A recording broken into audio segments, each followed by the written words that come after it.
Okay, chat, so we have recovered from a catastrophic series of technical difficulties, the likes of which I have not seen any year in streaming for any game ever. So truly, it was a cacophony of terror, as I heard digital crackles instead of the sound that I was expecting. But I wanted to begin the recording before we jump into kind of messing around, waiting for people to join. Because Arc365 was asking a very, I will say, infamous question that I usually see off-stream rather than on-stream. So, Arc365, I have some very bad news for you. DF Shield is the drop for IDs that can never get Red Ring. So it's not that it's not dropping this week. You do not have the right ID for Red Ring. If you are not familiar with section IDs, you are in for a very interesting time in Ultimate because it is extremely important you have the right section ID to host games. DF Shield can technically be used for things, but it is not anywhere in the same league as Red Ring.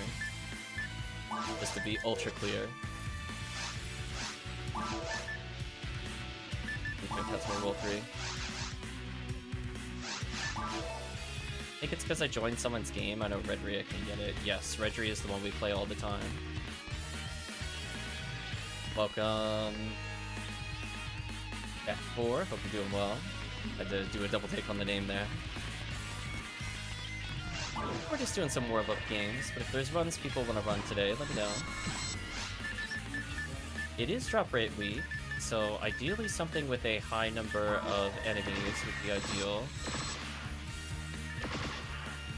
over boss runs, but that doesn't mean you can't do boss runs later today. In fact, we'll probably do TTF, but on the correct IDs later. Sadly, I did not bring my Hell gun, so we're just gonna mow these down the old-fashioned way. Arc365 says I'll join whatever you're doing, I don't really know what to do. I guess the question is, what kind of character are you looking to level and focus on today? Give you almost like a mini walkthrough of what hunts you would be interested in.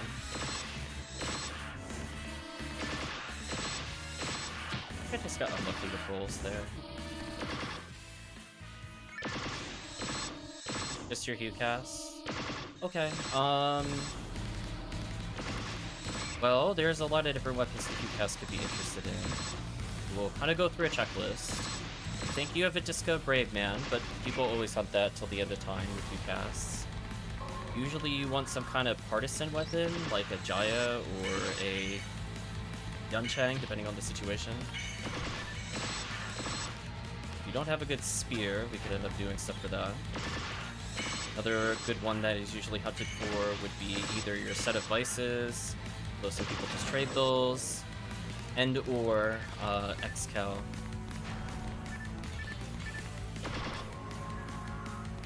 Yeah, remote basically covering where I'm going with it. I'm doing one of the HuCast hunts right now, which is Twin Blaze. It just looks like Box Run, but it is unironically the Twin Blaze hunt. AKA this little twirly burning stick of joy and gladness. Hope you're doing well, remote.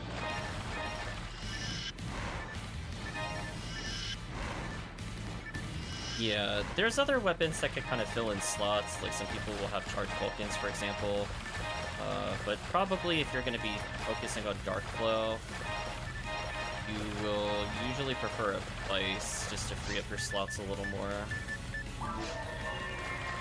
Stuck in traffic says remote, poor remote.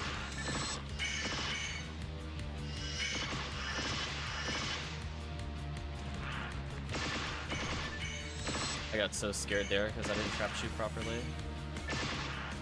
I'm doing the hallway check for my Twin Blaze. Don't mind me, chat. Just be like 1 minute. So those are usually the, yeah, I think remote basically summarized where I was going with it.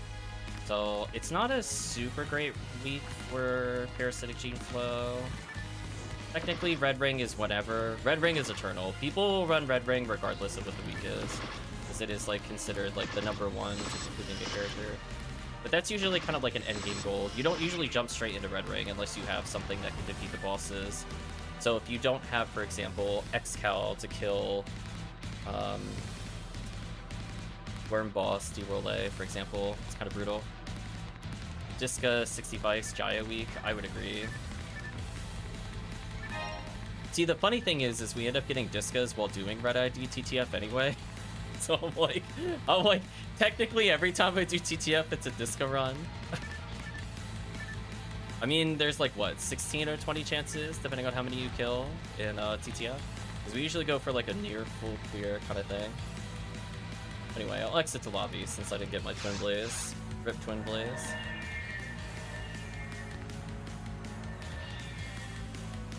I see Arc is waiting. Let me think. We don't have a spear at all. Interesting. Yeah, technically Jaya is optional, but I find it very useful versus Worm Boss in particular. Like, just a small amount of A-Beast, and that thing is like stupid broken damage. Although having a really high hit X-Cal kind of serves a similar purpose. This X-Cal can be more fickle, I would say, to get. Whereas Jaya's drop like candy. So if all you wanted was just a Jaya in general, it's not hard to get one. Is M60 Vulcans, the, I think it's MNA 60 Vice that I was using earlier. In fact, I could just open my inventory. Is the preferred neck gun. I happen to have a 60 hit one, which is like a dream. It's not realistic to expect to get the 60 hit, but you know, sometimes my characters are actually decently geared, shockingly. Otherwise, you probably want to disco Brave Man with a minimum machine if you're going to use it on a Vol Ob. Yeah, Jaya with 0 hit is kind of iffy. So funny enough, there's a lot of runs that we could do if all we care about is just mass slaughter for Jayas. So let's show you a couple of Jaya runs, and we'll kind of cycle through the rest of the items. I kind of want to pull what Remote has to the side, just to make sure. We technically could say we did every hunt possible for these items. Well, maybe not every hunt possible, but at least a hunt for every item might be more accurate. So I'm going to go ahead and switch characters. You can maintain your UCAS. Zero Head X-Cal is so good that it doesn't matter. You'll use it with literally all zeros. It's important because your character just wants to land Berserk or do insane damage in general, and X-Cal is very, very strong. Ideally, you'll hunt for one that has better stats.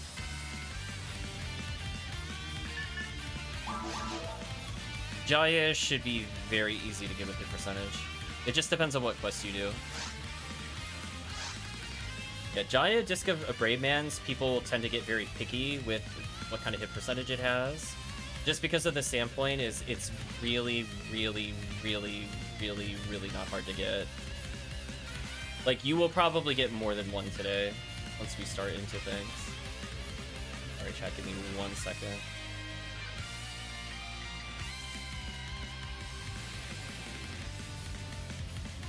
I had that computer freak out earlier. It hit all my browser tabs. There we go.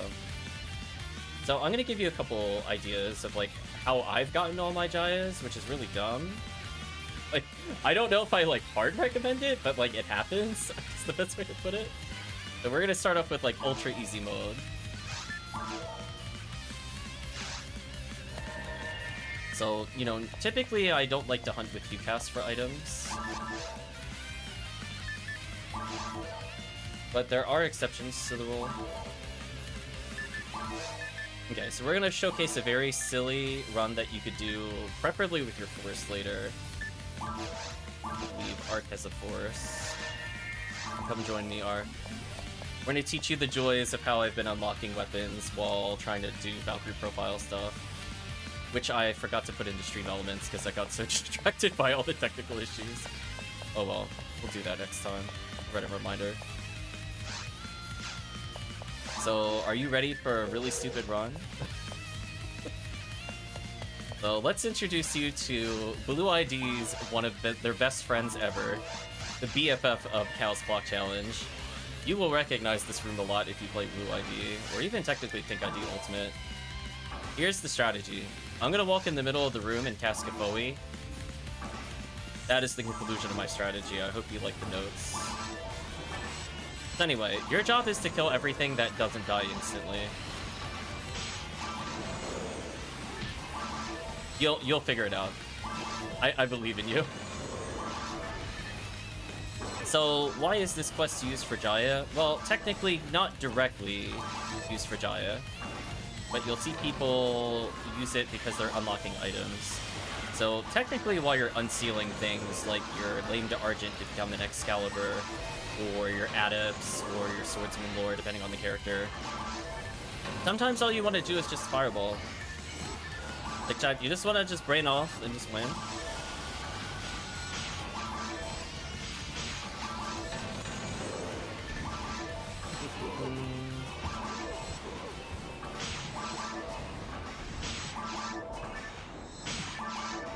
Also, reminder, traps are terrible on lower difficulties, so good luck. If you don't trap shoot it, it does like legit nothing. That's why I thought casts were bad for a long time, I'm not even kidding you. Because their auto-detect range is such trash. And or the minimum arming time is high. Your pick. Either way, they're noticeably much worse below ultimate. Anyway. There's a decent amount of enemies that jump the Jaya here. So in hard mode, for example, if you get the rare Lily, it's a 1 in 114, like 1 over 1.14. So it's pretty good odd. Otherwise, Indie Belras, drop what you want here.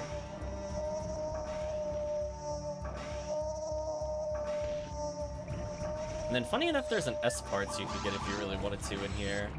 And there's a Jaya if you let the pan arm split, but that's not very likely to happen. You'll be able to get some probably from the Chaos Sorcerer. Anyway, this is a pretty autopilot run of Pure Force. If you're looking to unlock stuff, you can at least get an item out of it, and it honestly takes almost no additional time over just playing normal mode. So you might as well just do it. Like, oh no, I had to cast 2 Razans instead of Kafoe stacking. Truly, it is a time loss of all time, chat. Like, it just doesn't matter. Although, depending on what your setup is, I might recommend a Mother Garb. You don't burn out of Tri-Fluids too quickly.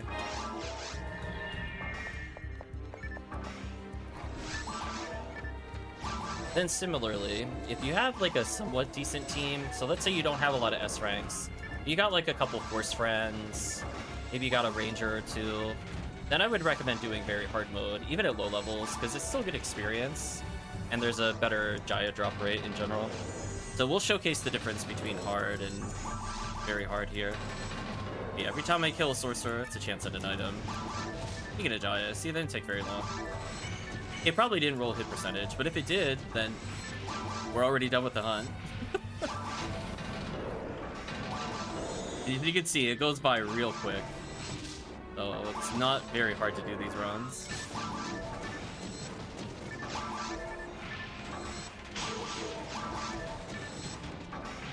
I'm watching Arc fire, and I'm like, I can't tell if Arc is just not comboing or game is lagging. I honestly can't tell.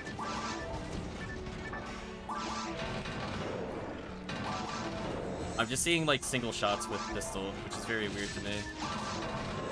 I can't unsee it. I hope it's lag.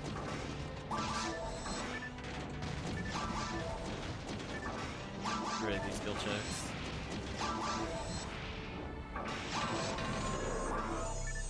I'm assuming for Arc everything is comboing okay. I mean, I'm only seeing like 1 or 2 power attacks every now and then. But we'll see. Goodbye, Pan Arms.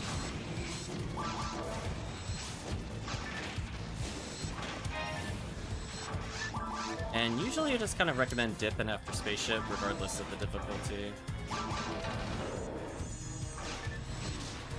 Like, technically, if you really want to kill the Murder Flowers, like, if you're with Hunters, it's worth it. For, like, Force, it's not worth it. So maybe we'll kill the Murder Flowers, because we have a Hunter. Again, it's not normally something you do with solo Force, which is how you unseal. But hey, you just make up runs as you go. It'll be fine. I mean, they have a 1 in 45 base chance, which given the fact that there's like 15 to 20 of them potentially in the run, actually not terrible. Not to mention that all the enemies in Tower drop Jaya. So if you just want to play a very tower-heavy quest, you can also technically do something silly like Twilight Sanctuary on hard mode, which also gives like a bazillion Jayas. I think we showcase that off another time. Although, I will say, Twilight Sanctuary with only 2 players is not recommended. So I would much rather do CCC, which is people. And we're gonna force them to stand up by walking over them. Oh look, they're splitting. I don't mind an extra Jaya chance, don't mind me. So yeah, I might as well just abuse his ability to kill things. Sadly, there's really not that much that could drop a Jaya in Seabed. So we'll probably bail when we get there, but I guess we could kill the Giant Murder Flowers. It's at least all of them I think are guaranteed to give Jaya. Which is kind of wild when you think about it, how good the hard mode drops are. Compared to like Ultimate, that like every single Murder Flower gives Jaya. Like just let that sentence sink in for people that are just used to playing Ultimate difficulty. You're like, oh, why do I bother playing on Ultimate? Real talk.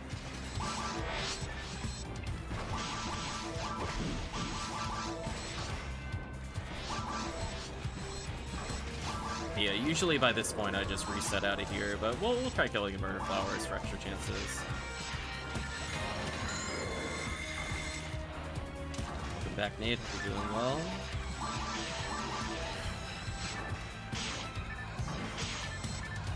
That feeling when 30 EDK and I still fail me good. Chat, that should be illegal. Like, hold on. Am I really failing like 65% chance on this character? So sad. Woe is me, chat.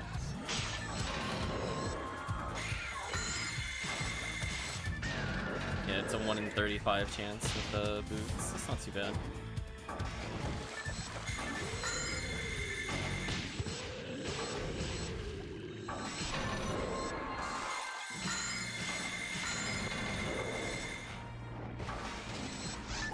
Yeah, so if you're just looking to unseal, do it solo. All you want is Jaya, you have a lot of options in episode 2. We'll probably bump it to very hard mode. I guess we could get a little... Nah, I don't even want to do a little taste of Twilight Sanctuary. It's just... It's not so much the insta-kill, it's just a lot of annoying enemy spawns for just 2 people. Which fortunately, at least on hard mode, the elemental flowers don't insta-kill. Sadly, Ogil still does.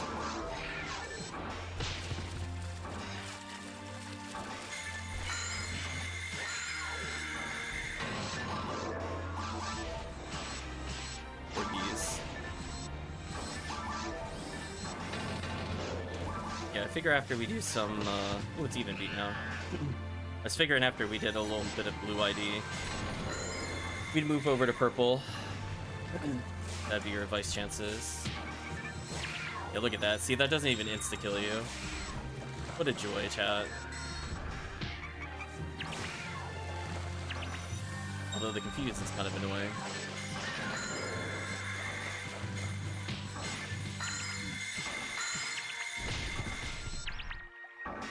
I mean, I guess the Gaiglis also dropped Jaya. I guess I didn't look that far in the list. Yeah, kind of shockingly, pretty much every enemy in tower gives you kind of crazy stuff. It's not too bad.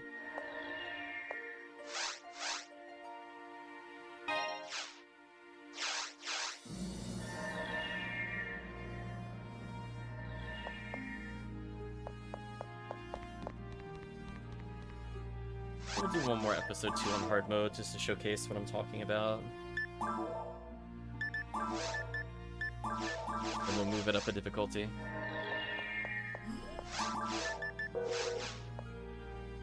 Things were dying really quick. Yeah. I mean, for hard mode, it was slow, to be honest with you, but definitely fast compared to Ultimate. If you have a 4-man team, like, we end up with like a 4-minute plus timer at the end versus timing out. The fact that we timed out means it was too slow, just for clarity arc. But it is what it is. I'm just gonna show tower, just so chat understands how dumb tower is for blue ID. I'm gonna go this way briefly. We're not gonna complete the whole quest, I just want to showcase, like, just how many potential guys you can end up getting here. Oh. I've been left alone. I don't want to deal with this solo. Uh-oh. There's Arc. There we go. Please kill that. There we go. Yeah, so aside from the Gibbles, everything else can give you stuff. But I would recommend if you have a 4-player party to do some Twilight Sanctuary hard mode if all you want is Jaya. We did that the other week and it was quite special. I think everybody got on average like 9 Jaya. It was kind of dumb.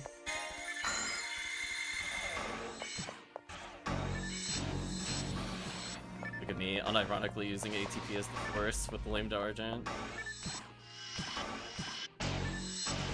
Going in, chat. Nice kill. The boxes. You can see anything that's technically Gaikui heavy also gives you rewards.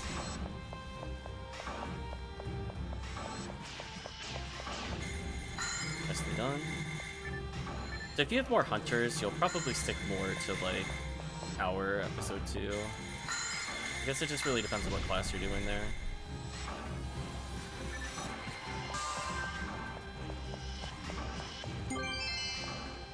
Get a Jaya. Sadly, no hit percentage though.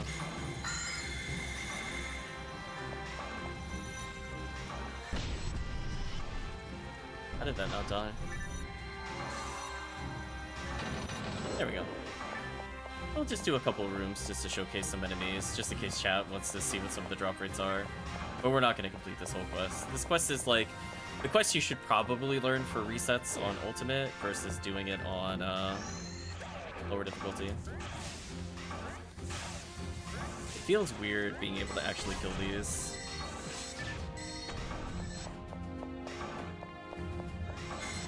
I like the Ilgil's EDK is 95 on hard mode. Thanks, PSO. Appreciate you. Hey, at least I could say I saw a Jaya on hard mode. It's a little unclear to me what the exact chance of hit percentage dropping is for Jaya on lower difficulties.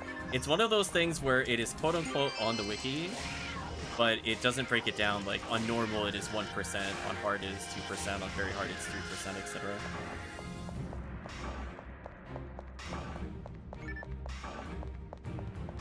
Might as well spoil these for more drop chance.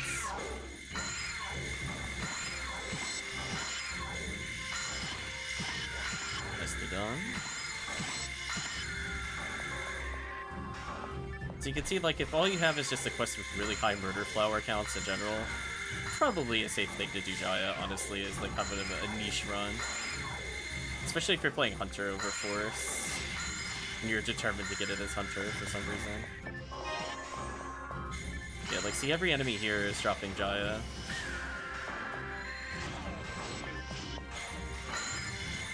So once we clear out, like, a room or two more, we'll move on.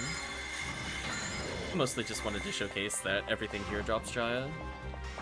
Minus, like, Gibbles and maybe Delbeater.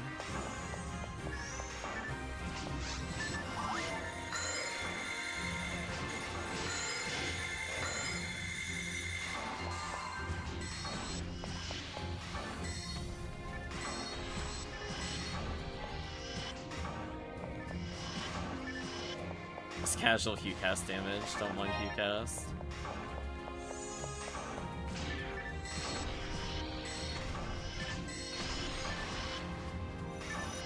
Well, if you have a good mag with invincibility triggers, you'll pretty much get it procced constantly. Both of us are now invincible as an example. You can see, like, even though Delilies don't have the best chance, it's still technically yet another chance at Jaya. Oh, shot the one that I was targeting. That's unfortunate.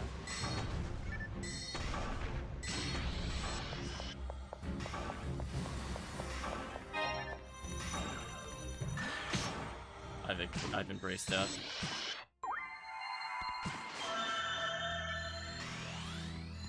Mostly just want to see the Delbeater, and then I'm gonna move on. Yeah, they just have Sting Tip. They're disappointments, chat. Them and Gibbles are disappointing on Blue ID. So I'll probably quit out of the game soon. Just wanted to see them in-game.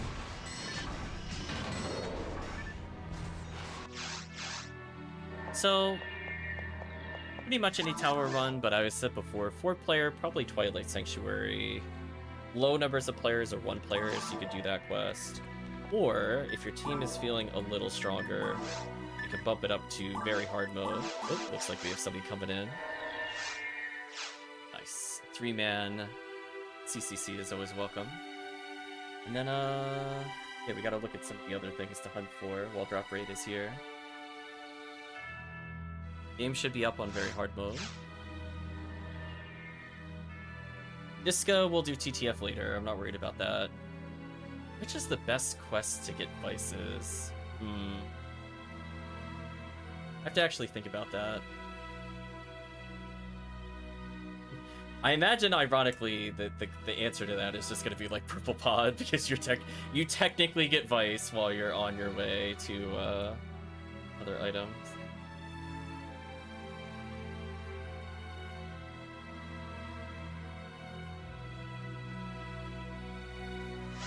Yeah, there's also kind of a weirdly high number of Vices chances in hard mode, but honestly, any quests with just like Gibbons, Cannabins are probably safe bets for Vice.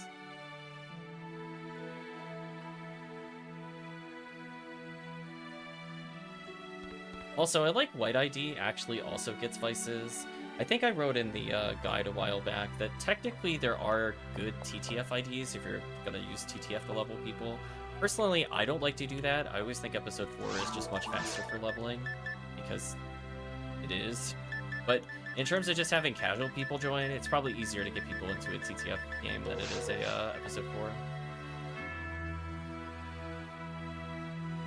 Also, I love that Vice, fun fact, has a 1 in 16,718 chance of dropping from a guild chick on normal difficulty. Why is it like that? Who knows? Just PSO things, chat. Just like there's like a 1 in 22,000 or something nonsense chance of getting a Fire Scepter in normal.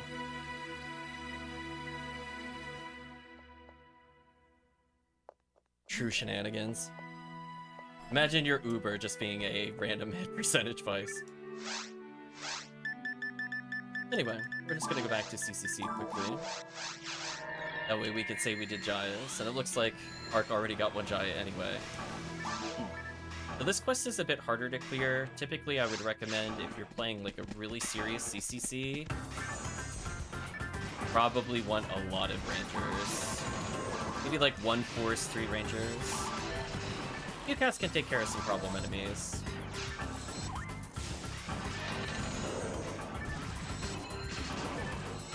Anyway, I'm just gonna do the same thing as before.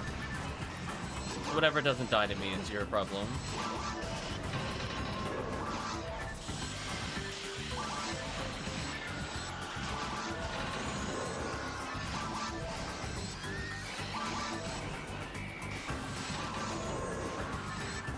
Funny enough, I still do decent damage against the Dark Belra. Mostly because I'm holding a Gafoi merch. Oh, that's a demon about to slap me for real. You're alone. You're alone.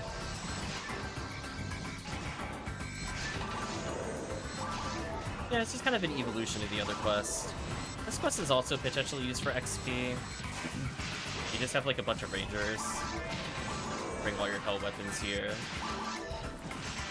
But typically, people don't even bother with ATP at all here. You can do it. It's not saying you can't, but it's like, it's kind of hard to top pressing one button and killing 5 targets with a hell shot. S-rank equivalency.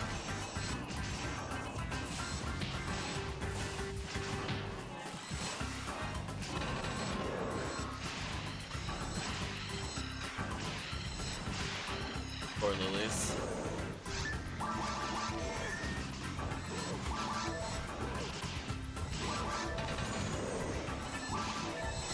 And I guess we'll do a couple of quests that just get vices. Although obviously we'll still do Purple Pod, which, funny enough, is still probably the quest that I usually do for vices.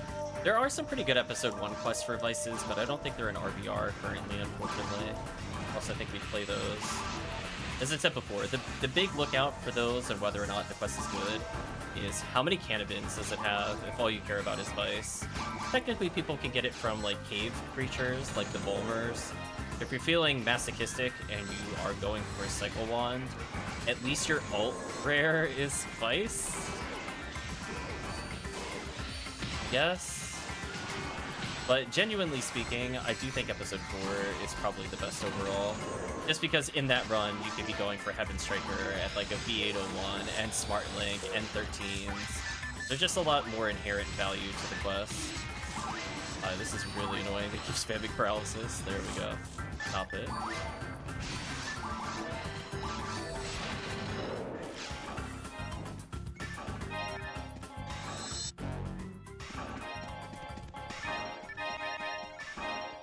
Yeah, the big difference between hard mode and very hard mode is that there are more enemies that drop Gaia, but their chance is not as good. Like, you could see instead of the 1 in 45s, you're seeing like 1 in 300s, for example, with the drop rate boost. It's like, okay. But again, if you're just looking for leveling people, maybe you're trying to get from like early ultimate, get a few more levels so you're able to confidently clear. It is worth it going into these really enemy-dense quests on very hard mode to potentially get some easy levels. You'll see people do that a lot with Episode 4 in particular, but it's still applicable to certain niche quests like Cal's Clock Challenge, aka CCC, that we're playing now. Yeah, you see these enemies are just exploding right now.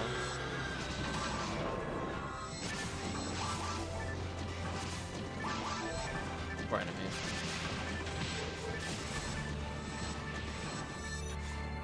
You'll also see people run this quest for holiday rappies.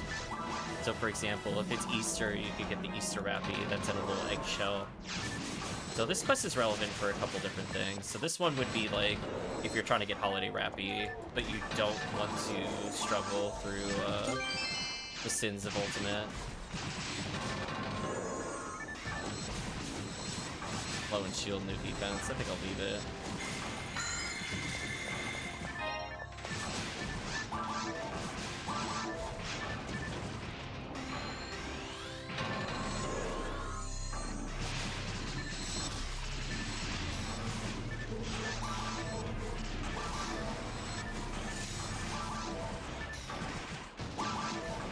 Yeah, Purple ID has a few quests that you can use for leveling. So we'll probably do, like, as an example of getting vices, maybe we'll do some Purple Pod and other fun things.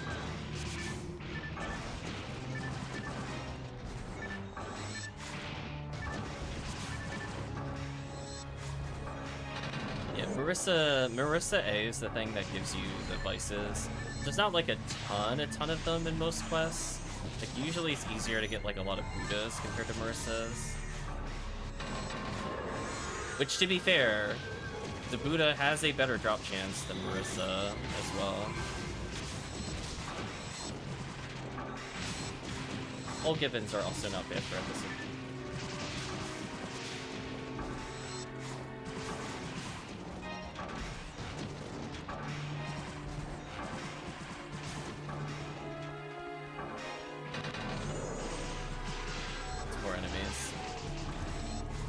Yeah, to give you an idea, Christmas Fiasco for Marissa A, there's 80 of them there, but the next best quest only is 43 total. So some of these are a little more gated by holiday events. Just be aware of that when you're selecting things. I definitely want to pick up these materials, my bad chat. I will go pause for a luck material and power material. Those are absolutely worth making sure I pick those up. One at a time. That's fine. Anyway, that's an example of some things you could get with Jaya. Technically, you could do some ultimate runs. I guess we could do more of those later. But I think while it's still purple beat, if people wanted to Pew Pew Laser, we'll switch over to ultimate to take advantage of the beat timer. Random Glide Divine. Why do I have a Glide Divine? I must have been assisting something. Well, maybe I was doing RT with him. Because I'm like, this character never swaps off the lane to RJ when I'm playing with the group, trying to get the kills. Speaking of which, how many kills did I get while randomly showcasing easy runs to do? Because as you can see, like, if you have a force with max MST, really, really quick to do it. Everybody else will just kind of clean up. Okay, I got up to 6,000.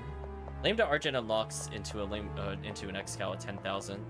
So overall, I think I got about 600 kills, despite multiple people playing. Not bad.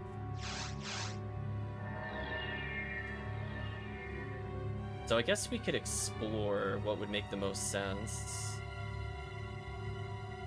Technically, there's War of Limits too, but that quest is a little suspect. That quest is very boring to me, I'm not gonna lie. It's like definitely an orange ID kind of thing, where technically you could do discos there. No worries, Ark, take your time. I think for now, we'll do some purple pod. It's an important quest to know that you could get Vice here.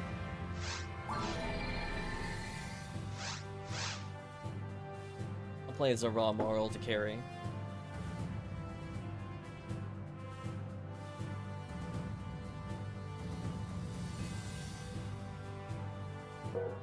Oops. Oh, maybe cancel that. So funny enough, I think we were talking about Knight of Coral. It has a really good clear just for Vices. You could get 63 Canadans in one try. Mop Up Operation 3 and Sweep Up Operation 3, as well as Endless Nightmare number 3. All the 3s are fantastic for Canadans. If all you want is Vices, you have a lot of normal Episode 1 options, in case you're playing on a Classic server. Am I the only one seeing Sonic characters in-game? I'm not sure. I mean, I think there's mods that can go around as Sonic characters. So the answer is maybe. Were they in a game we were just playing? If so, I was not paying attention. Normally they can load in as like a 5th slot.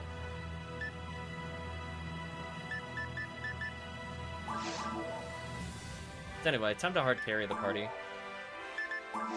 Get some Vice chances in. Posted in this look.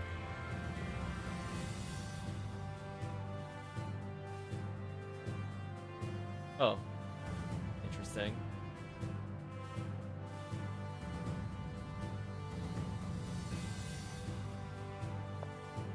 Oh, no, they're there. I see Knuckles. I don't know why I see Knuckles. Is there some kind of event going on that I don't know about?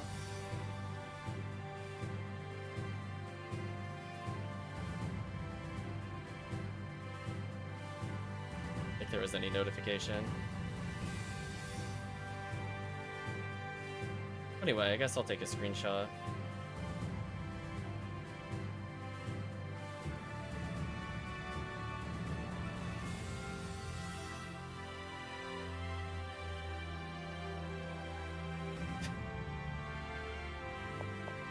Okay, so I'm ready whenever you two are. We'll continue. We'll do pod. I said before, it's kind of funny. It's not listed as like a quote-unquote Vice run, but honestly, you can still get Vices there.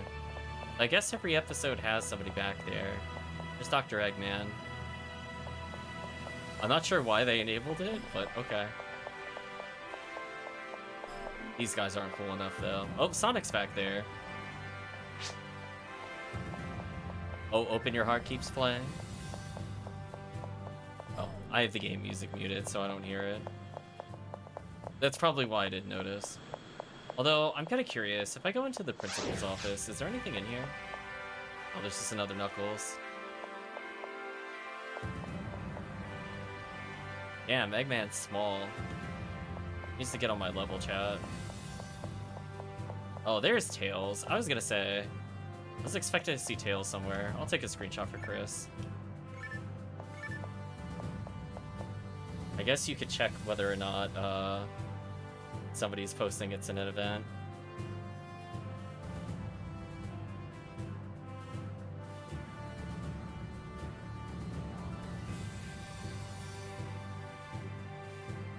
Yeah, I don't see anything posted on the normal one, so I guess it's just a fun surprise if you play outside the event.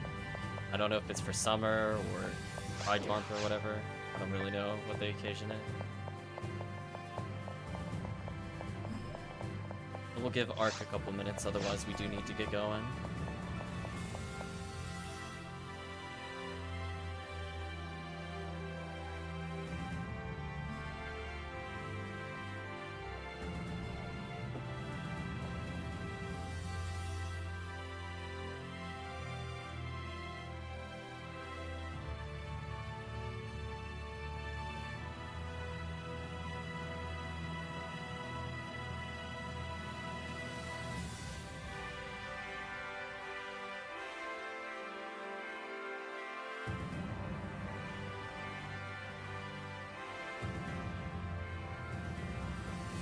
apparently they just turned it on around 7 o'clock.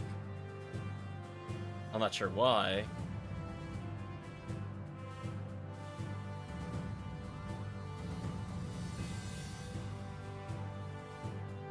Welcome back, R. Whenever you're ready.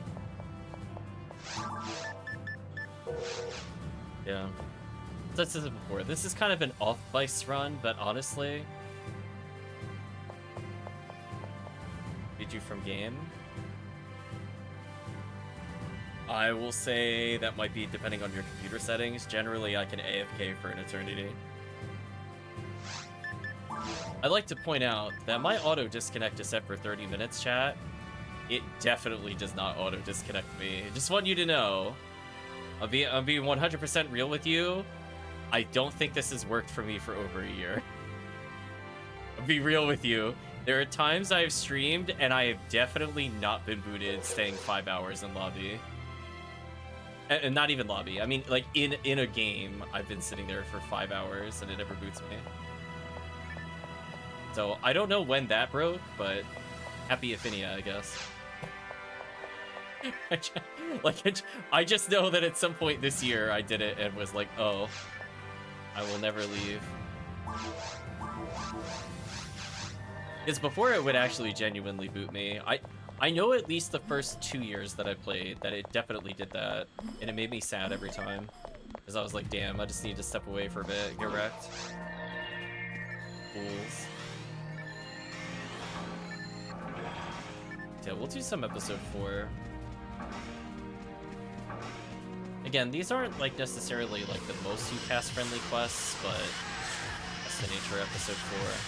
I did try to mark in the quest guide ones that are a bit more hunter friendly, because I do think some of the sweep ups are pretty good. Technically, I think War Limits is also fine, but I think we joke on stream, or maybe people just joke in general in the forums, that we call it Walk of Limits. That's all you do is hold forward like 80% of the quest. There's so much walking.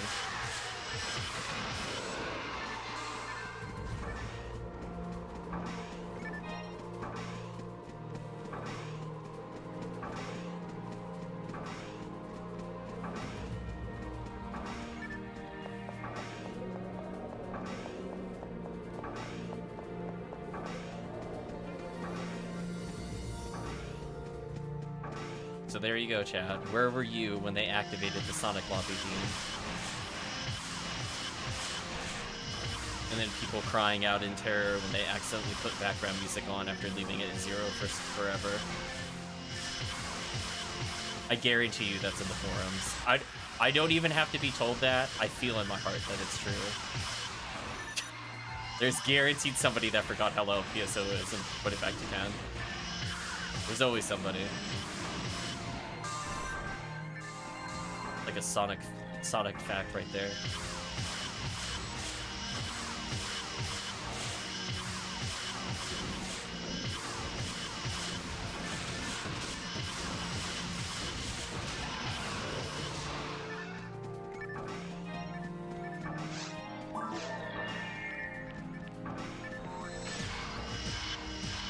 Oh my gosh, demons worked?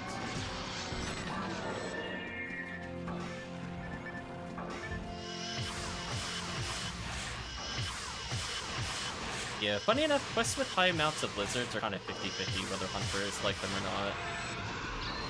If it's just like 1 or 2, it's fine, but when it starts getting to like the 8+ range, you're like, okay, just bring a force. There's just no point to dealing with this.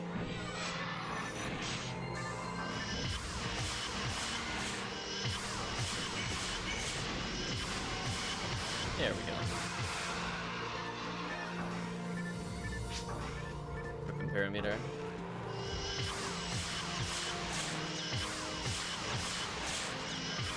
So yeah, this quest has off chance like Glide Divine or like Vita ones technically. It's not a bad way to level.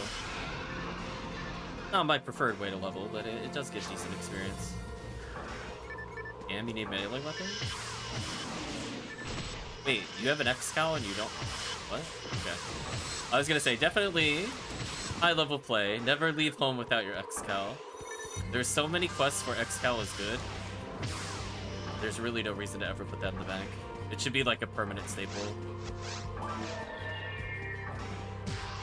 That S-Star got stuck on something.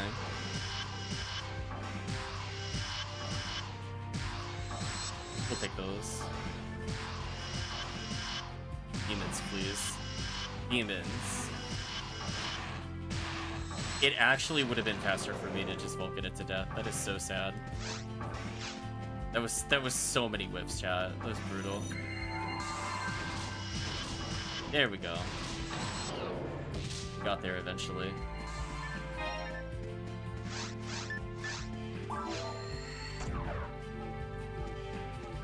Yeah, there's like a couple of core items I would never leave without the Hue cast. One of them is a Vulcan, one is a Disca, one is an X-Cal, one is a pistol. After that, it's like negotiable. But you gotta carry the basics. Put down a warp for Arc to join us again. That is not what I meant to do.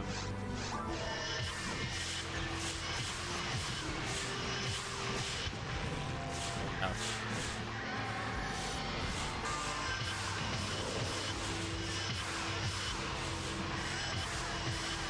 Obviously, this quest is better for Heaven Striker, but I do want to highlight that, like, sometimes already good quests can end up getting you the items anyway, so you don't ever have to, like, quote-unquote, explicitly hunt for them kind of deals. Just be aware.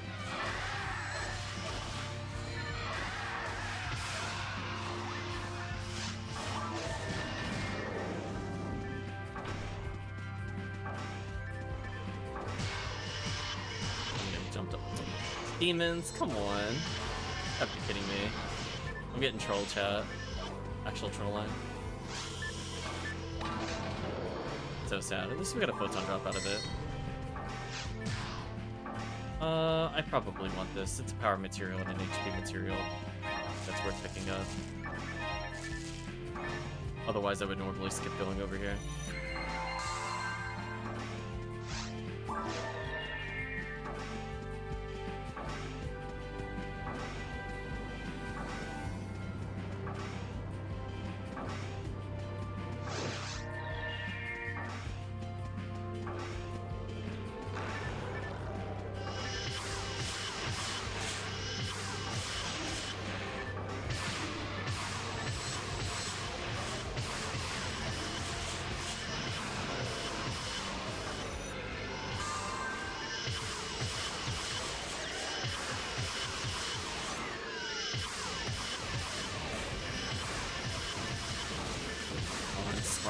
I do need one of these. Damn, no smart link.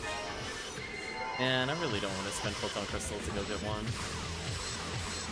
I mean, I wouldn't mind more Master Ravens, but...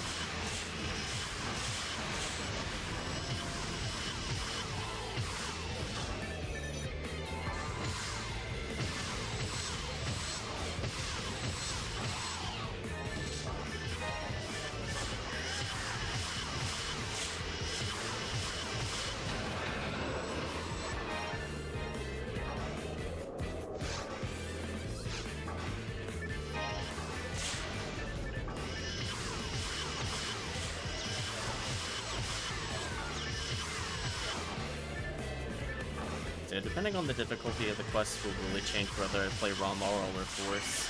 I tend to play Raw Moral if it's not super hard. This quest is pretty sparse in terms of enemies, compared to something like a new mop-up. Whereas like new mop-up, I'm like, at least one player needs to be Force.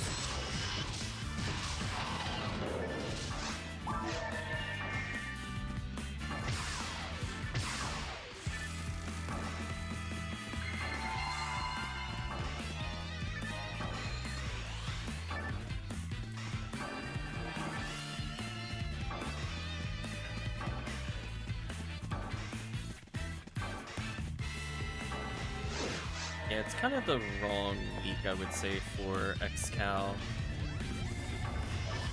I mean, like, technically you could do it in, like, episode 1, but the RBR doesn't line up with anything fun. And Orange ID can get it in episode 4, but that's something you normally reserve for a rare enemy week. So you might do an orange pod, for example. Or kind of a limited time pod versus you run the quest all the time. Get TTF regardless of the week because you just want the item.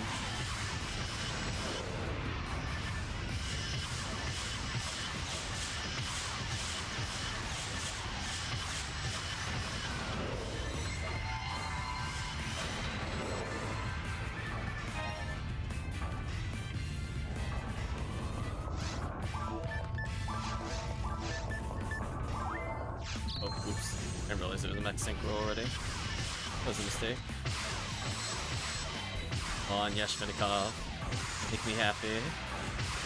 There's another vice chance. It's into Buddhist on the surface that dropped it, so there's a few vice chances for a run here.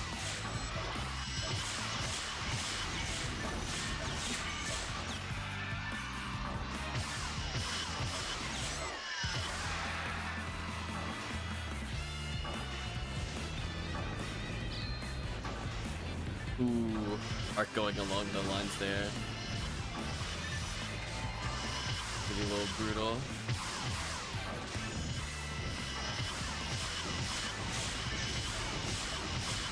Goodbye, ground detonators. Well, I did not get the object of my hunt, which is the Smart Link. But maybe one day we'll get it to drop rather than it just being a Corin's prize or a Psycho or Photon Crystal thing. I mean, it feels like a Psycho Crystal, but it is what it is.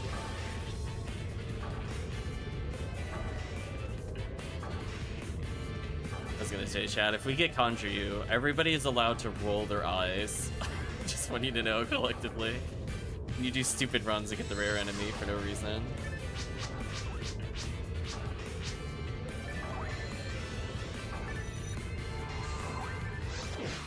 Nope. Just scampered in. Scamming as usual.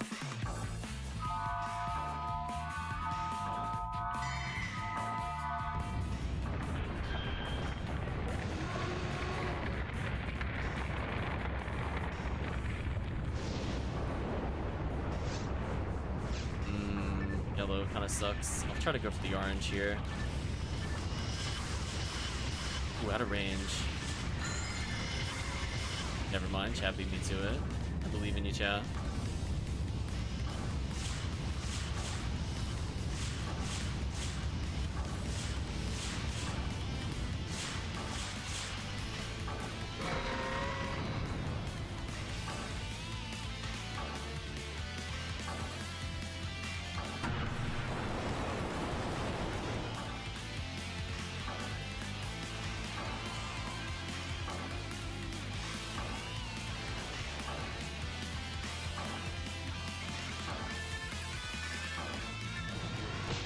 Funny enough, I was trying to consider if a regular boss run would be worth it on Purple ID. I mean, like, maybe?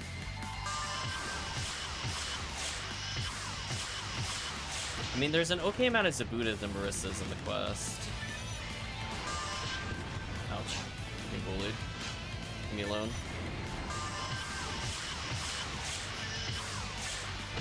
Stop it.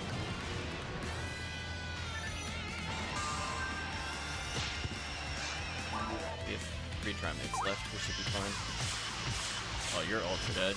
You made a poor choice. Goodbye.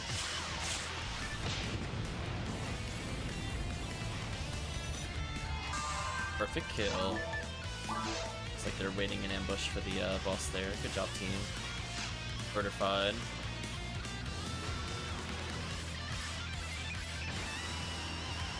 Oh man, I didn't get knocked over. 0 out of 10 boss battle. I failed, chat. I'm so sorry.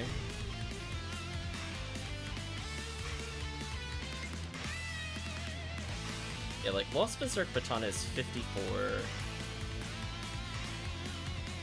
Buddhas, which is not honestly all that impressive. I'm actually kind of curious if you compare the quest guides a little. Which one is worth more?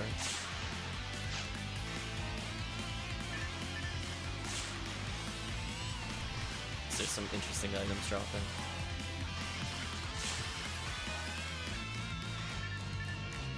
Iced Vulcan. That's a choice. I'm gonna restock here. Accidentally picked up a Dark Ray gun at some point. So it's kind of one of those interesting things where you have to kind of weigh it. Because I'm thinking, like, technically... Oops. If you consider an area that goes across multiple places, I honestly am kind of curious if Massive Tech E is still worth running for the other ones. So you get a total of 45 chances versus 54 in Lost Berserk Baton. But the difference between the two is that you get a boss at the end. I think that's kind of worth it.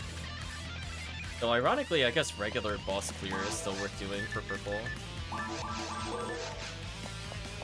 Because I mean, anything that potentially turns into a Heaven Striker is massive value. I was just seeing if there was anything else, because like I'm definitely not doing War Limits 2. Unless it's an RVR, that's not a quest I recommend. I'm not doing 9-1 missing research. This is also kind of a snooze fest, to be honest with you. And sadly, Barista resets are kind of eh. Maybe we'll just do a normal clear here versus pod.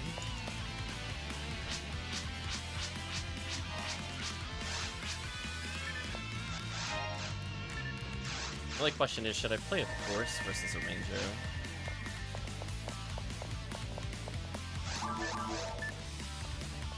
I guess I could still stick as a Ranger. I'm used to doing Force here, but I guess I could force myself to learn. So yeah, I mean, like, it's gonna be a little slower, but the difference is that you're also getting a lot of other rares with it. Maybe it's like a value hunt, it's actually not terrible.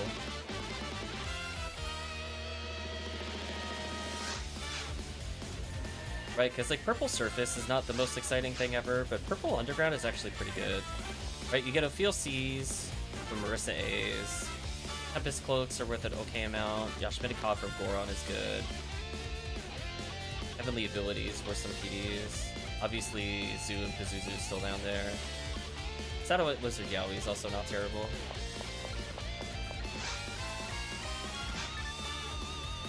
It's just a shame that Purple Surface is just kind of blah.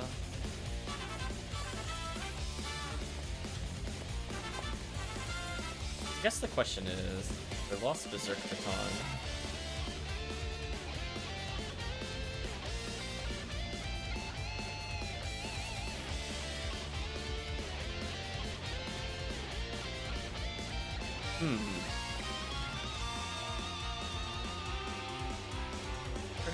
I guess it makes sense Lost Berserk Baton also technically goes to Chamberlain. Guess we could, in theory, play it just to showcase it. Not a quest you see super often.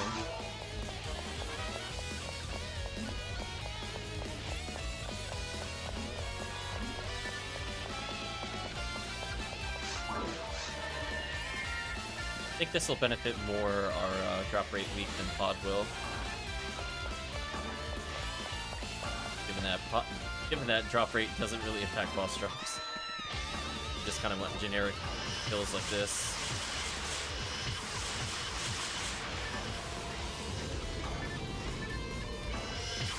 Yeah, you'll see people run this quest on Blue ID as well. So you can end up getting limiter from Astars. Amongst other things.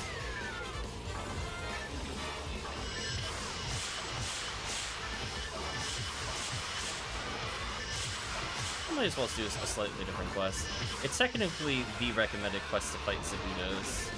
And I guess since it goes to Chamberlain, it's actually not bad. I do think that this quest, though, honestly, should probably just be an RVR.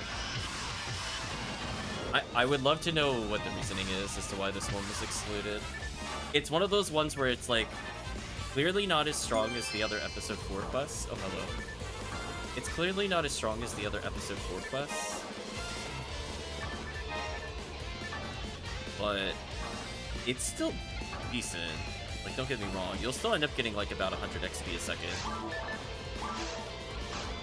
which is what I call the kind of the standard rate for ultimate, to be honest with you.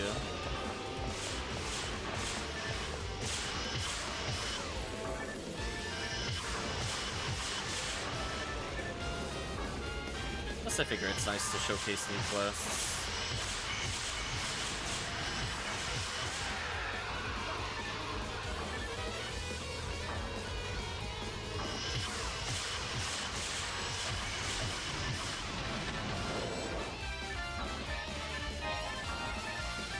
I do love this switch. I will say this switch I wish was in more quests. Like, you step on switch, get enemy in the face. Love it. I love it as a mechanic. You can control the waves. Or just have somebody camp on it the whole time.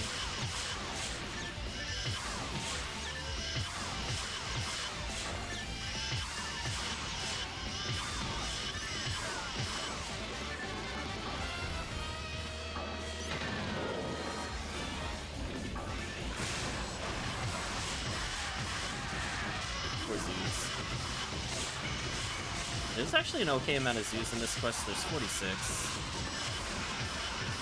The value's okay. I'm kind of viewing this as my V801 / rare enemies. I'll let chat move on. I'm just gonna pop some boxes real quick with the Foley. Double check there. But hey, if you wanted, if you just wanted to do a whole bunch of box checks, this quest is also pretty good for that. I still think Pod's a little more efficient with the box checks. Oh, speaking of box checks, call that the purple privilege. Episode 4, one of the few episodes where almost every idea is good. Boxes. Where you could go in basically any area, and it's usually amazing. You're like, oh no, I might get photon crystals worth 13. Whatever will I do? Hopefully with the drop rate here and the high number of enemy kills, we start seeing some photon drops drop. Rappies also give guaranteed drops, so slight increase technically to photon drops with them.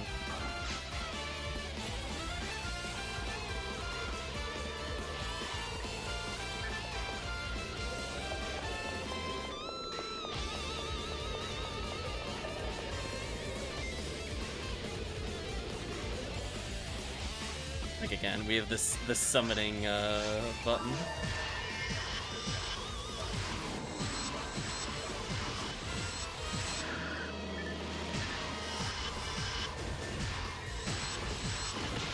Oh, I thought T was just doing damage. I already put it at 500. Rip. Team getting hit by ghosts on my screen.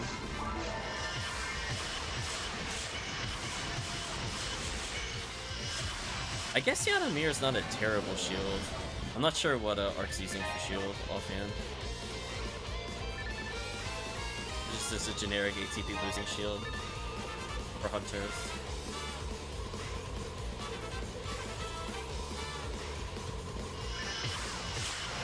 For enemies. Bring 5 max of damage out there. Oof. Just means we gotta get you some levels. As I said before, I think if I ever want to do blue ID limiter runs again, I might do this quest. More limits 2 technically is more, but man, I really just like that quest so much. I just wish this one was an RBR, as I mentioned earlier. The only real downside of it, honestly. Otherwise, it's like pretty decent experience all the way through.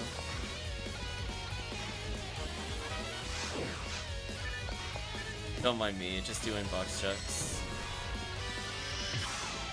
Like, at least these boxes are near where we need to go. I feel like I'm about to get hit by a million traps. No? I'm hit. Right idea, bad timing. No.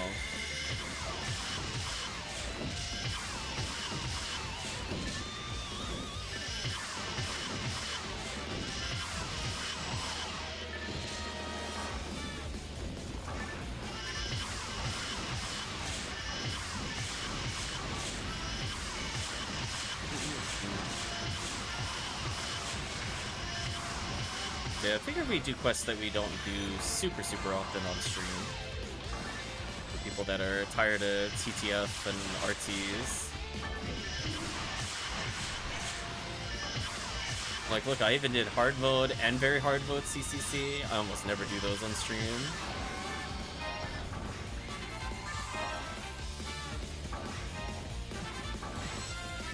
Some nice chances here with the Zabudas.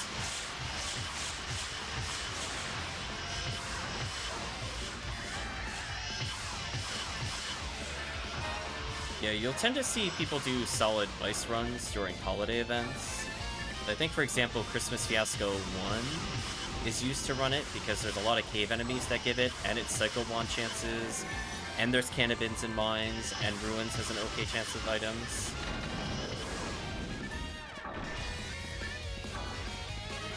So, as I said before, some things are, like, you'll hunt them more during events. Excal's kind of like that.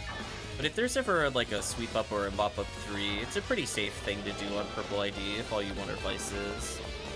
And those just involve you doing mines. So, you might have more fun as a cast there versus a human character.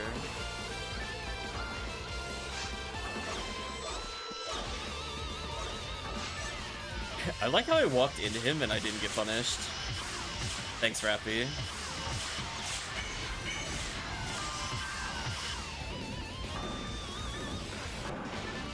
Oh, it's the Smart Link Vice room, apparently.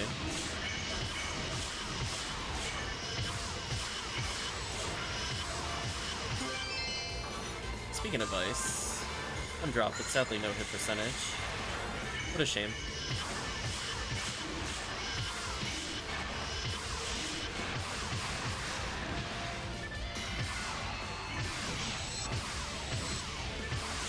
I'm honestly struggling to recall what Blue ID even gets it from Rare Boss. I'm trying to think, is that the goofy one where it gets 40% ice item, or does it get a Mother Guard plus for no reason? I'm honestly trying to remember.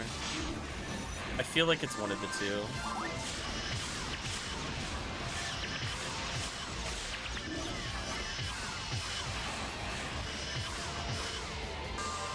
Survey says it does get Mother Guard plus. Okay. I think, unironically, my only Mother Guard plus, I think, came from this quest. Nice button drop. Because I was doing Blue ID Astarks, and I would just go fight Chamberlain at the end. And it just happened to be Condria.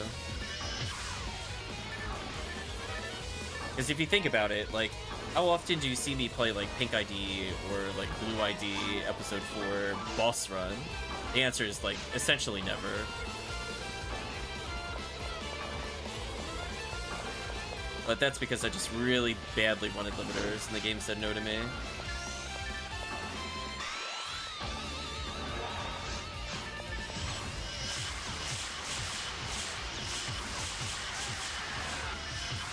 Oh, the goofy ice thing is from St. Million. Okay, in my defense, they were both Blue ID.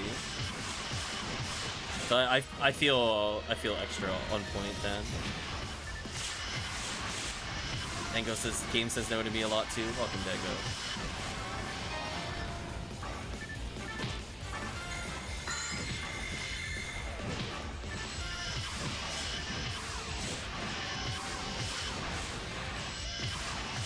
I think blue is the worst boss drops. Probably. I mean, like, you could rule out yellow, orange, green, purple, because they all get good boss drops. Red maybe arguably has worse. Viridian's also pretty bad. They only get Crimson Code and Centurion ability. Red definitely just gets Heavenly ability or Centurion ability, which are not very exciting. White gets Limiter or Heart of Item. So at least they have some value there. Hopefully things are going okay for you, Dango. Living the wild life, hopefully.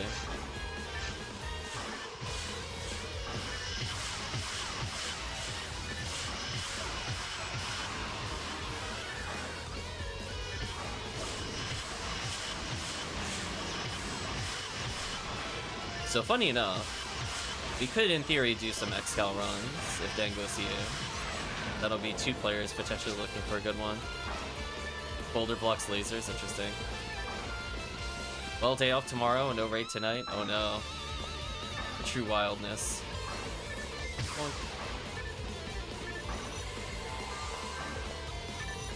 you're more than welcome to join us, Tango. We're showcasing purple runs at the moment. I've been running over.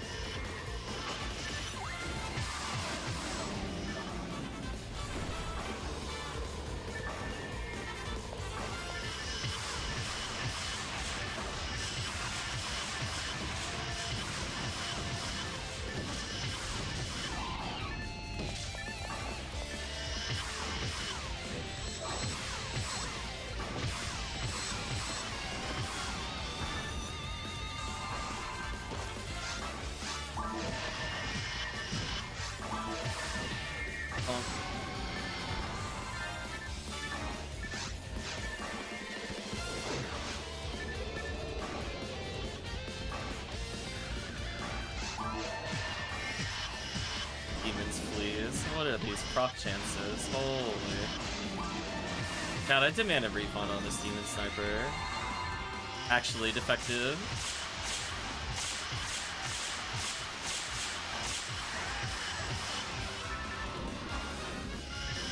More vices and smart link chances. I have no idea how that zoo missed me, but we'll take that. Like, I am 100% sure that should have hit me. Because he was aiming at me, he did the dive bomb, but I evaded damage somehow, question mark. Moral privilege? Like, I don't know why that happened. Another arena battler. Yeah, there's quite a few Dorphons in this quest. So I guess if you're looking for alternate Dorphon hunts, an off chance of Conjure might not be too bad. But for whatever reason you're just really bored of doing MAE, Red ID, this is decent. I will say I don't like the spawns in this particular room for the murder buttons because they're a little too spread out. Makes me a little sad I have to reposition for them.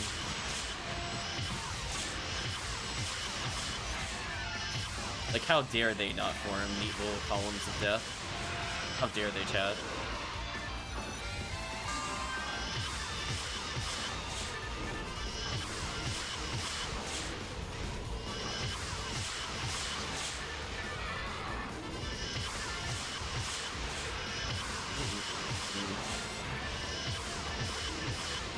Yeah, I'm definitely... Unfortunately, I won't be around tomorrow, or else I'd offer games. Got, in real life things to do.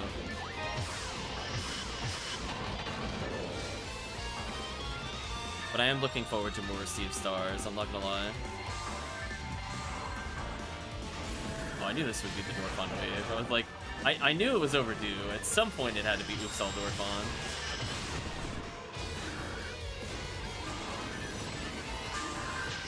Ouch.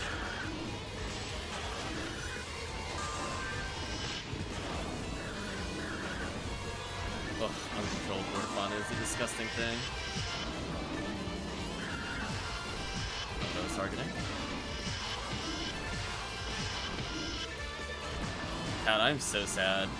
Like, I have a 98% chance of landing demons, and I've missed it like 5 for 5 in a row in that fight. It was painful. Man, it makes the battle take forever when it happens. It's so sad.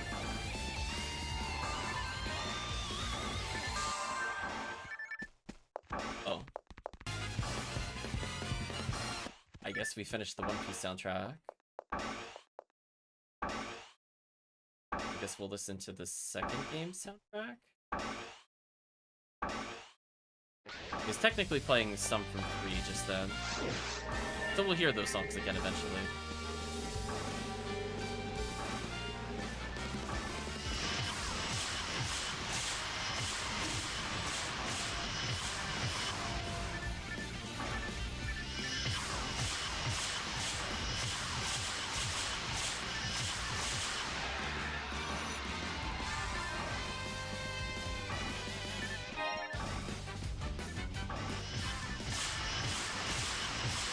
4 enemies.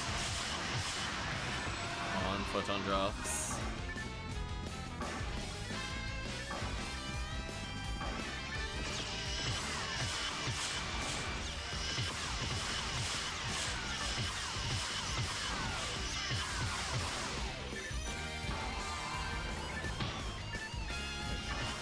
Just walk straight into that cactus chat. I embrace death.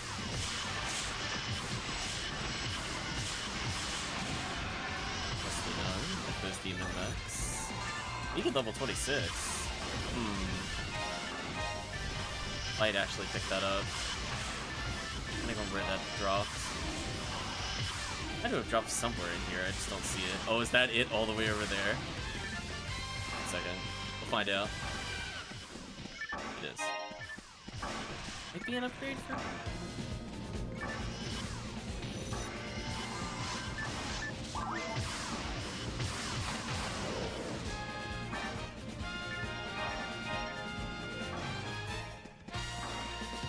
Love the boxes.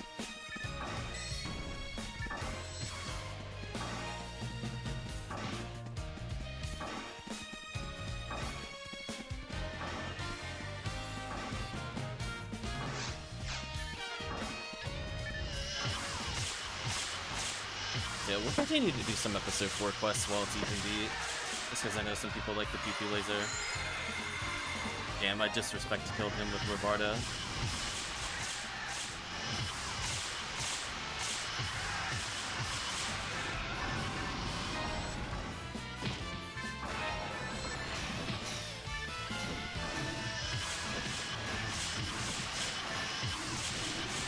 Change of fortune, huh? What is the forecast?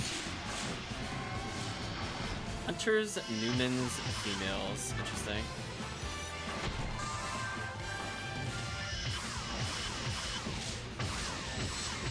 Oh, rip my 103 rare chance.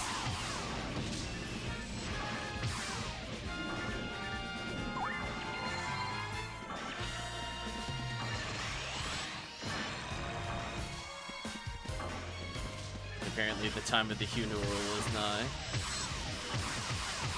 Line protection, not bad. That's another one of those items where I'm curious if they'll ever remove the beat time gimmick on that item. It technically is really strong, but only on certain beats.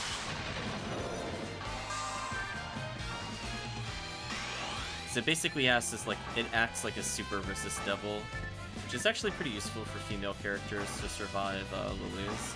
But again, it's inconsistent. It's a shame. Oh, I should have Kavoid. That was my bad.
Also, that poor dwarf bomb when it shows up is so done.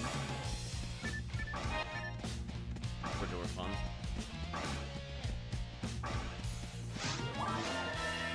Oh, or not.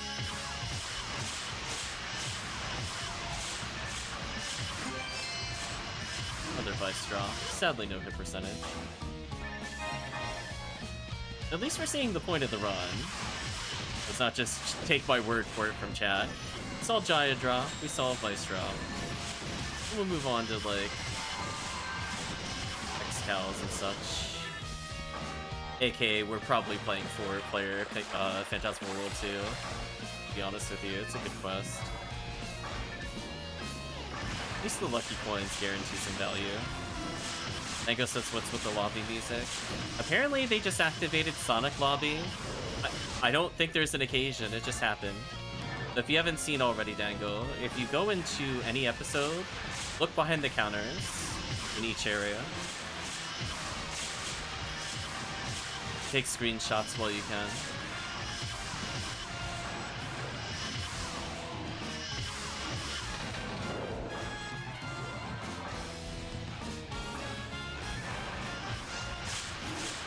Honestly, for like a surface-only quest, this one's pretty fun. I would say the only kind of bad wave that I think I dislike is probably the previous Arena Battler, where they're just like too far apart, and then this one, I remember being viciously run over by Dorfon. I'm pretty sure we're gonna get Dorfon sandwiched if you go through that barrier. Chat just going real slow. I'm putting the Gafoe out. I know it's coming. Don't lie to me. Unless I'm thinking of the government quest. Nope. I was not. Get out of here. No Dorfon sandwich for you. Yeah, they appeared on both sides if it wasn't clear to what happened. So we killed one. The other one is here. This spawn is kind of rude, I'm not gonna lie. If they were gonna remove something for balance purposes, remove that spawn. I kind of like it with Buddhas, but Dorfon's double lasering or double charging is so unfair.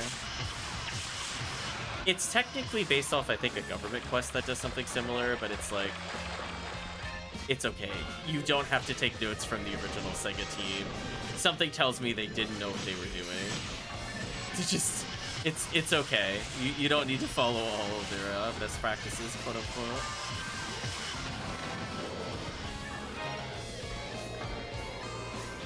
And it's kind of a shame because that spawn and then the 4 Dorfon in the arena do make the quest a lot harder to solo than it should be.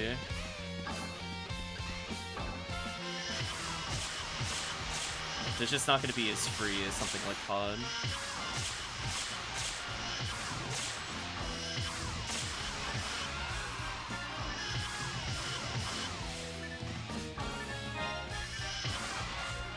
Oh, he's shooting the satellite lizards. Yeah, you can't do that. You gotta melee them.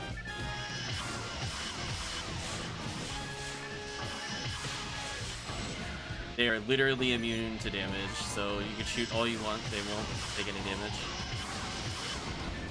Although if you confuse trap them, and they will target other things, and you can shoot them in the back. Call that a fun tip if you're playing Qcast.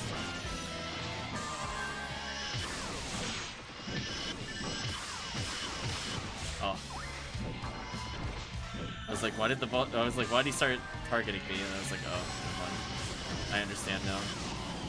I should have died there. I feel like there's just enough enemies here that it's fine for Rommel or honestly Hunters with Discas. Both are valid here.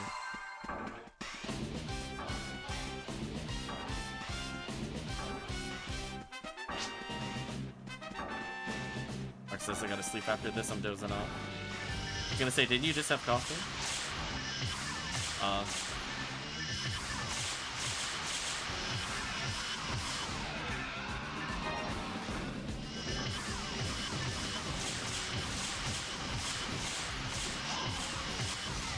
I did, it wasn't enough.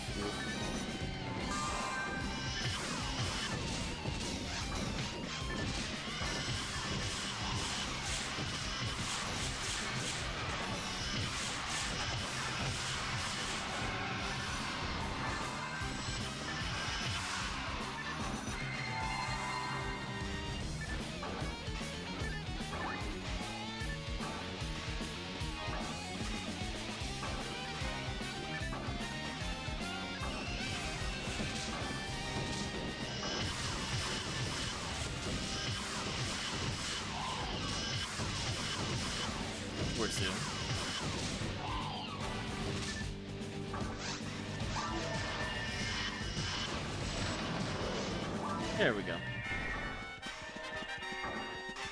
Yeah, we're mostly done with the quest. We get Murder Chambered in real quick, I guess. Unless the game is feeling generous.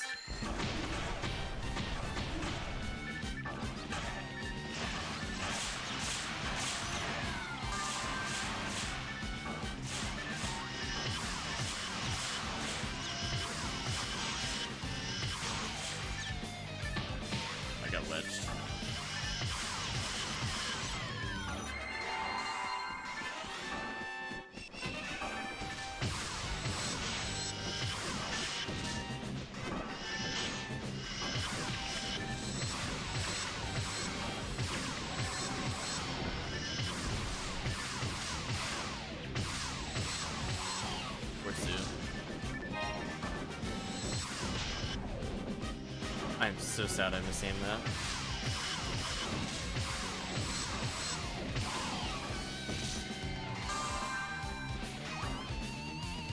Just a few Dwarfons. Although funny enough, when I usually play, I usually come over here to shoot them. It's very funny to me.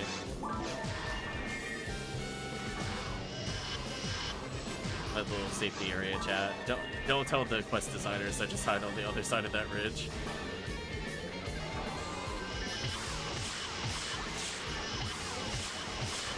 We are a little secret chat.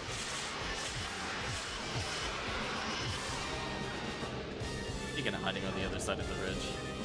Here. Oh, you want to spawn. Where are you?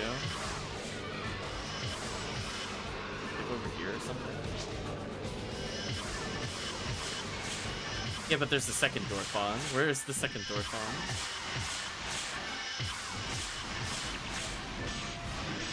It must be higher up.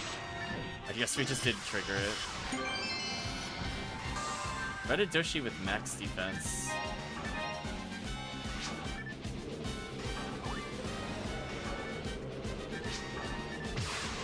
Yeah, I'm not doubting the first Dwarfon, but we didn't have two Dwarfons until this area. Must be on the way back. Like, it's definitely around here, I just don't know where it is. Like this. And now there's 4 Dwarfon waiting. Weird. Oh well. Don't mind me, just gonna cast Fireball.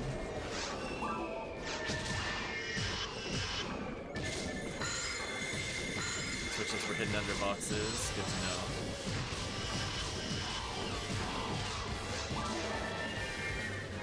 Oh, there's 2 of them.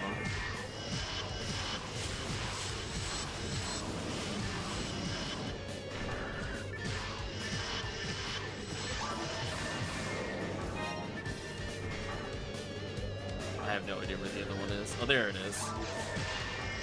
Well, that answers that question. As I said before, it had to be this room, because I didn't see it prior to this point.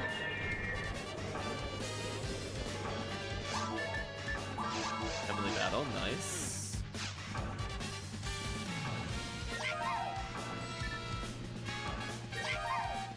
Keeping the switches, nice.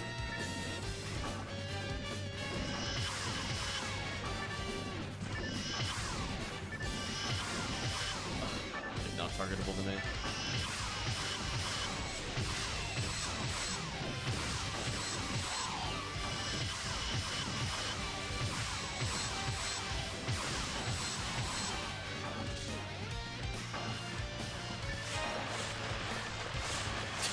I like that ass Sark just jumping in the air. It's trying to high five. Just can't quite do it right. Maybe one. Why did the other one jump at me? I wasn't even attacking. It's just weird. Maybe techs also trigger it. Normally they just kind of die quickly. I don't get to observe their behavior. There's a lot of ice chances.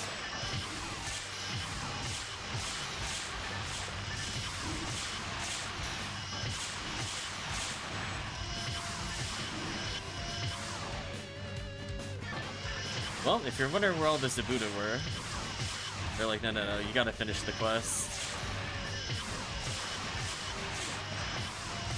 No resets for you. Yeah, we might replay this quest in the future on Blue ID.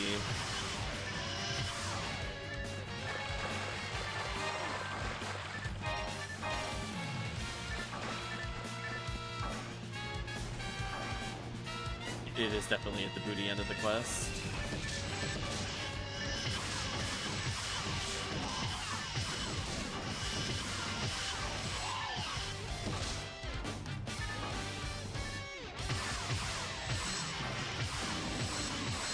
Poor Dwarfon getting murdered. See, like Dwarfons like this, where you can kind of spread them out to spawn them, that's very single player friendly. Try to stun these two a little.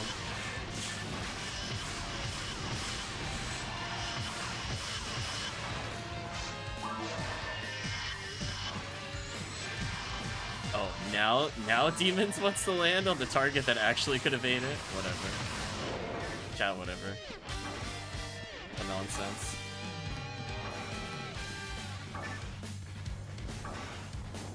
I was gonna say, did I miss the switch somewhere? Oh, there it is.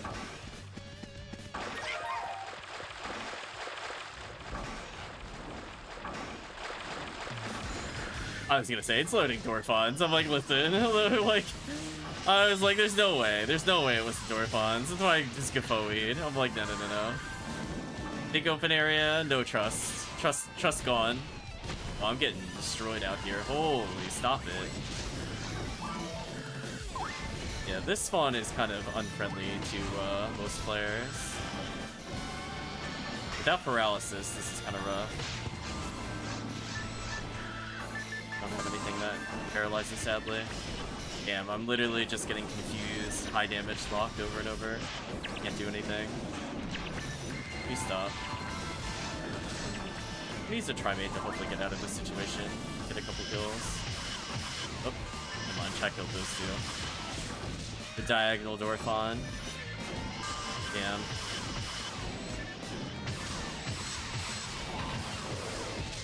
Call him Bishop Dorphon. It's coming at me diagonally, chat. It's all over. Yeah. Well, I guess we could go fight the boss.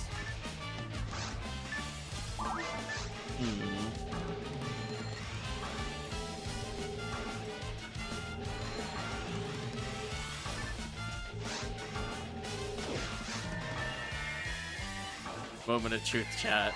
Does random quests get conjure you for no reason? Find out. Of course it does. Chat, why did we play Pod? What is the point of Rare Enemy Week Pod if you can just play nonsense? But why indeed? Why? Why even play Pod anymore? Pod's dead to me, chat. Rest in peace, Pod. Actually stupid. Well, at least I have a small rare chance, I guess. Of course. Well, anyway, this is why I would choose this quest for Vices. On the off chance you get a Conjure. Oh, Ark, you probably shouldn't follow me in this room. You should probably go to the 6 o'clock position. I go on a magical journey sometimes. This is one of those times you shouldn't follow. Here we go. Oh, almost punished. Almost punished. Nice try, Conjure. Yeah, reel back. Yeah. You're shocked that the big bad managed to take advantage of you. Whatever. Oh, I didn't get a good kill there. Trimate time. Getting lasered, idiot. Okay, the most generous spinners of all time. Did I not even get hit once by them? Holy. Right, chat? What a beautiful spinner. Holy. I can't believe I got away with that. That was criminal. Man, every other time I do that, I just get messed up by them, by their stupid little back attacks. Come on, laser me, laser me, laser me, laser me. No! If he started on left to right, that would have hit me. Thank you. Thank you. We have now defeated Conjure the way it was meant to be done. Thank you, Chad. Take that cutscene. We've had enough of you. We've truly defeated Conjure. I guess I'll walk where the Heaven Striker might be. But more importantly, Chad, the wiggle hair has been unleashed. Look at that wiggle. Look at it go. Wiggle, wiggle, wiggle, wiggle.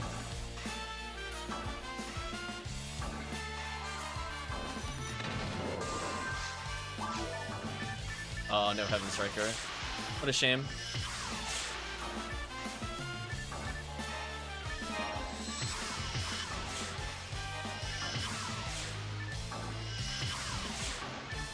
Like that Imperameter, I think got 3 PDs this run? Question mark?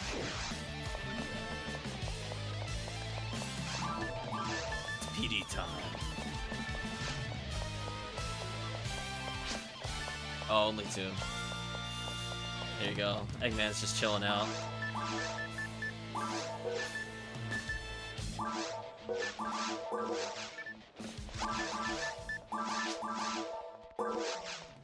Oh, it was under the run. That's fair.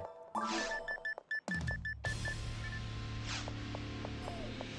see, any fun guns in the shop? Charge caliber, there you go. Oh, charged ray gun, but only 5% hit. Man. Right, chat? That's upsetting. That's actually upsetting. Well, anyway, I mean, as PSO continues to show, get rewarded for rare enemy doing stupid runs. Play seriously, 10 hours plus, no rare enemies, of course. Classic PSO chat.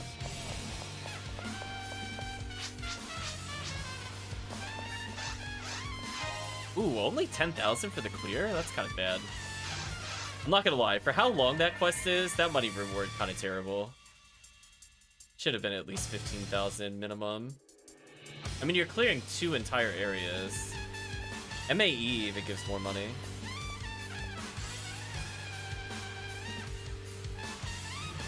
Yeah, MAE gives 20,000 for clarity.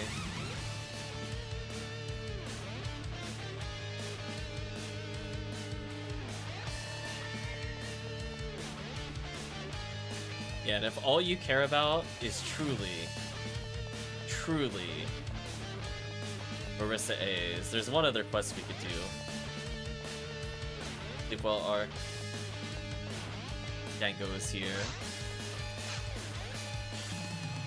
Although I guess we have less incentive to do it, unless the chat really wants advice. I mean, to be fair, get this, chat. In this quest, there are...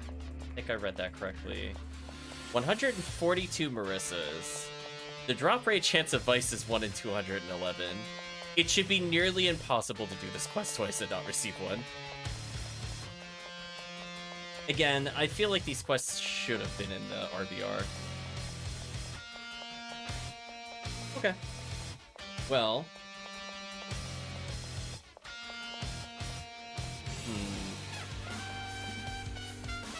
I mean, I guess we just do it to showcase it. We got some time.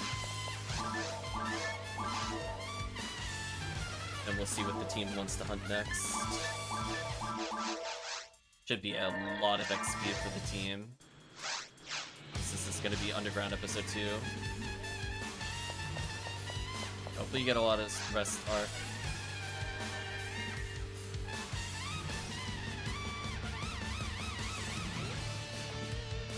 Gonna say Dango, lame to Argent, more Red Ring. If we have a 4th player, I definitely want to do Phantasmal World because it's got coins. Those 3 players also not too bad, honestly. Our team's strong enough if we really wanted to do it.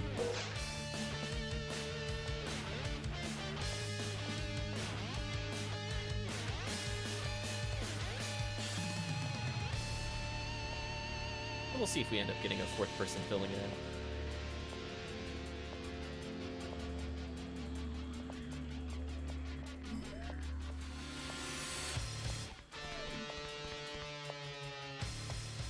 Yeah, let's showcase another quest that, honestly, I'm kind of surprised they don't put into the rotation. It's one of those quests where I think it's like just barely out of range. Like, is their philosophy is they just don't want any endgame boss in RBR? Is this the only thing I can think of? Because I don't think this quest is overpowered otherwise. I think it's actually probably the only adequately balanced of the 4 quests.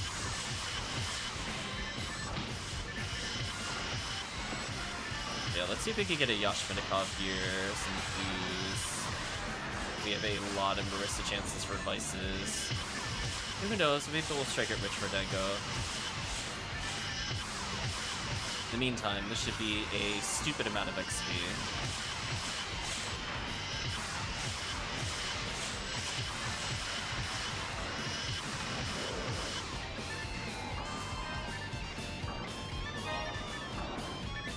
It's kind of a shame because this one actually takes you to St. Million, which some IDs actually do want consistently. Like, it actually is a problem that Chambertin is Chambertin. So, like, for example, yellow ID and green ID care about getting St. Million over Chambertin. Other IDs probably prefer Chambertin. Getting a Galatine or, like, a... No, yeah, just getting a Galatine is worth more. Or even a Hard Up from white makes a big difference.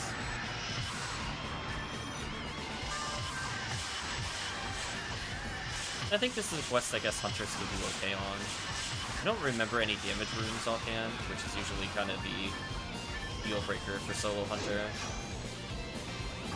40 hit Vulcan, no special.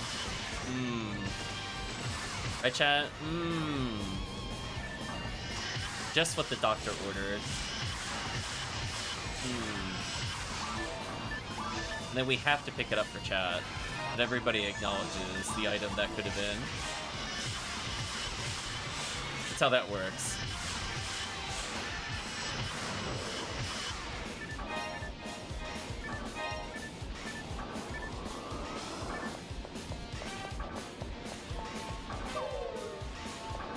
That poor Vulcan.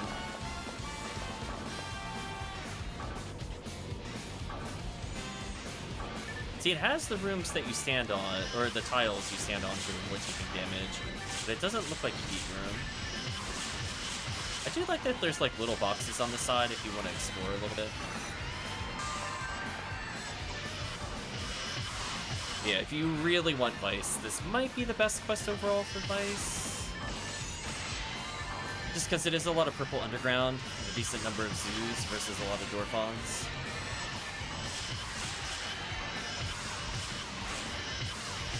And obviously underground boxes are really, really, really good versus surface. So you have a chance of just getting better Vulcans in general. I don't know how much weight to put on that when we're talking about like the value of quests, but it is important the difference between getting like a forest box set versus like a ruins. Like some people will make or break runs just because you can do this.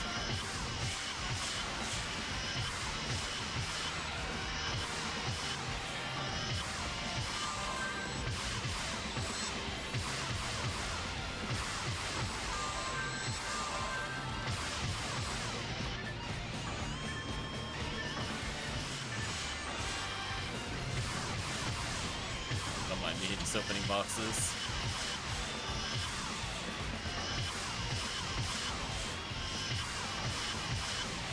Super Blizzard.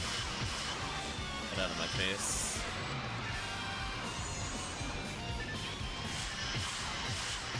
Honestly, I don't even mind another Tempest Cloak. I've been playing a lot of Episode 1 Caves plus Forest. This is pretty good there.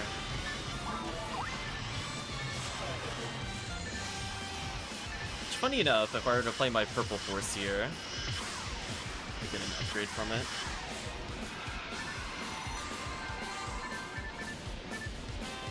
That zoo is out of here.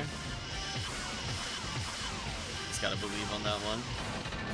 Thank you for making the zoos drop stuff in bounds for when we have to deal with this BS.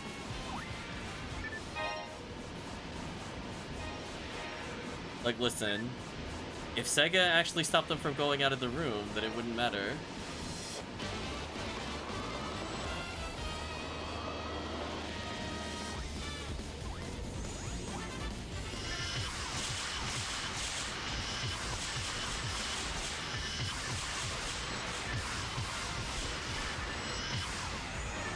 So many Marissas. You believe in you, Dango.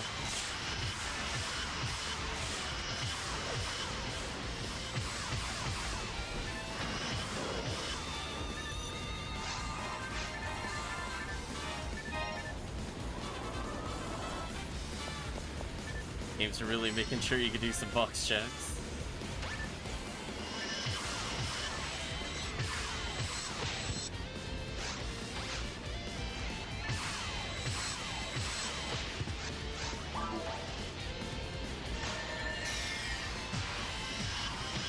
There's the demon.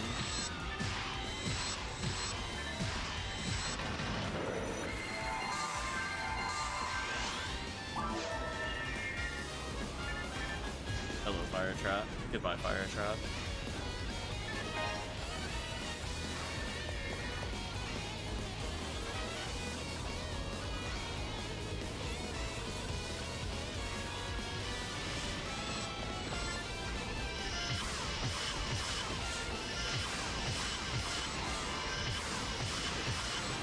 I don't know if like today's like Sonic's anniversary for release.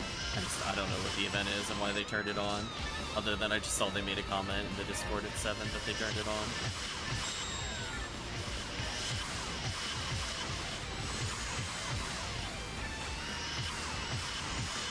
It's so sad you can't hit those with normal gunfire. That is hunter prejudice to not let them shoot that.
Hit Vulcan. You won't be missed. Welcome, Brennan. I hope you're doing well.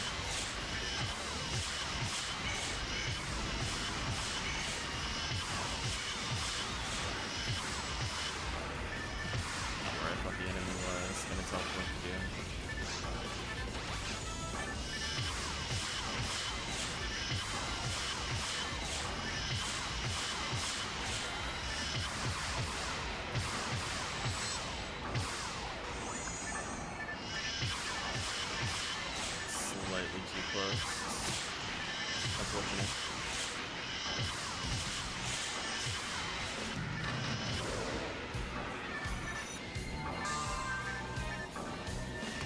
What's the buzz, Alden? Certainly a phrase. Hope you're doing well, Promethean.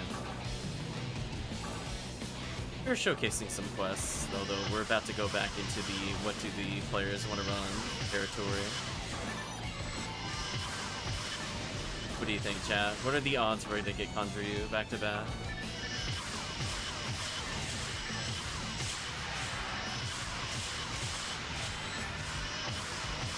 Yowies.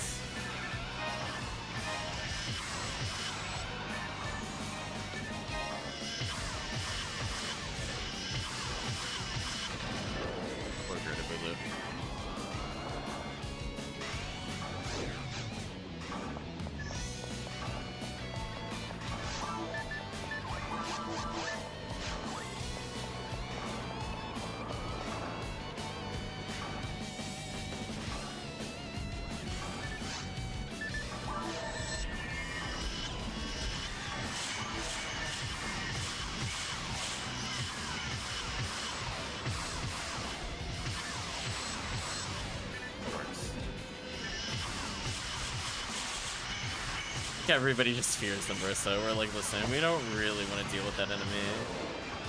Oh, thank you.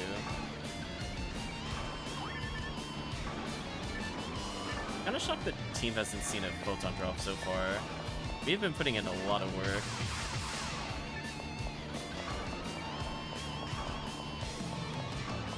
This little healing circle recovery.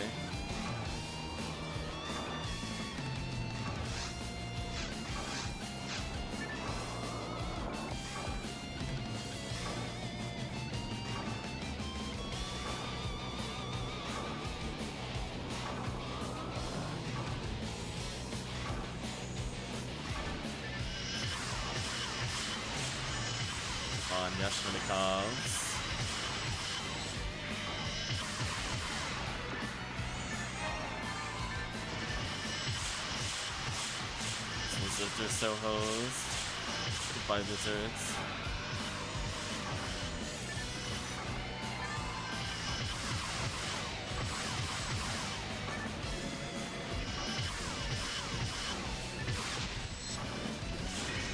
Fortunate.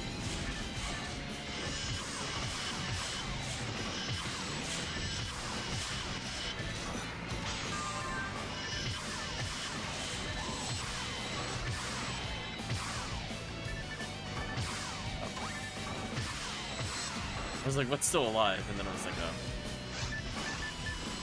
That's it?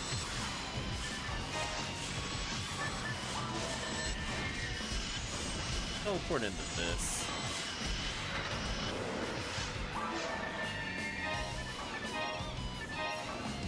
So, out of curiosity, did they put a lot of boxes here? I mean, the correct path is north, for sure. Like, what's in here? Lone Switch. Is it Girdavulu? Am I gonna get Girdavulu? Oh. Oh, that's horrific. Oh, I'm super dead. Well, I guess that answers that question. Well, I guess it's more Vice chances. Yeah, that was 100% worse than a Girdavulu. Do you like that it clears the color of my add-ons, by the way? That's super evil. Look at that. Why did they do that? Look at that. That's BS. Where are my add-ons? Nonsense. Gross.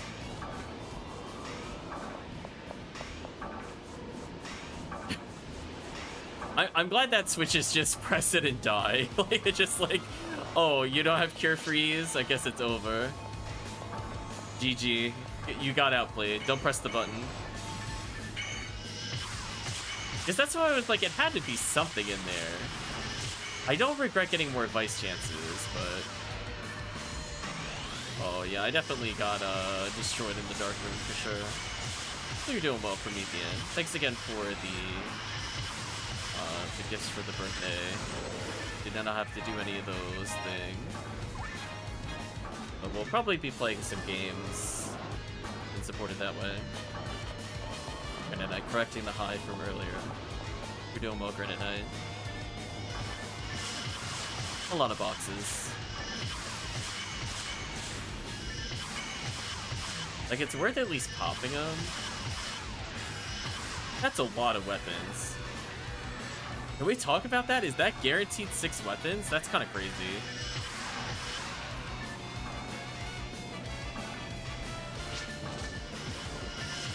Or did Vulcan no special? No, not again. Wow. I mean, that doesn't look like a random box spread. If that was random and it came out like that, that's actually crazy.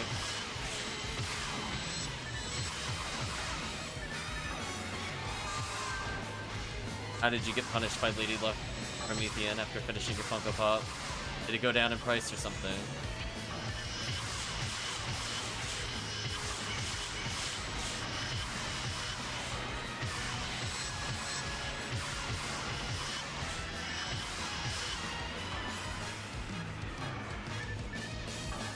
That one Rappy waking up misses the entire massacre.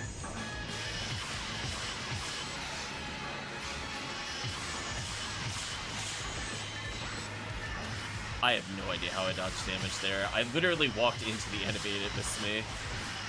Question mark, question mark, question mark. Life is unfair, chat. Ooh, sorry to hear you're having some car issues. Those are no good. Did you see earlier, Promethean? There's actually... They enabled the Sonic lobby. So if you want to pose with some of the Sonic characters, you can join a game. Check behind the counters, or go to the principal's office. So we saw Eggman earlier. He's very tiny. I'd just like to say, like, he was only up to like my hips or so. It's not as tall as expected. Sure. Honestly, Tails was almost as big as him. Poor Eggman.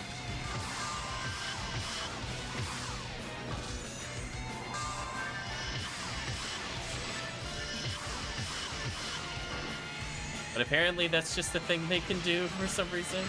Don't know if that's a vanilla PSO or not.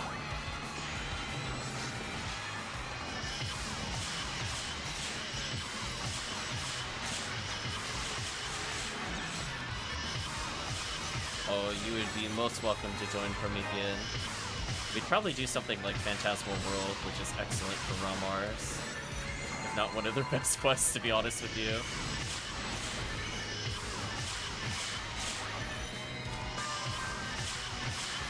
It's always more fun with 4 people to get those lucky points. No, it's the models are there. I'm not saying they imported the models, but to like position them, I don't know if they did that or something. Like those models definitely existed.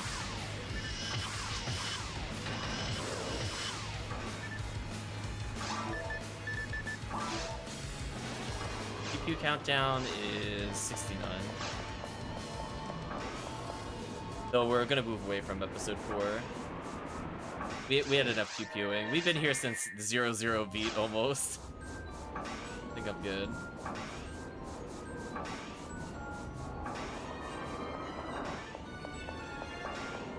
So Phantasmal World 2 would definitely be a preference. In theory, we could try Phantasmal World 2 with Anguish 1 for Feeling Brave. It fixes the problem of the Phantasmal World 2 boxes slightly. The downside of it being Anguish. Because it pumps them up to another weapon pattern, from what I recall.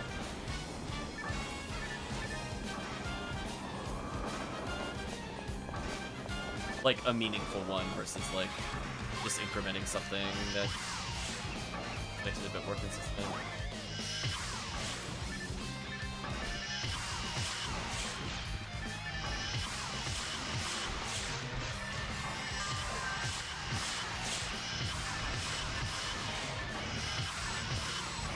I believe there was 140 something Marisas in this quest. What an evil quest if you don't have a force. It's fine. We'll get through it. Just level up. Oh, I'm out of here. Shotgun time.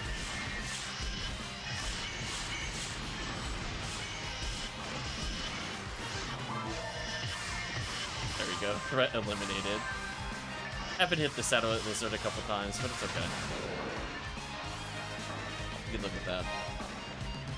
Oh, I forgot the plants are solid. That's right. They're just like background textures I can walk through. You see that? I get stuck there. Can I stay on the ROMR? I can bring in a force. Sure. If you want to play force, I can level a different character in episode 2. I'll bring in all my hell stuff.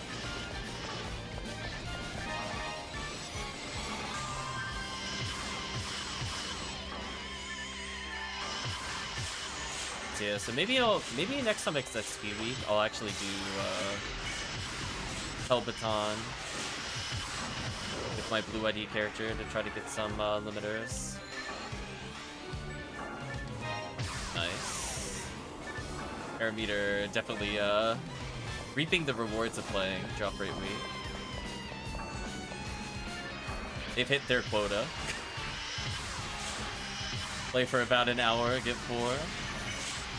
Good ratio. I think I'm good. I actually have a Hell Needle.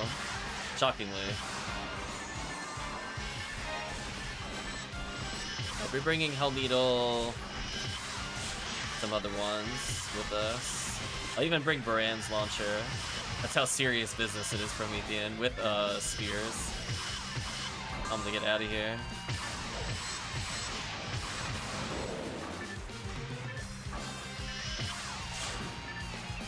Lots of box checks on the way through, which isn't too bad. Although that one set of boxes is kind of crazy. Get, what was it, 5 or 6 weapons guaranteed? Versus just random boxes like these.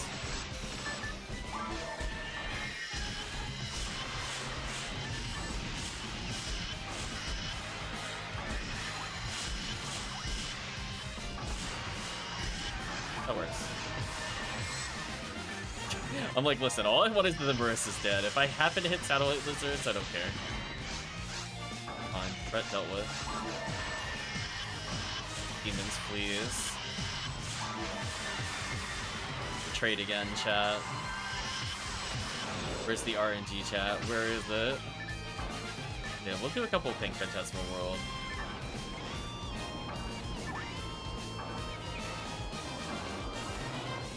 Give Dango extra lame to Argent chances, and all of us love planes, which is kind of nice.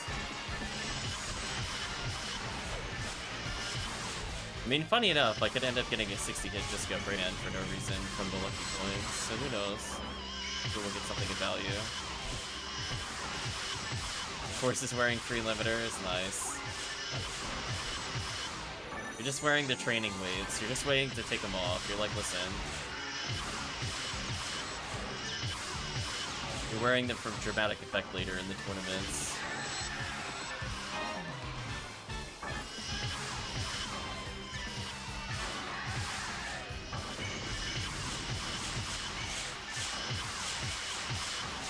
So much Pew Pew Laser, chat.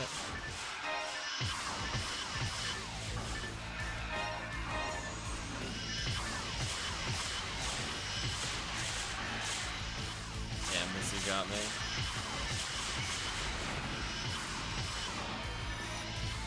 There we go, Naruto reference. See, I understand that reference. Other references? Whoosh. Nothing but air.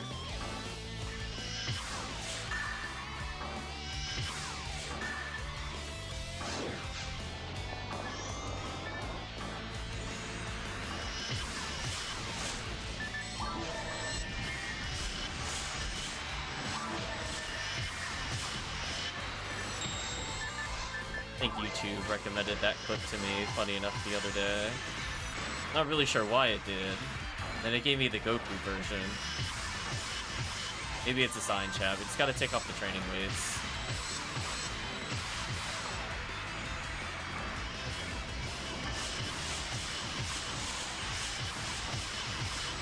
Or in Rock Lee's case, we just gotta take the medicine that we're told to take.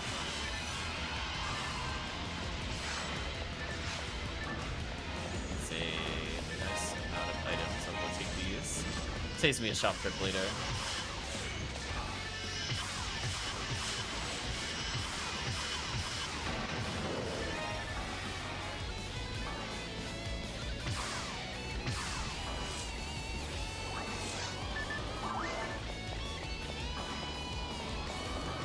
I feel like Naruto and Bleach are kind of similar to me in the sense that they are series where the first like 2 to 3 volumes are nothing like the rest of the series. Like they just went on a complete tangent.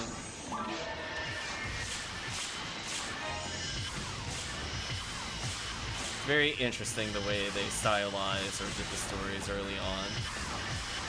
And at some point they deviate very hard and never return to what it used to be. Isn't necessarily a bad thing, but I did find it was interesting that both of them did that.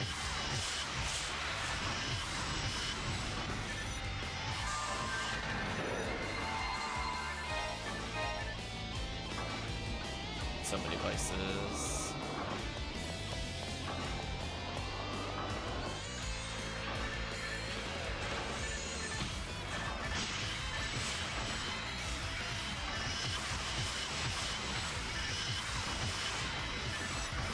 Worst case is JoJo's. That changes dramatically every season.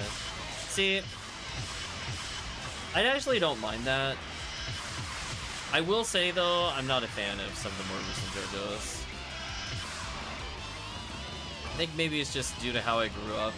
I kind of like that old 80s style of art. I don't like the 80s like storylines, but I do miss that kind of art style.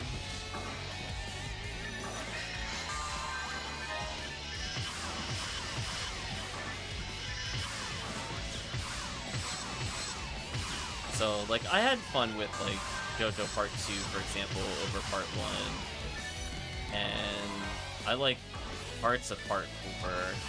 I did not like Part 5. And I enjoyed Steel Ball Run, but be a mixed bag. JoJo's actually interesting. I think it's one of those ones where the author is just kind of a personification of, oh, I didn't really think this through.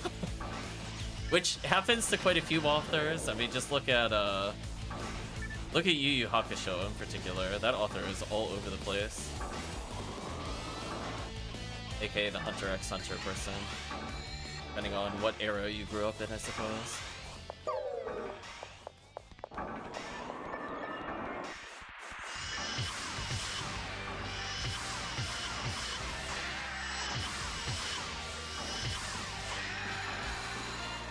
Yeah, JoJo's nice. It's just... I think people gotta be honest. There are definitely times the author has no idea what they're doing.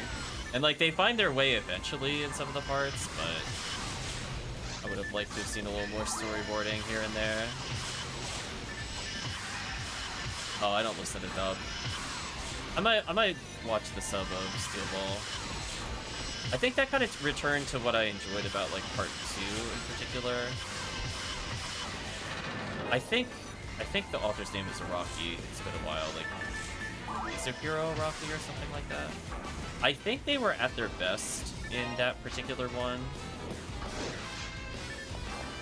when they are clearly pitting people with low to no powers versus people with powers.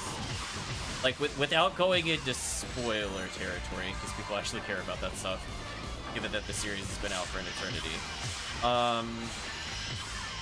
The main reveal of the antagonist's power and seeing a character with limited powers deal with that and try to figure it out is probably one of the more interesting parts of that series to me. I think another kind of parallel to that is, I'm not a fan of, like, the Chimera Ant arc in Hunter x Hunter, but I really liked the tension of when the characters were first trying to invade the mansion the first time, where it has more at stake because these are characters that aren't protagonists, and it's always nice to see characters that are kind of like secondary or tertiary actually have stakes in something, because it's not as interesting when, like, a protagonist is in a similar scenario. Like, is anybody really doubting if Jotaro is going to be a majority of the villains in, like, 30-volume series? Is anybody on any doubt? Like, JoJo Part 3? Like, it's just one of those things where, like, it could happen, but... Nice photo drop. Yeah, I think they explored that a lot in Steel Ball Run. In fact, there were several times where there were people with no ability to really deal with the other person, and it just came down to either stalling for time or some other condition. I thought it was interesting.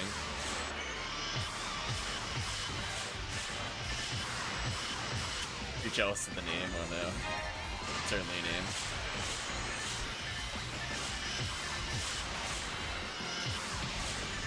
We've gathered 200,000 experience so far. That's kind of wild. We haven't even reached the boss yet. I wonder how much we'll actually have in a non-XP week, splitting the XP. Take that, boxes. So, you know, there's just certain expectations with the show, and I feel like when that author, Araki, did more kind of on the horror side, it was actually more interesting. Or when they had, like, very unusual handicaps in the fight, I thought it was interesting.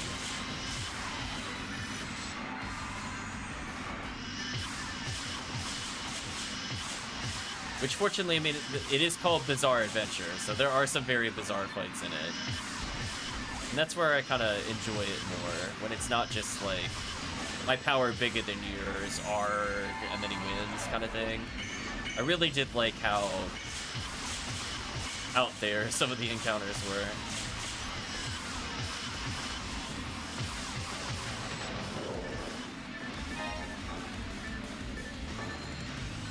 I'm just gonna keep seeing that divinity armor over and over again.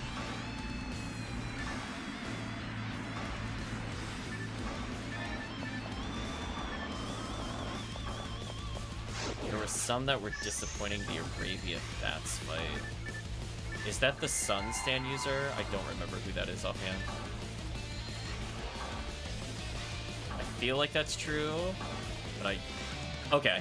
Wow, that was a good guess. I haven't seen that in a long time. It's like, oh, like, wait a minute. I'm like, hold on. He's probably talking to part 3, right? Because I mentioned part 3 earlier. Yeah, some fights aren't as good. But I mean, like, think about it this way. Like, some of the most iconic ones... Rock. Yeah, it is Rock.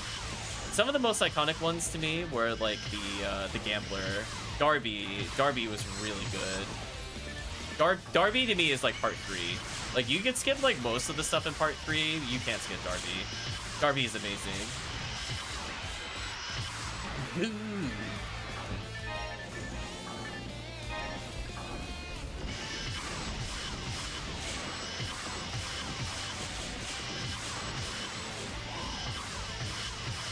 So, you know, there's definitely ones that I think are a little more interesting than Villain of the Week, just because they're done so differently than normal. Anytime there's just kind of an unusual handicap, it's just a chance to show off the other character without necessarily giving them new powers, which, unfortunately, Part 3 did have a bad habit of just being like, oh yeah, by the way, the stand can do this, and then I'll never use it again, bye. Part 3 had that pretty bad, and that's where Araki was still kind of feeling things out. You could kind of feel it. Like, was it really necessary to give him, like, Starfinger, or whatever he called, just holding his breath really hard? Like, did that really have to be how those were resolved, really? I don't know.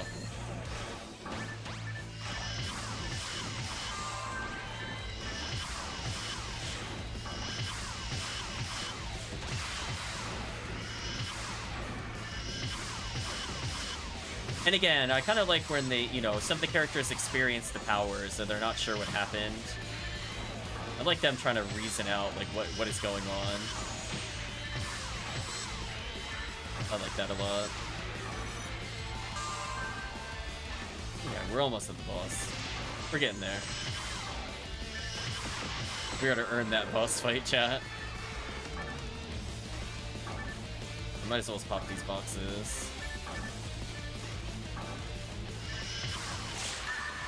Boom. Sadly, no weapons.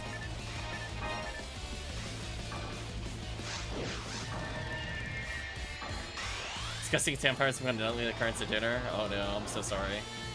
But I think that's where you could kind of do stuff like part 2. It's just kind of interesting to me, just because like the protagonist is clearly against such like a ridiculous disadvantage in like every fight, and I feel like that was one of the better uses.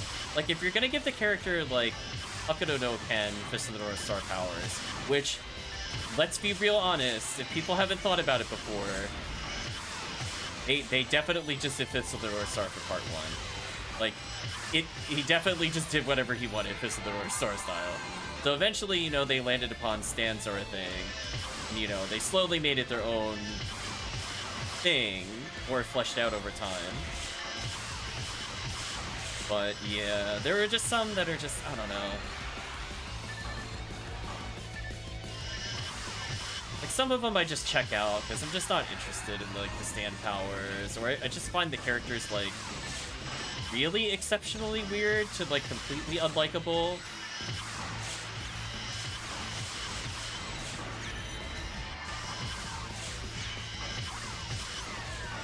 It's kind of unfortunate.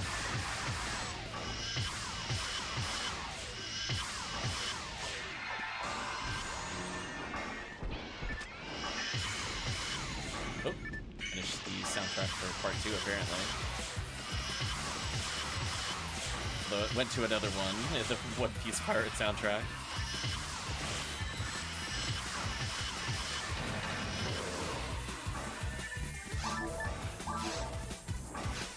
So I'm assuming, Promethean, you've at least seen some of JoJo, or at least know enough that you're... I mean, naming Arabia Flats is kind of a... That's so specific. Like, even I had to think about that one for a little bit. Yeah, let's switch to the third game soundtrack.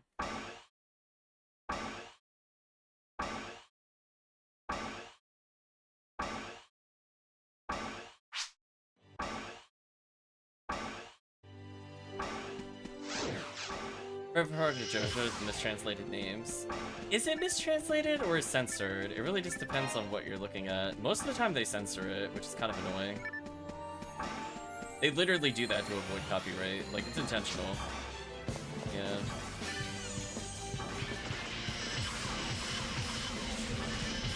Yeah, like, I'm not a big fan of the slice of life that they were going for in Part 4, for example.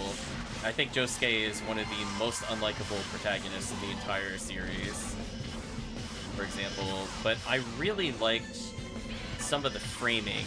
Like, when the author actually thinks about things a little more, it shows up a little bit. Like, I think the chapter was called Thursday, for example, where it's a whole bunch of things happening on the same day. That was probably one of my favorite parts in that entire arc, for example.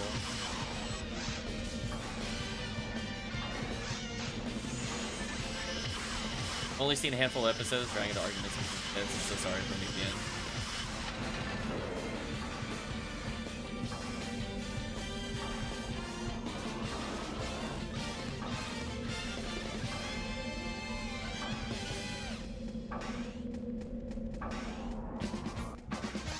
Damn, game's making us work for this boss.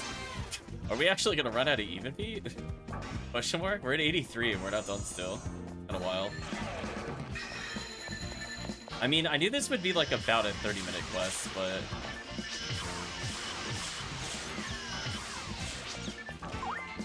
Rip.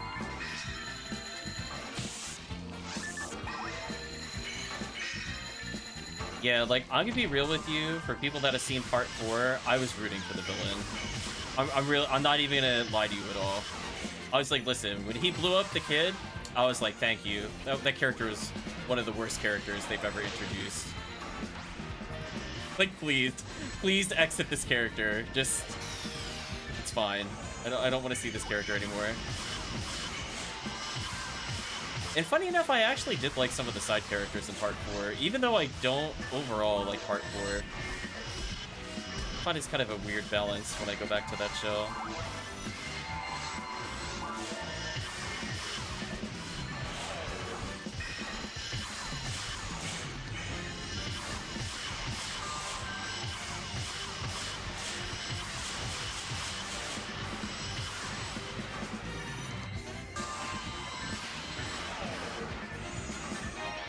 Yeah, I mean, like, at least if you're watching, like, the anime version, they tuned down the...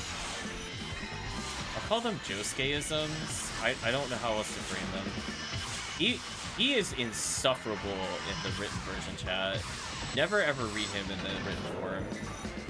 Like, holy, this character is terrible. Hello, boxes. It's just a Gerda. That's so rude. I feel like I'm getting pranked. Get out of here. There we go. At least there's some boxes as a consolation prize. Yeah, people don't know what I'm talking about if they've only seen the show. Like, he's very aggressively punk, and you could kind of tell what are, like, we'll call the Josuke-isms that they couldn't remove in the anime when he does stuff that doesn't seem to match his personality in all of the later episodes. The Star Platinum's ability beat Gold Experience Requiem? I don't think so. Gold Experience Requiem is broken. I mean, I guess if you count, like, if they're both active at the same time, there's no way Star Platinum wins. It's over.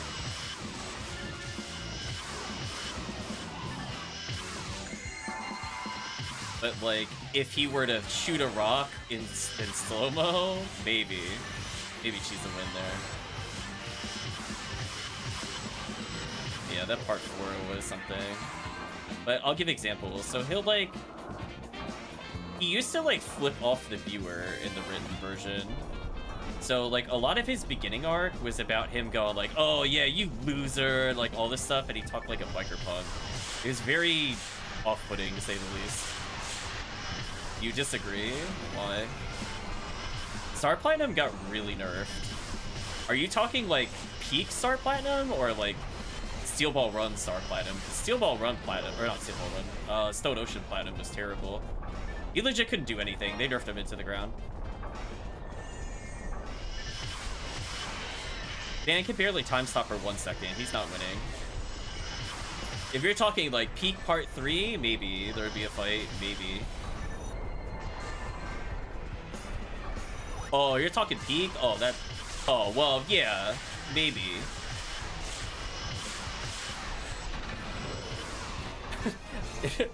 If we're talking about, like, even part 4 him would probably still lose. Part 4 him was kind of whack.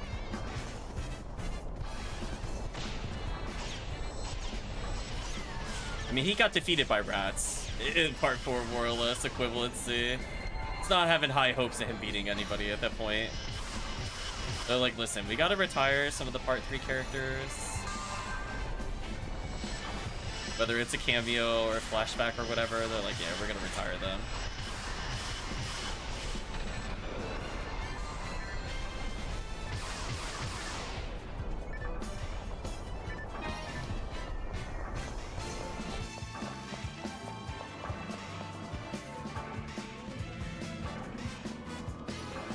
Yeah, Gold Experience Requiem was kind of the strongest stand outside of one other in the entire series, though. So saying that anything actually beats him is kind of a hot take, to be honest with you. He's pretty powerful.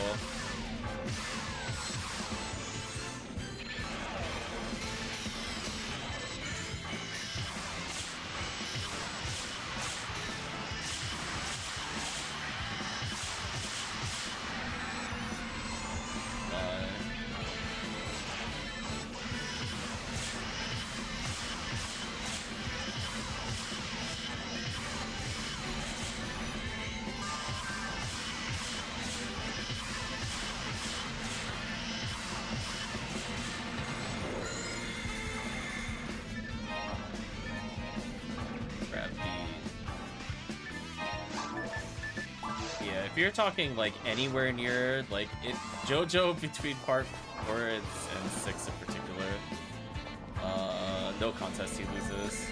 He's terrible later on.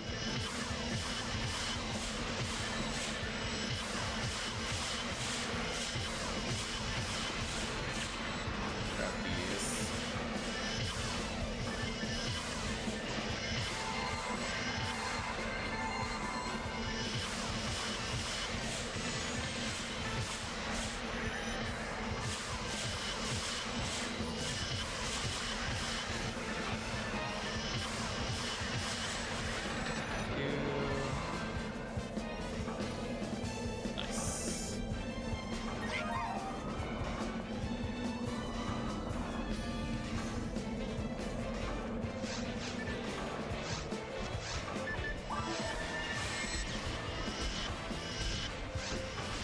Cannot believe we're in this quest.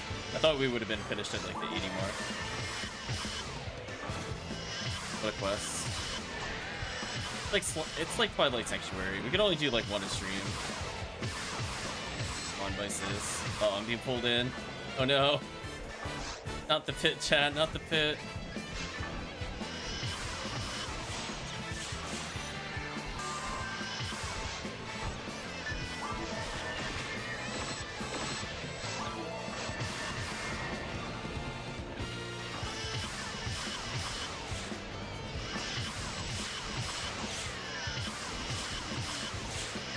Yeah, it's just kind of unfortunate because I think it went later on.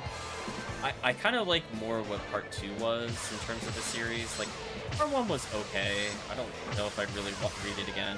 It doesn't help that like the drawn form of it has like his old art style.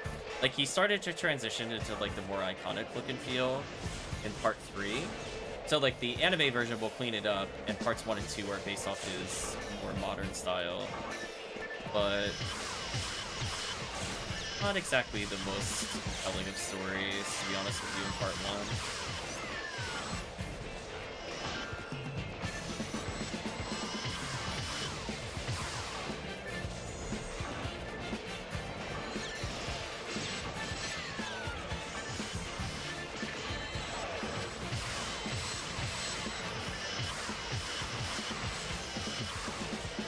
The Phantom Blood JoJo statue? I don't know what that means. I mean, I know what Phantom Blood is, but what do you mean statue? You mean like a real life thing?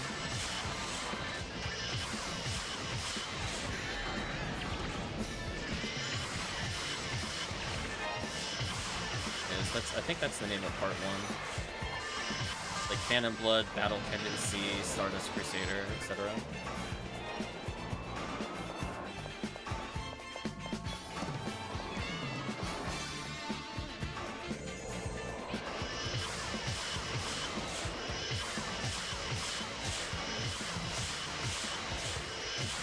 Jonathan holding on the Dio's head.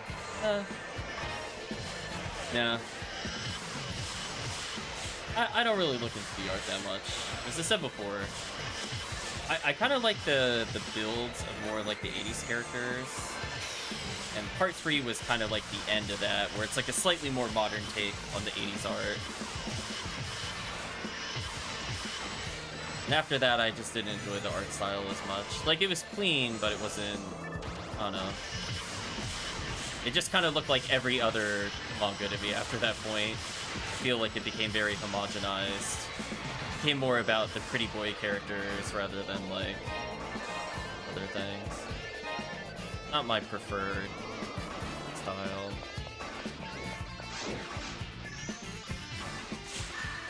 Power materials. Did my deer pick that up? I guess since I missed the power material earlier, I'll just go grab it now. Proof we were in this room earlier. This is indeed a long quest. As I said before, I knew it would take a while. I for some reason thought it was only 2 floors and not 3, which doesn't help. But hey, we're gonna end with like 400,000 experience, so I guess you'll get your XP's worth, question mark.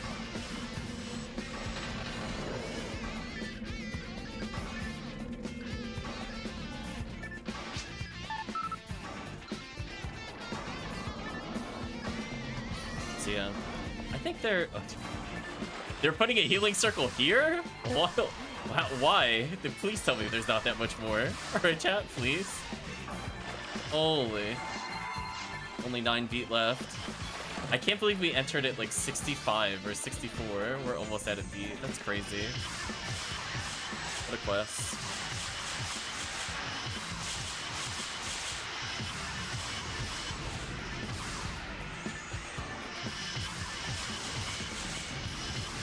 Yeah, I don't know.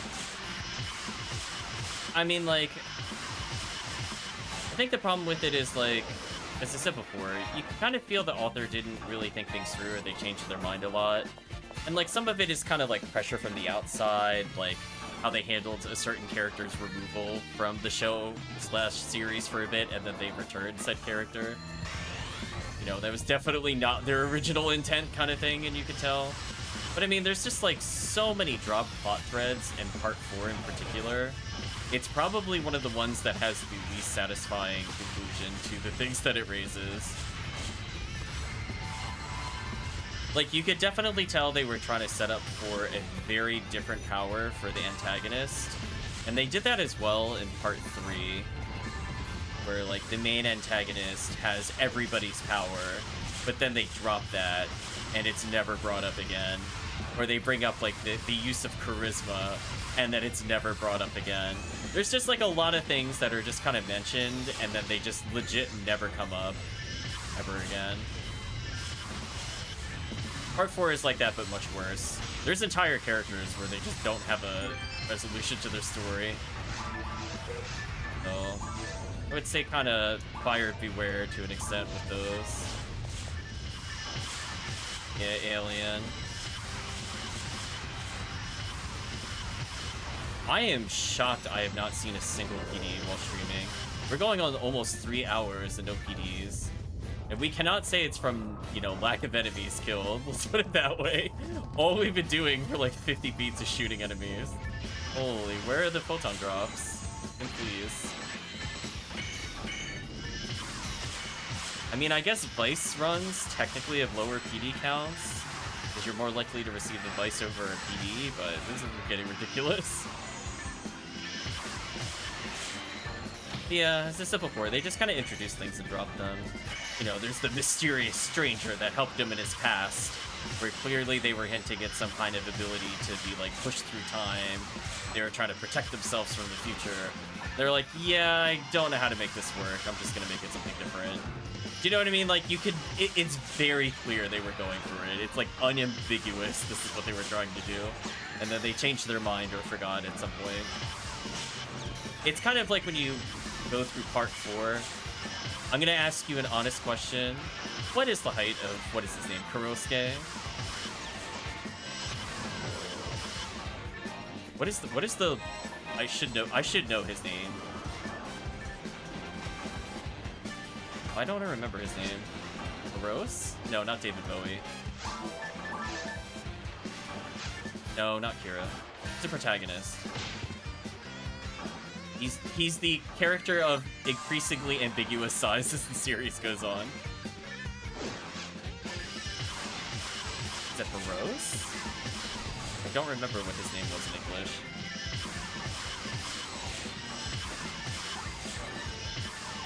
He has, like, the evolving stand. I'll put it that way. That should narrow it down. If chat has seen the series, they know who I'm talking about.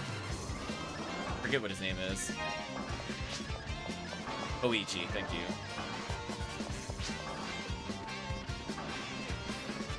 Like, his height makes no sense in this series.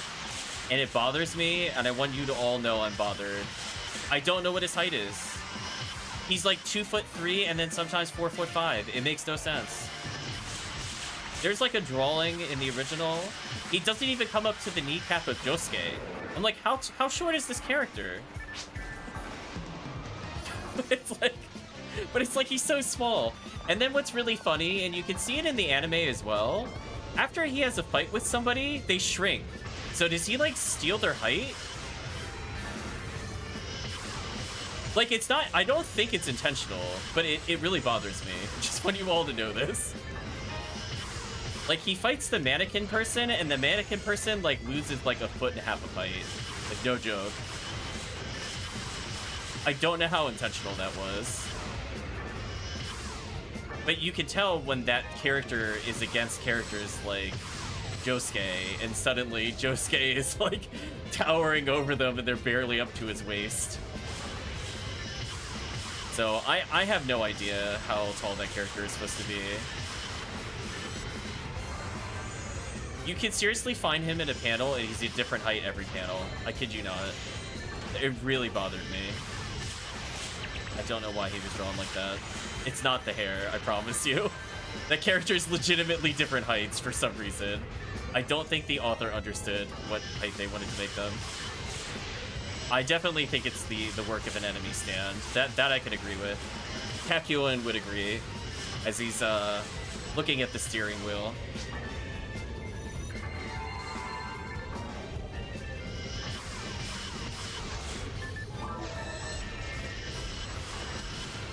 But yeah, like, no joke. I think at one point he's like up to Josuke's shoulders in a shot, and then there's like a really early shot where, no joke, he is not even up to his waist. Like, it's outrageous. I'm like, is this person supposed to be in elementary school? And then it's like, wait, they're in the same grade? How is that even possible? It's like, they're just like, it's like, what's going on? Yeah, I'm sure there's specific Reddits for it. I'm sure. Because his art style was so inconsistent. I couldn't tell how much of it was intentional. As I said before, part 3 he was just starting to kind of find it, where parts 1 and 2 were really unrefined. You might see like remasters of his works and like the mega volumes and the compilations, and those are generally much better, but compared to the originals, oh, the originals were a little special. But oh yeah, that character type makes no sense. He basically gives somebody the Naruto headbutt, and then they're, like, suddenly a foot shorter. What a beautiful Dwang, oh no. I've been part forward. You know what's sad? I actually read that version first, so I didn't really understand the story for a long time.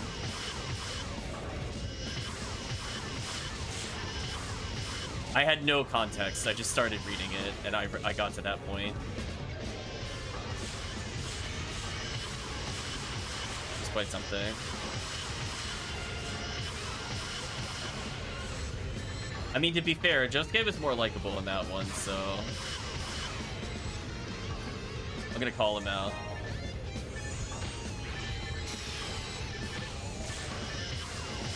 Yeah, the author had kind of like a stand-in character in part 4.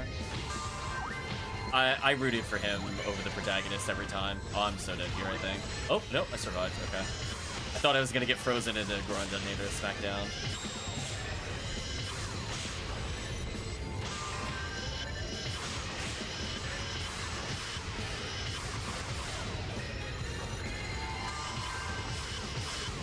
Yeah, like the whole Josuke thing with the hair. They were bringing up as a big plot point. It just never came up again. Seriously, they dropped so many plot points. Crazy. Speaking of crazy, is this Condry or Saint Million? Let's find out. Oh, just Saint Million. Whatever. It was a hard-earned battle for those places. Anyway, we'll switch over to Phantasmal World 2 after this. We have 3 beat left to beat the boss. Challenge mode accepted. Well, I guess this works.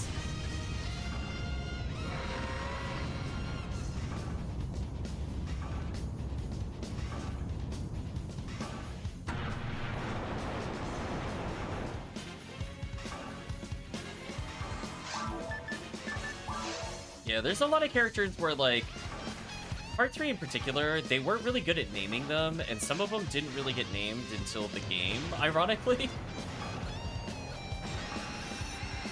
Like, I don't think in the actual manga, for example, Midler had a name, but in the JoJo fighting game, they gave the person that could basically morph their stand into other objects a name. I don't think it was ever used in the manga, in my recollection.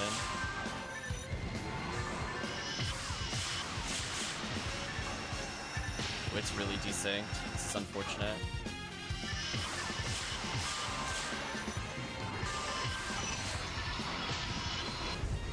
I'm so mad I got knocked down there. I'm so mad. I would have contributed there. So yes. Wait, you actually hurt the second phase with that? Oh, you were offset. Oh, no, it was still for the other one. That makes sense. I was like, no way, you did damage on the second phase. New glitch unlocked.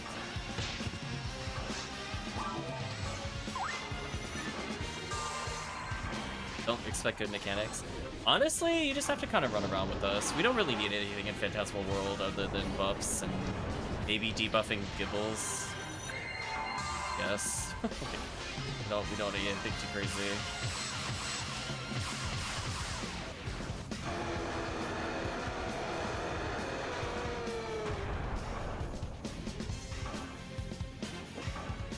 Yeah, I'm gonna switch over to Rocket Seal.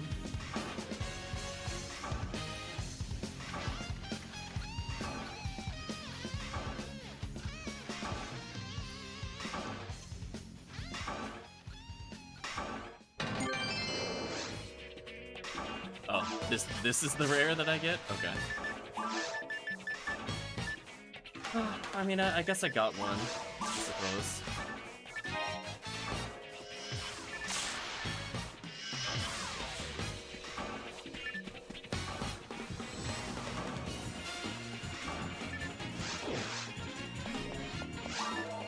I guess it's worth the PD. I'll count that as a PD.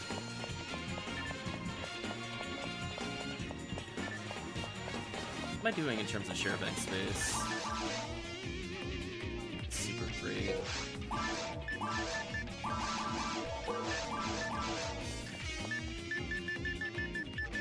Eventually gotta figure out what to do with some items.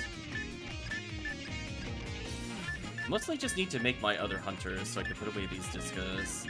I might just gather them up on one of my cast next time, have more space.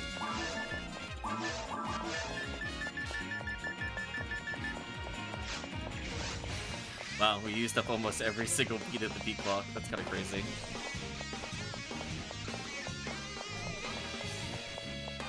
Hello, Knuckles. And Knuckles, chat. 10,000 Meseta? Okay. If there's something they need to tweak, that quest should have been worth like 25,000. That quest is like a half hour. You should be getting 10,000 for every 10 minutes. I'm sorry. That's how the ratio works, chat. Let's switch over to Ranger.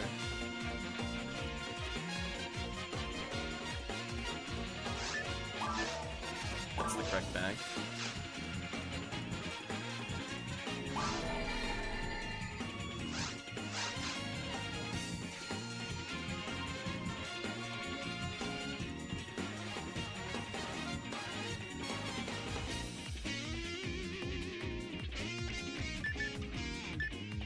Yeah, Ninja basically leveled my blue Rocket Seal on something at some point, but we're gonna wait for XP week. At least I gave her a couple levels. She's kind of far behind.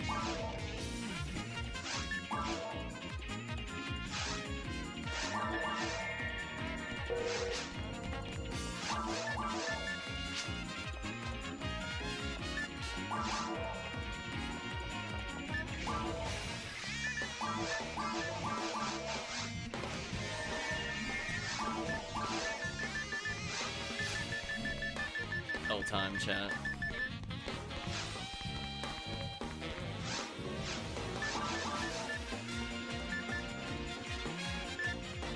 See, I have a 50 hit Vice just floating in here. That should be on one of the Q casts for sure.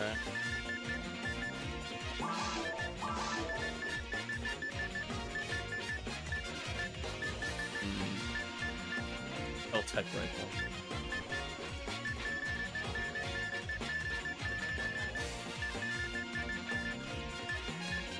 Oh, that's... No, where's my Baran's launcher?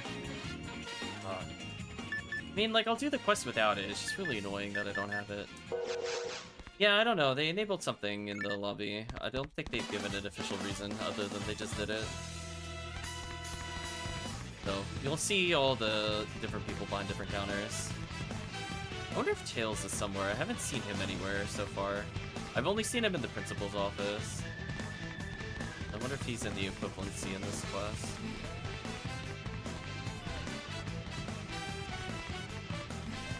Yeah, there's Ann Knuckles over there. Anyway, we'll teleport to the lab eventually. Well, I'm gonna rely on team to do some AoE. I'm gonna be doing a lot of hells though.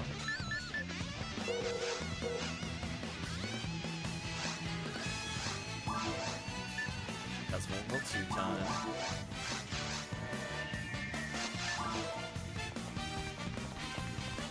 Ooh, bringing in the Humar.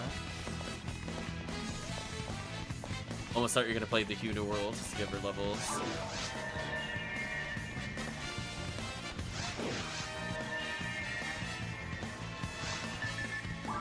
Well, we're gonna be spamming Deadshot almost the whole time.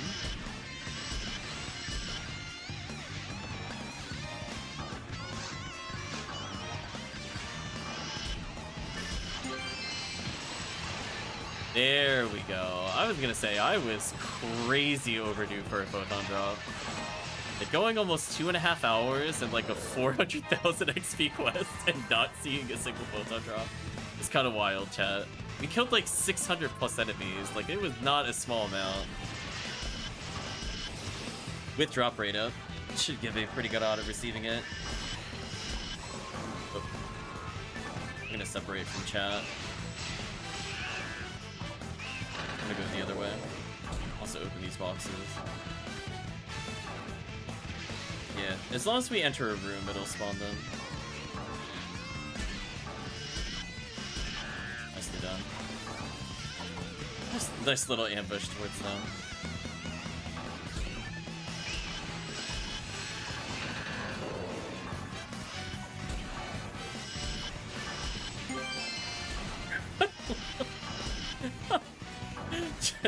Chat, just question mark, question mark, question mark, question mark, question mark, sure, why not? Okay.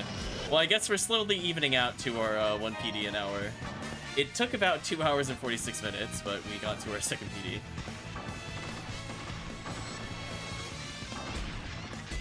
I guess I'll give Gibbles a hug. Take these boxes in case there's a Jaya in there for no reason. Speaking of hunts that give Jaya,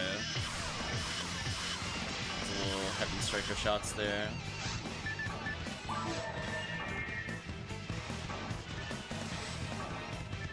Yeah, there's all these boxes here. They are absolutely worth opening as pink ID.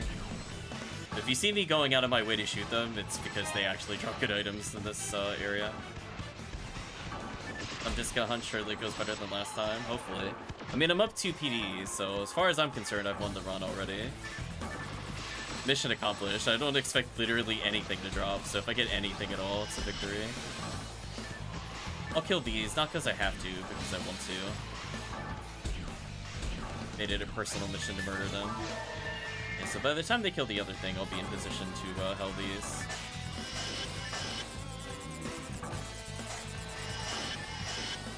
Oh, I whiffed the shot. That's so sad.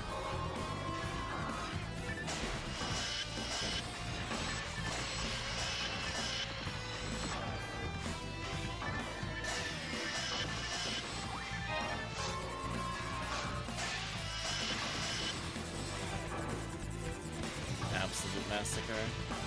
Let chat deal with this.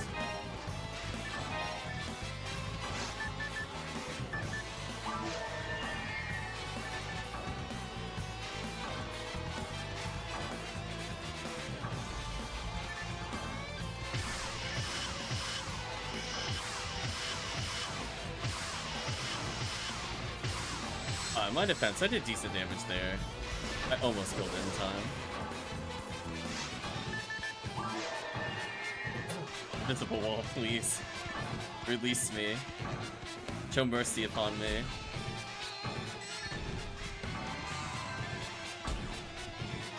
Clear those up. Amplifier of Razan. See, if three seals didn't exist, that would actually be an amazing app.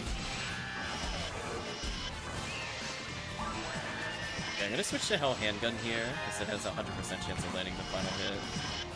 This has to activate. I think it's a good compromise if I can't freeze them. Like, that was a clean Hell Handgun. But sadly now I have nothing to deal with these enemies. Just don't do any damage. Oh, I'm not sure who has my Baran's launcher. I have to go find out. Could be on Viridia. I was using her a lot earlier.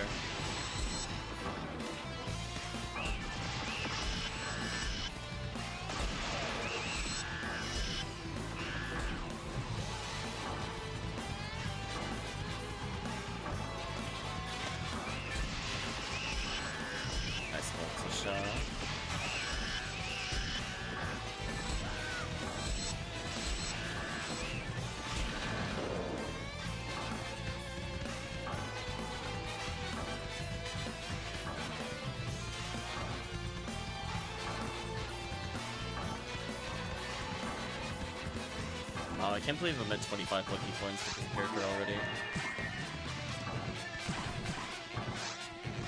What madness, John.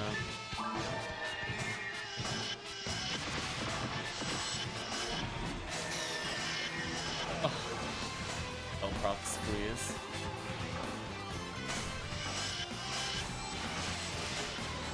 That works.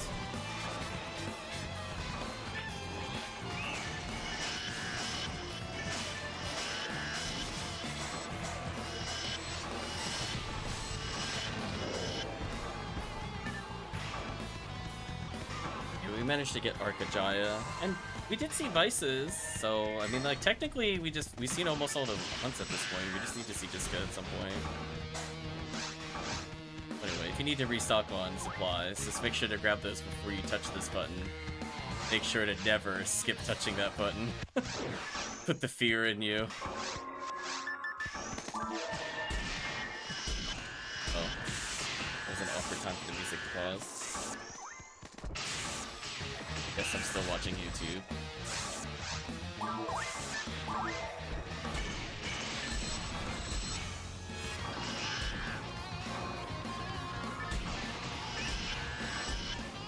Almost got him.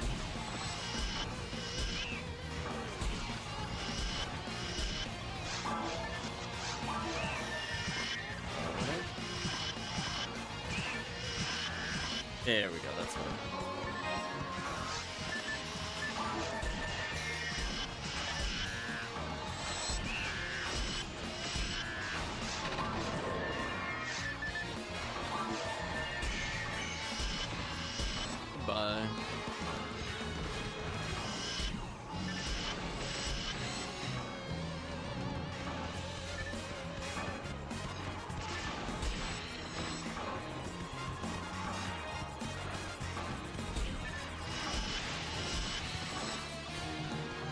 cleaning up, chat.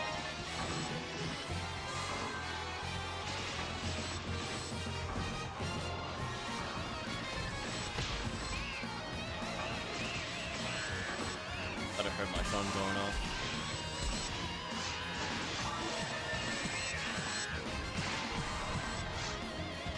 Like how this one, it feels like we're about to end it, and then it's just like quadruple gibbles get wrecked. Why am I not turning? Shotgun, please. I guess I was just stuck in the animation that long. Holy.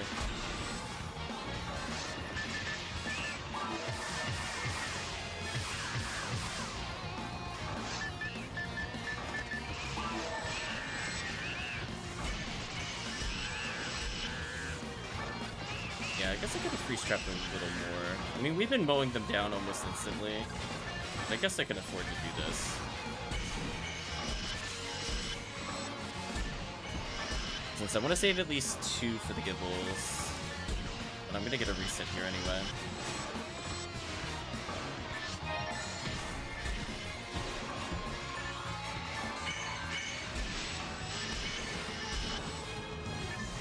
That was a deleted room. Okay, so we're almost at the end.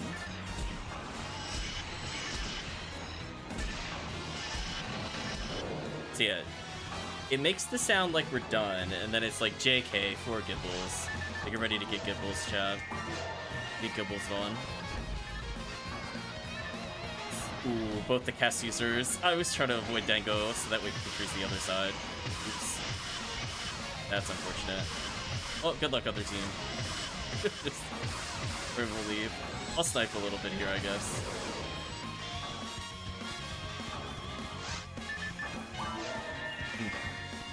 Yeah, I could be a little more aggressive with my traps, because I at least know where the next one is. Activate the console. Ooh, I'm at above 1,000 HP now. I did it, chat.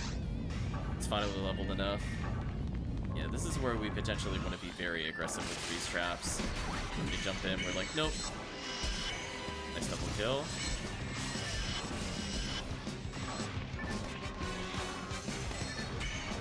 Oh, me and Dango are freezing at the same time. I'll let Dango freeze then, if he's freezing. I have a limited number of traps.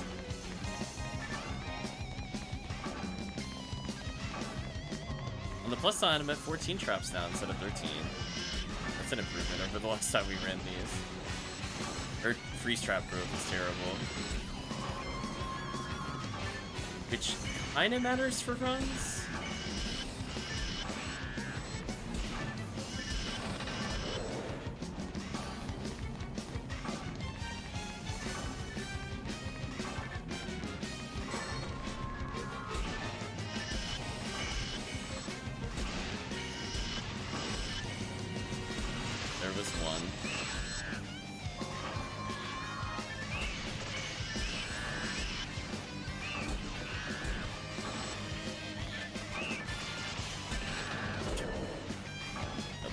Stood no chance.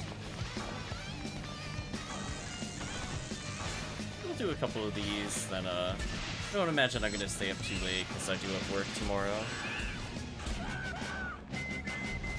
But it's nice to start the stream sorta early, except before we're going on like 3 hours. Plan on going to at least 11 o'clock.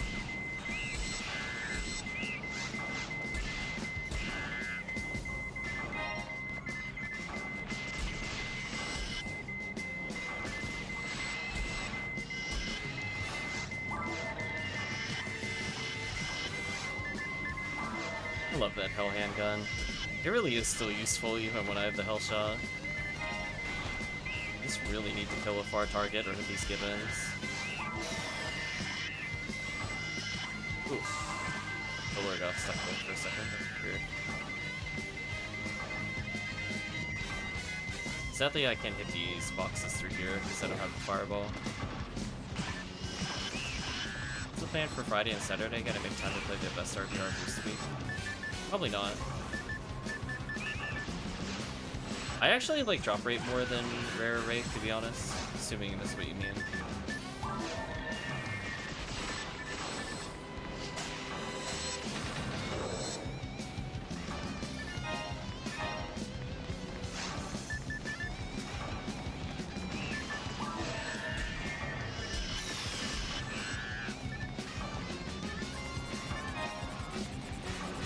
Oh, is it rare enemy? Oh, I thought it was rare item.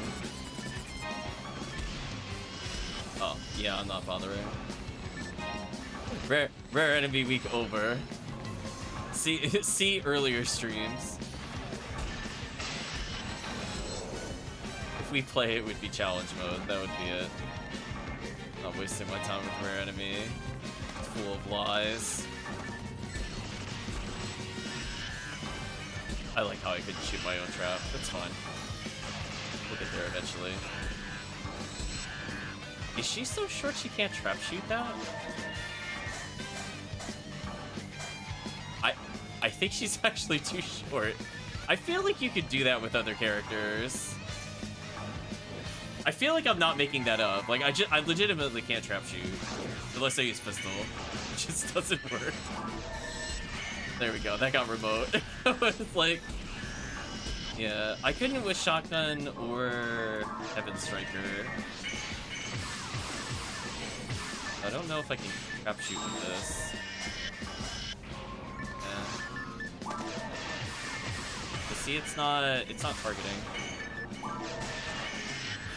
Oh well. I don't often go for the trap shoot.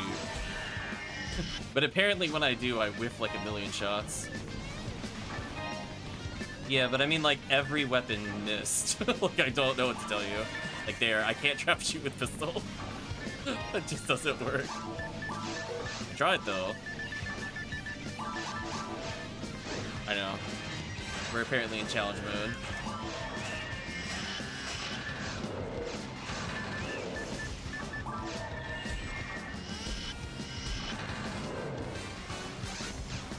I guess she has to always back up if I want to land the hit. Also, the button's over here.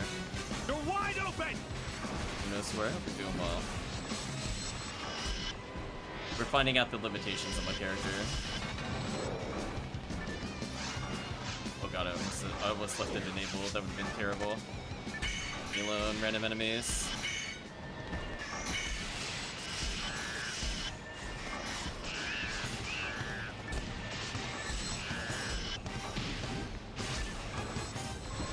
Oh no, you didn't hit it. I'm so sorry. Well, I'm sure you can find somewhere in the arena you can still see. You'll figure it out. I believe in you.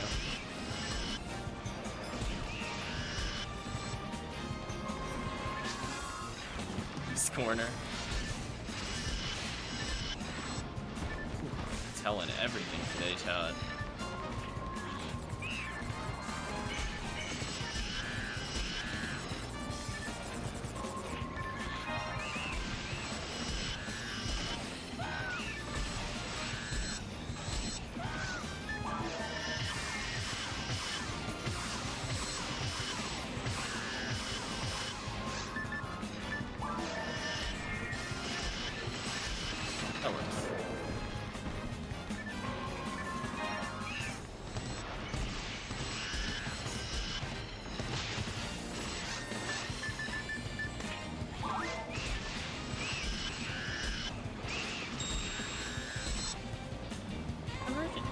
It's still pretty good even without the freeze drop. Look at that. Gross.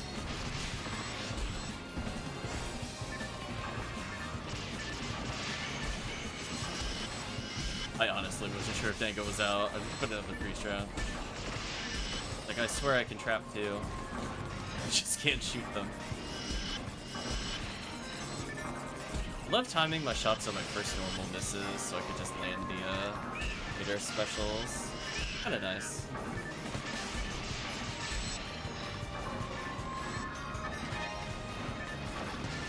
I'm gonna freeze that one. Oh, never mind. Chad already murdered him. Never mind. I'm gonna save at least 4 traps for the end because I know there's some very annoying enemies.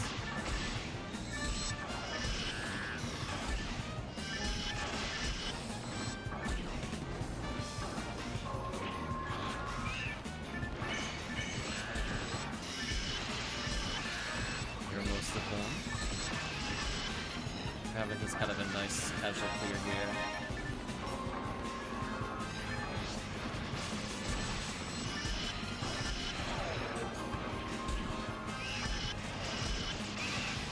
Swear says, hello, I got a question because I'm trying to remember what I did before, but I'm not sure if it's just me or something.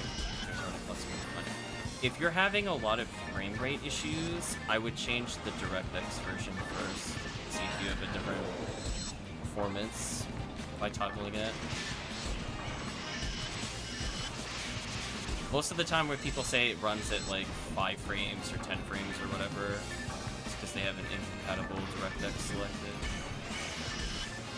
I would start there.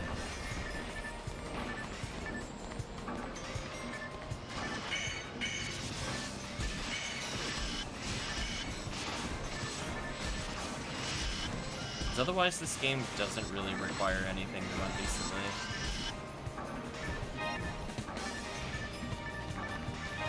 But the ROM DirectX will make it just kind of hug and chug when it ships speed butter smooth. Oh, actually the box check was already performed. Good job, team. Have I considered lossless scaling? What do you mean?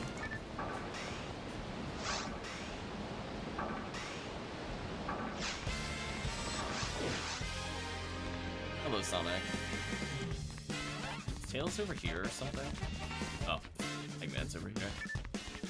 There's Tails. I was gonna say, I feel like I haven't seen Tails at all.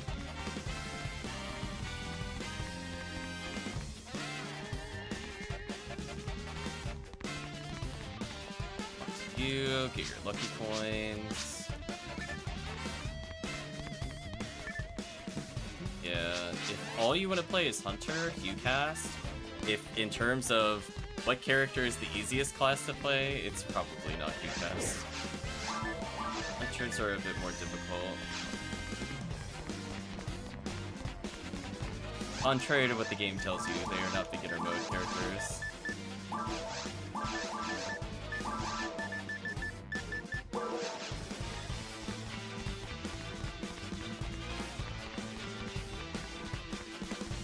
I really want to upscale the frame rate. I feel like that would make me nauseous. Dango's gotta go for tonight. Well, thanks for sticking around, Dango. I mean, Fo Newman's pretty easy to play, to be honest with you. As long as you have some add-ons to teach you enemy weakness. He's a character that will hit his peak power early, and you'll basically be able to solo for all eternity.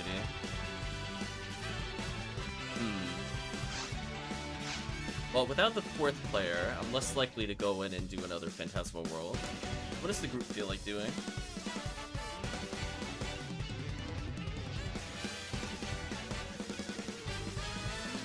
Upscale the resolution so it's not so old looking. I don't know if I have a problem with that, to be honest with you, Remote. Kind of okay with how it looks.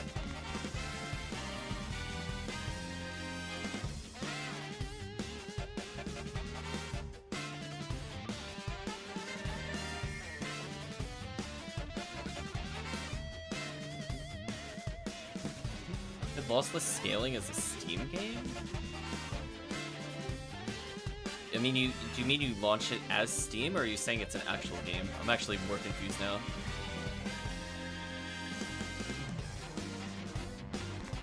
I don't play my stuff through Steam. That's what you mean.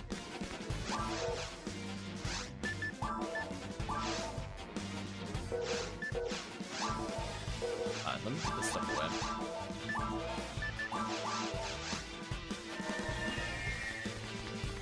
I'm kind of not into the graphics that much for RemoteBattery, I'm being real with you. That's such a non-thing for me. I actually also don't like higher frame rate.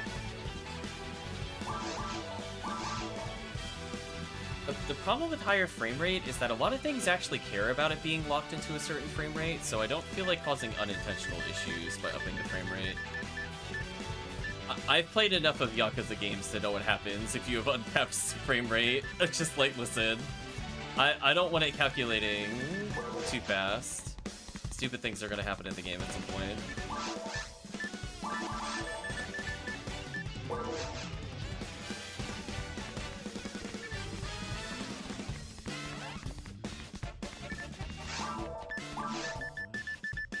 Yeah, I don't know.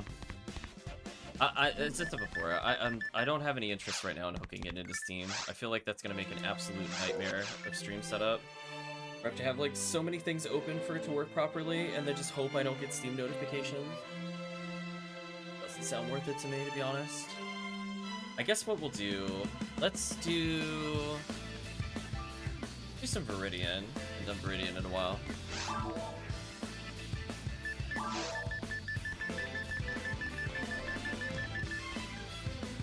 And again, I don't like when games go to 120 frames, I actually find it kind of nauseating, to be honest with you.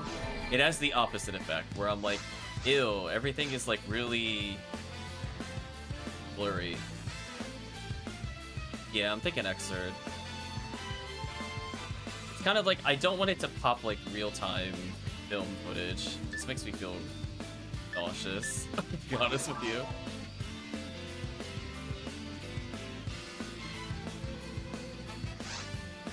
No, so you're gonna be watching me power leveling a pony then? Oh, that's certainly an experience. I don't know if that will teach you everything you need to know as a ponyman, but I guess you could give it a shot. I'm not gonna stop you there.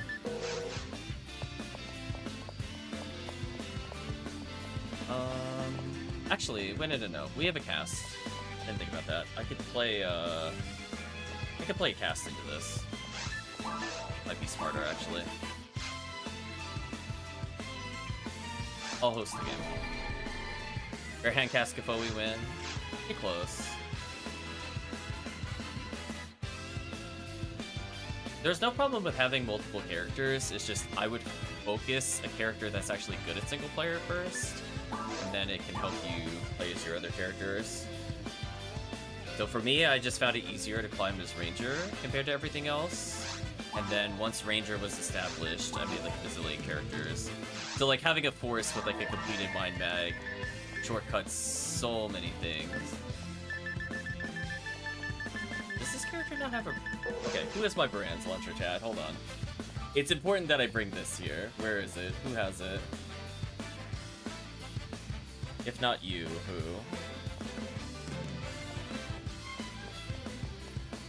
Should make that a mini game. Where is my Baran's launcher? I have no idea. I did play with it off stream, so it might be on a different character, but it might not be.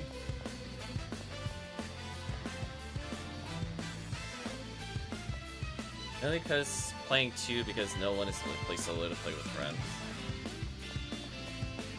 I don't know if I would super worry about that, to be honest, but I mean, yeah, I guess you could do that if you want to. Is it in Blue Castile? Is that where you think it is? Might be.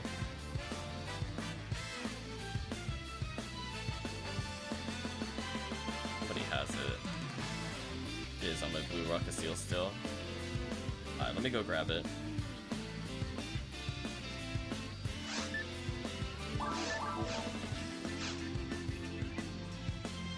A lot of it just has to come down to mags, no swear. Like, is the music playing the no, this is custom music. This one.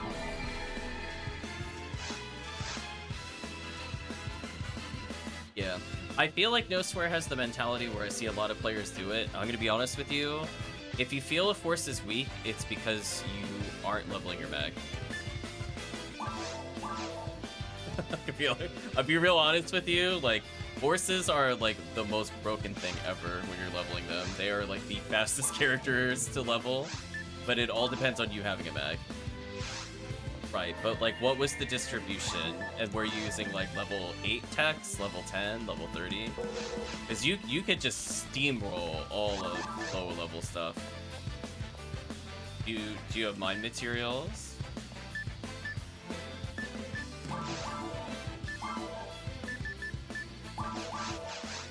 Oh, yeah, okay, that would also explain it. Yeah, you also need some high-level techs. Once you get that, it's pretty much over. Oh, and also no mind material? Well, there you go. I mean, that's a difference of, like, literally, like, hundreds of damage per spell versus just a couple. Okay. This time for real, we will go ahead and play with the other character.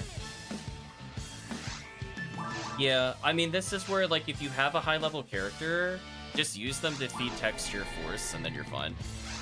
So that's what I was saying. Like, I played a ranger to get to the places where I could get items, and then forces absolutely devastate this game. Up until maybe mid-late ultimate. Okay. I think we're good now.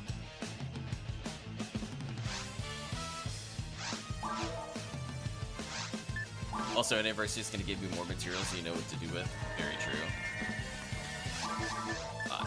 Time for some cast power.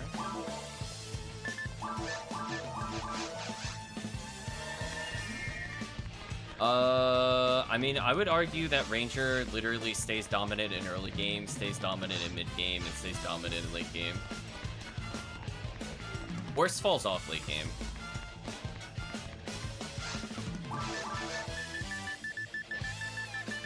But again, it depends on, like, if you're giving them a full set. Because you're coming in and you're saying, like, I came in with the 700 MST force, and I was having trouble killing things, versus I walked in with the 1500 MST force and they one-shot everything TP. Like, there's a very different experience, where, like, if you have them set up, they're done. Like, once you have them set up, they could do almost anything you want in the game. You don't need, like, a ton of special items. They just need materials, and maybe something to boost fire damage. There we go.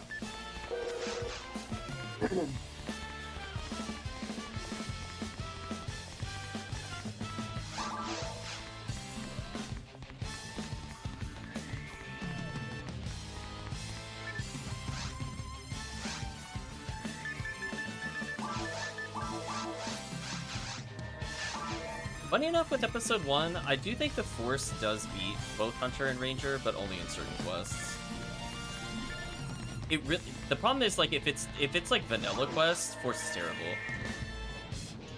If it's like multiplayer, they also get the penalty, but solo Force, not play. Yeah, exactly. Promethean, like, they have like a bit of a floor to get through. Oh, I'm gonna say somebody didn't walk here though. That's fine. They have a little bit of a floor, so you're kind of on the floor still of their tower. Like, you don't have full damage and you don't have text. Although if you're playing Faux Neural, he's also just gonna do less than Faux Newman unless you're doing simple text. So I think the spells you use also matter a lot when you're making the comparison. My mage just clearing things out.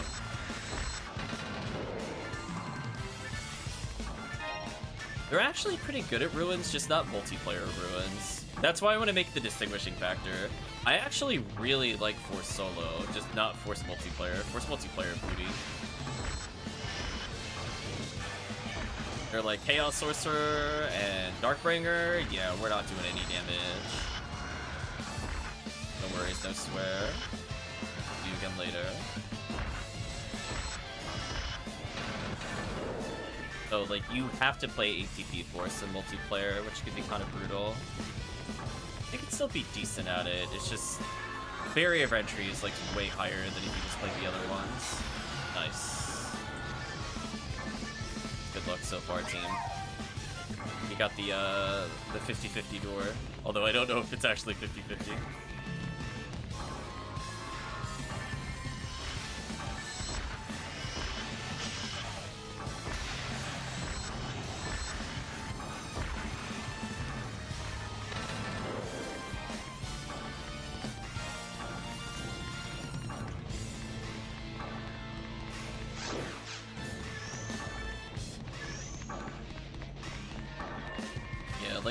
I've been enjoying Faux Neural a lot in this quest in particular.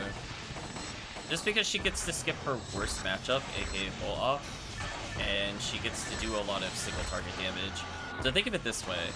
Like, the Darkbringers actually die really, really, really fast to Barda in single player. So she does insane damage to the Darkbringers. Like, she can 3 or 4 shot them depending on your setup. But usually people don't go that hyper optimal, so it's more realistic to get a 4 shot. But I mean, like, you can just put on, like, a Congeal Cloak plus a Mace of Adamant plus... Technically, if you really want to, put on a Verge for more ice damage. But yeah, she's ridiculously good at cleanup. And she's not too bad if you give her Demon Mechs to deal with the Sorcerers. Not bad.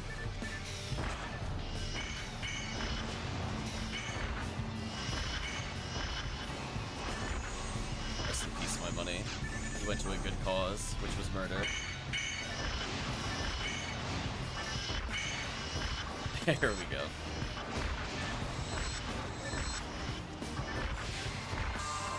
Yeah, Force in Ruins is a little awkward. Oh, we got the Sorcerer Path. That's good.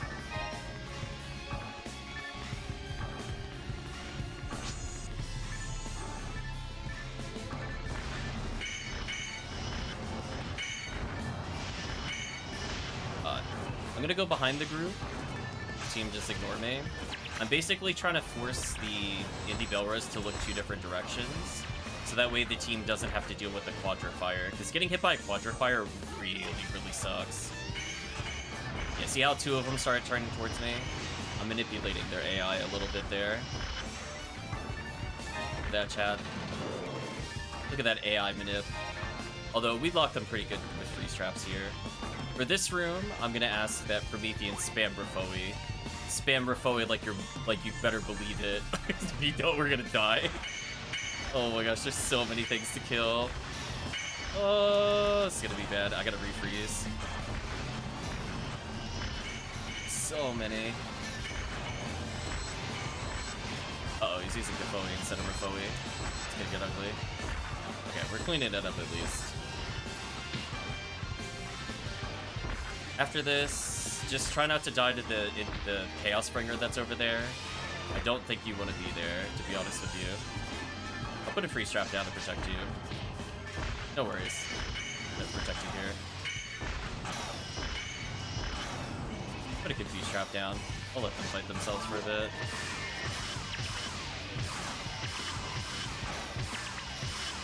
Ooh, I was not expecting him to actually reach me.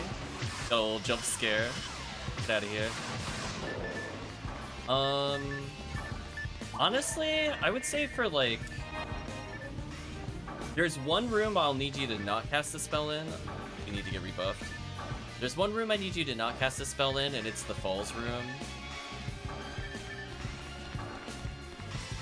Yeah, there we go. Otherwise, if you want to just stick to Razan is actually shockingly good here, pun intended.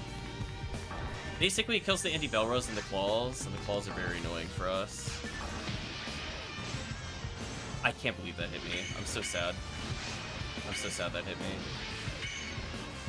Hit me. I was about to try me. Like, my finger was on the right stick to flick for try me, and then it tagged me right as I went to heal. It's so sad. It is what it is, I guess. I was talking to the group last time that we did this quest.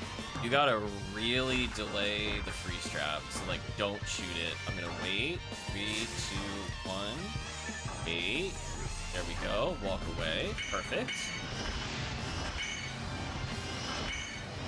Yeah, like look how controlled that was compared to the last time we did that. It's so much better.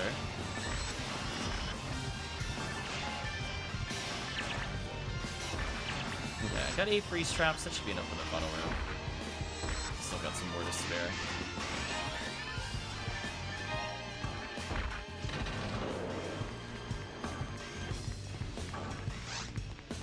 Yeah, like I have some very predetermined patterns I always use while doing this. Like you'll see me go to the same corner every time.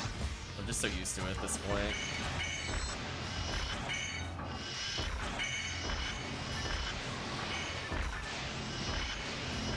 Oh, I didn't quite re-skill those. It should work though. Okay. I still got 6 freeze traps for the final part, so it should be fine here. Nice resolve on the claws, thank you. This is the only room. Don't cast attack until the Chaos Bringers are dead, because otherwise we'll die very quickly. So, I don't really care who goes for the wiggle here. But Promethean, run to the left as soon as you get in this room. Just run left. Leave. I'm gonna put a freeze trap here and try to believe.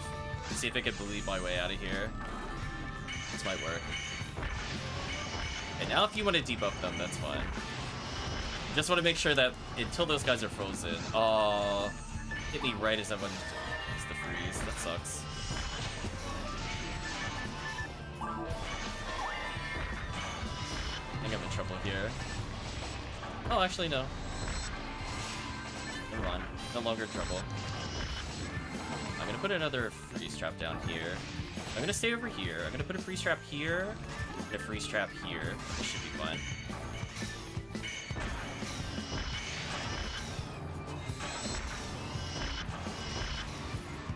Uh-oh. Let's clean that up a little.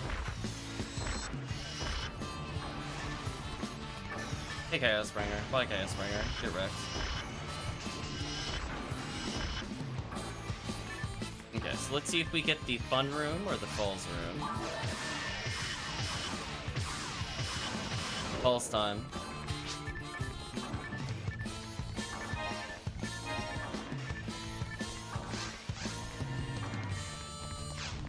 Well, see if Promethean takes home a random red ring. Guess I'll switch to Heaven Striker for now. Yeah, I don't think Promethean has a good setup for falls. Based off of the shield I see him using in the weapon. This will be interesting. And we're talking about on the other stream. If you have 3 seals and Glide Divine, you can actually tank this boss with Force, but without it, it's a little scary. Yeah, we're just gonna believe. Hopefully you can reach with debuffs. This Glide Divine gives you that extra reach. So if you have Glide Divine, good. If you need a Glide Divine, I'll literally just give you one of the random ones I picked up today. There we go. Yeah, and if you have 3 seals, you might be able to get away with just Foe spam. Funny enough. As we learned from before, when the boss goes to the ring around the rosy phase, if you have Glide Divine and seals out, if you also have Congeal Cloak or Ignition Cloak, you generally survive every attack the boss does. So you could literally just plant your feet and just Gafoe until the boss fight is over. And funny enough, Gafoe also reaches the balls in the middle of the arena. So if balls goes out of range, you can just Gafoe. Otherwise, as long as you debuff here, we'll take care of this. Yeah, there we go. Perfect. Let's see if we get good RNG here. So yeah, so funny enough, yeah, the 33 to all resist is like stupid good against the ice attack here. Although honestly, if you have a heavenly resist, I kind of recommend that. If people don't have like a proper setup. If you have like 3 seals, heavenly resist, and whatever, pretty good. I'm shocked that worked. Wow, what a fantastically amazing pattern for us. Thanks to Glide Divine's extra reach. Don't even need to move from start. You get that Zalor. So good. Gonna heal and I guess go for heavies here.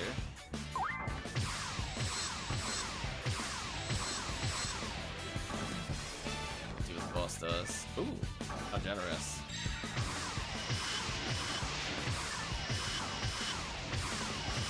Ooh, it might die to Foe. We'll see. Foe spam. Foe spam, I believe. Well, there we go. Almost died to Gafoe.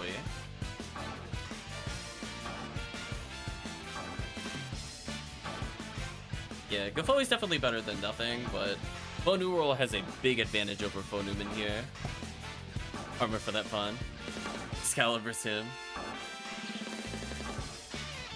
Yeah, if we got Red Ring from this would be nonsense. Like, no way.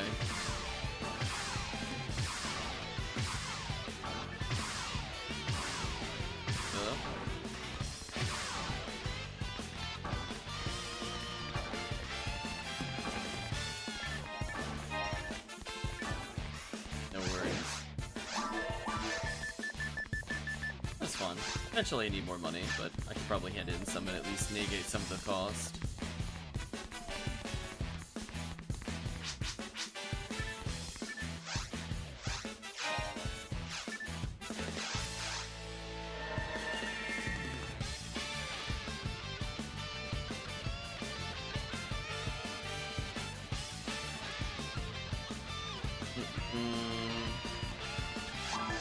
So yeah, as I said before, I like this more for drop rate week because there's actually just a ton of enemies to kill. I'm kind of hoping to get one more V101, since that's the advantage of going Viridian here.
Yeah, I think this quest is kind of like a good balance of, like, it's very enemy dense, and it just ends up rewarding us so much for playing. As long as we don't get Mind Path, we're good.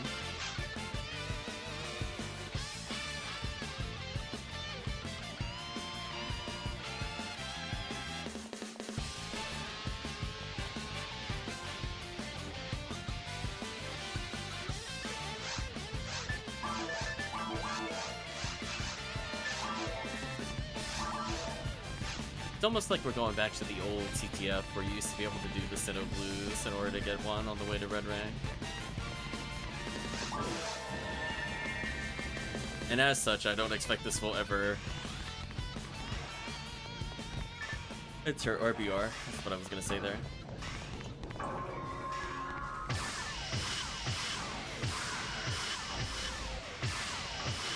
Don't mind me, just using Heaven Striker specials. Pew pew pew, chat. Was that a 1900 I just did? Kinda sick.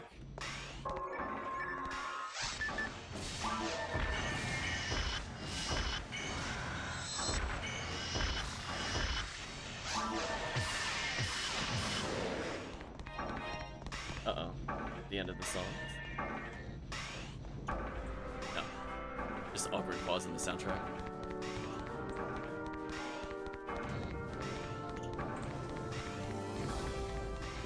Yeah, this room is pretty good. Funny enough, if you wanna... I would say for this room, if you want a Rafoi is good in caves for control in this quest for whatever reason. As in, like, the Explodey versus the Spinny Fireball. I am shocked that didn't kill me. I should have died there for sure. I just stared at that laser. No reaction time. Yeah, I wish lightning worked properly, because in single player, lightning is amazing. Because you can use it to kill the lilies, but multiplayer, it's like, nope. Oh, I'll take this random photon drop. What a reset. Well, sadly we have to reset here, since this is a bad run. We got the mines route by accident. But hey, I managed to get my 3 PDs per stream, chat. We did it. We squeezed it out right at the end. Let's see if we could get a better random path. I mean, technically I got PD'd where a V101 would have been, but I'm not even mad. I want my 3 PDs. Listen, chat, you can't get mad if you never expect to get the item in the first place. The new philosophy of PSO. I just happen to be leveling very slowly right now. That's basically how I view this. Yeah. I've been experimenting with this run a lot with phone rule, and as I said before, it's actually really fun. It's probably the only quest I will genuinely pick the phone rule over the phone human. It's not just because I have an ID that matches what I want to hunt here. Like, even if I had phone human, I don't know if I would play phone human here consistently.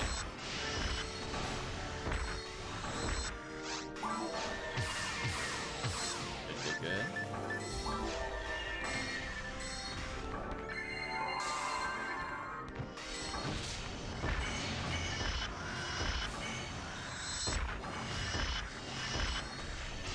Yeah, you'll just kind of rotate between Razond and Rafoi. Pretty good strat, honestly. But when you see rooms like this, where the lilies are spread out, if you Rafoi any of those targets, it stuns them all and it does damage. So, like, you can actually kill them with just Rafoi there. Yeah, like, you actually hit the whole room with that. It's kind of wild. Rafoi's range makes no sense. Like, you've almost killed the lily that's at the other door without aiming at it, and it's dead now. This life is unfair for Lily, apparently. So I end up bringing in, like, Ignition Cloak, Rafoi Merge. It's actually super effective in this quest. I would say it's not effective in every quest, but this one specifically is just, like, phenomenal. And we got mines again. Okay, if it gives us mines 2 more times in a row, then we just go to regular TTF. Right now, I just view these as V101 resets, and also Sangayasha. Not a bad reset. I just prefer to go to Ruins, but if the game doesn't want to cooperate, then there's not much we can do. We'll give it 2 more chances. Then we'll do, I guess red ID, something or other.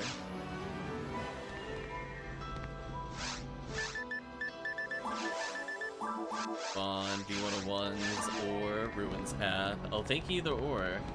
If it gives me Mine Path, but it gives me V101, I'll consider that a win. Like, it'll be fine.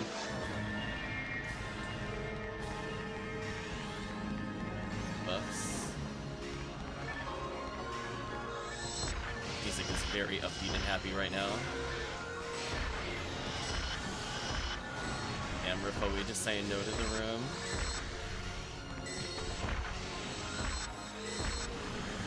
Poor Lily. It's just trying to live its best life, and then it exploded.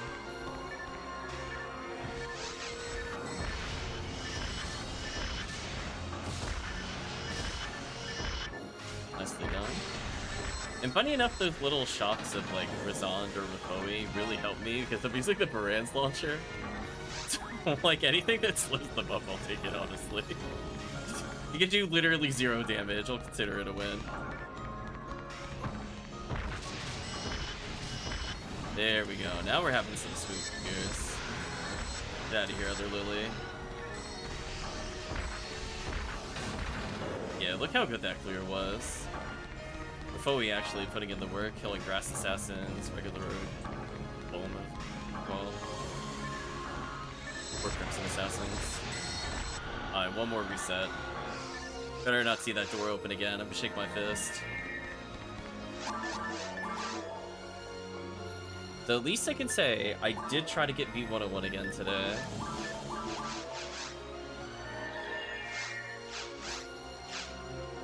So I guess I'll play...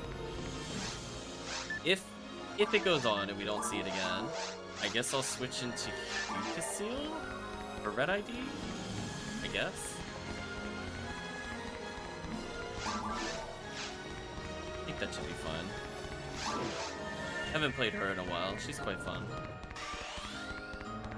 Although I feel bad. Eventually I'll end up making a red UCAS and then it'll be over. When that happens, it's actually just over. Also, funny enough, because I went to the side of the room, I don't spawn any of the enemies, which is really funny. I don't know if they'll ever address that trigger, but I find it very funny. I could just set up in the room. Got Lily about to die. Nice.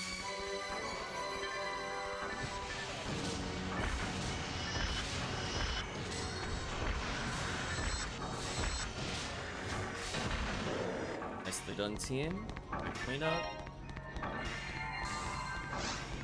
Come on, give us the ruins, give us the ruins. We got lucky ones.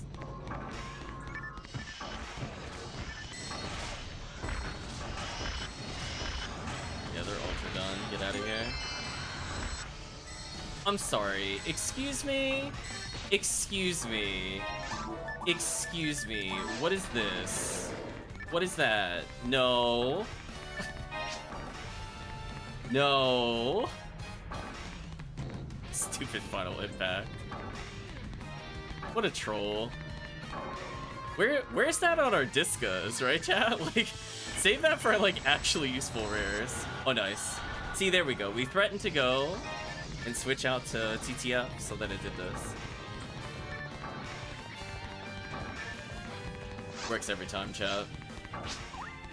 Final irritation, definitely. Also, this room is also amazing to Rifoe. Honestly, as I said before, I think this is one of the few episode 1 quests that I'd be like, yeah, I don't mind being forced start to finish.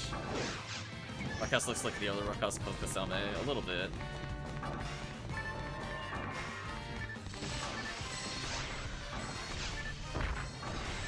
was gonna say that's something Murphy's character.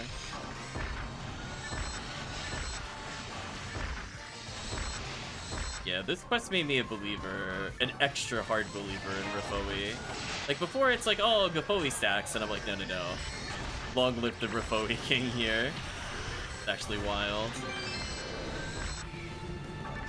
Hey chat, I'm photon drop positive. Hey, there we go. So I guess that makes up for me missing a PD last time. All we need now are some good hunts here. Wait a little bit. Punish. But yeah, oh my gosh, Varan's launcher sphered makes this so easy. Yeah, you can switch to Razan now, by the way. It's okay. The Indie Belros take lightning damage. Sorcerers, there's not much you can really do about them, be real with you. You can just stare at them and wave, like, honestly. If you manage to kill them, I would be impressed. They're very annoying to kill as Phonumet. I'm gonna deal with these. Otherwise, there's only the room after this where Rifoe makes sense. So if you see a lot of the green enemies, that's when you Rifoe. But otherwise, you can just Razan. Pretty safe. Be my tech tip.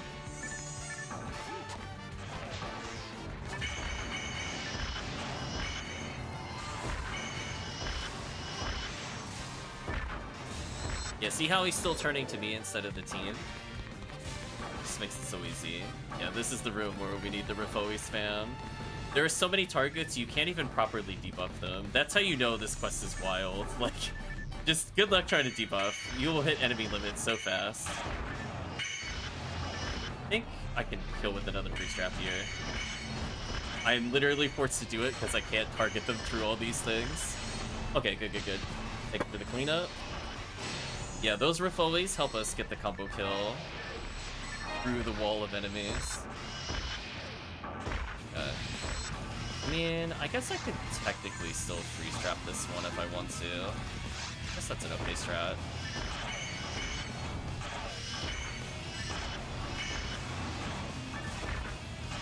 EJS with dark percentage here, probably be really good, honestly. As I said before, this quest is like so fun to play. I like it so much more than TTF. But the only downside is the inconsistency if you want to do Viridian. If you play Orange, honestly, every route is amazing. Every single route on Orange ID is just all victory.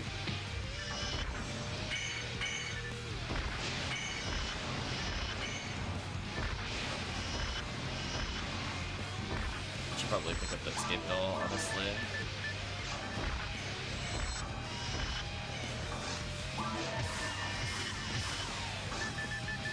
Ooh, no frozen shooter. That's unfortunate. Good damage though.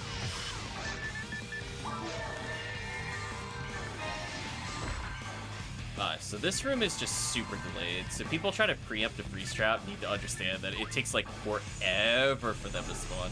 That freeze trap is too early. It's not gonna work. You literally have to wait for them to spawn in. Anything sooner than that, it just doesn't work. They take forever to spawn. Ooh, that might be fine. Yeah, we're good. Those 7 freeze drops left. I used a little more than I would like, but I only realistically need 3 in the final room. But this is still acceptable. Set 4. Wait. Walk behind. Punish. Yeah, look at that room clear potential. Like, isn't that insane? Sadly, no frozen shooter. I should really put this on the character permanently. Yeah, I got enough freeze traps to help with the setup. The problem is mostly just freezing the Indie Belra, because the Indie Belra takes like 5 eternities to load in, and I'm so annoyed that he loads in so slow there. I'm gonna put like 1 here, 1 here. Oh, I got stuck. Okay. Use another freeze trap here because I got stuck. Which, to be fair, that did work pretty well. Alright, now we're gonna go to the safe spot.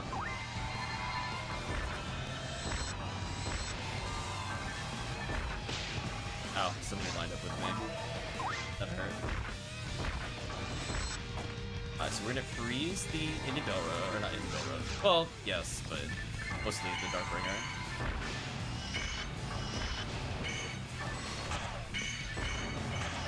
That was a little scary. We're good though. Look at that damage, chat. Rocket Seal putting in the work today. Get out of here. She's like a real character.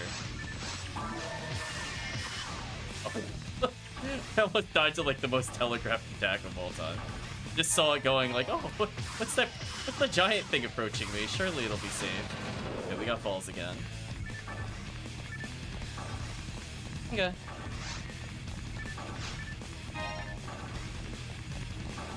Two red rings so far, not too bad. Heal.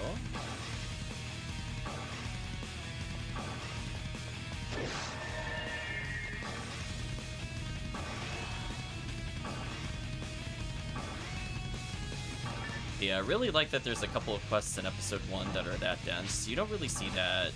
I love the spinny bag. You don't really see that too often with the other quests, unfortunately. Episode 1 probably has the most I will push the number of enemies allowed per wave. Hello? Where's my trimate there? That was weird. Almost died. I flicked the stick like 3 times, chat, just so you're aware. It was like, I definitely input it. It's not a misinput. I have like 3 buttons that heal me.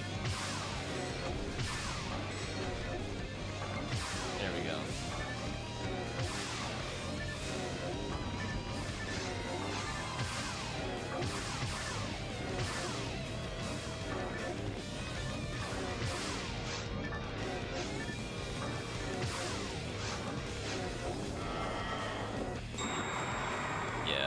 I'll think about, I mean, I'll look at Rare Enemy Week, but I don't have anything planned. I have stuff I've got to get ready for Monday, so I think most of my evenings are locked away, because I gotta concentrate on my own games outside of the stream.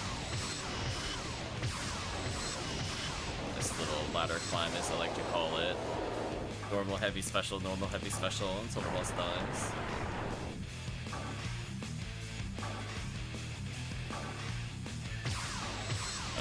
Shot.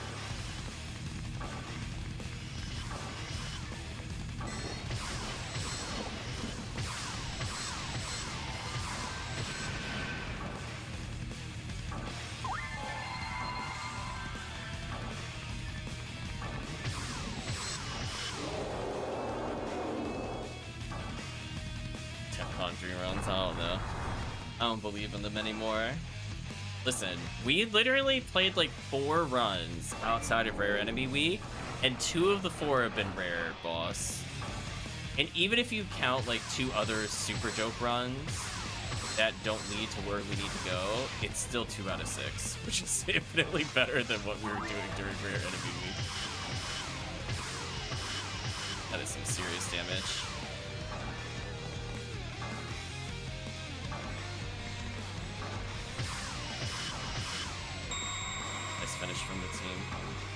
shifted, literally ticked away. We're good though.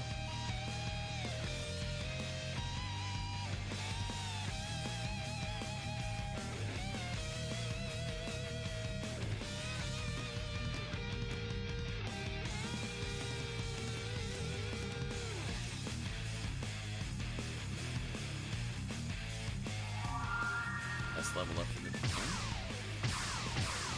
Hoping one day we'll see us get a red ring here, just so we could say we saw it on stream. Man, these boxes are terrible.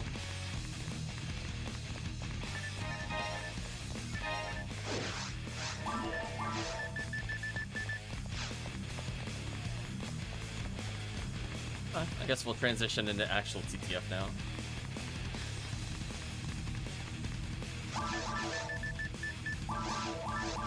Had enough time for maybe 2 runs of that.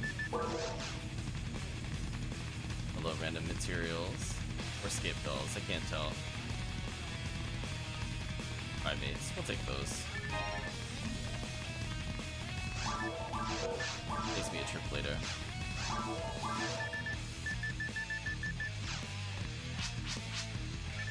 Okay, so I'll host this red ID.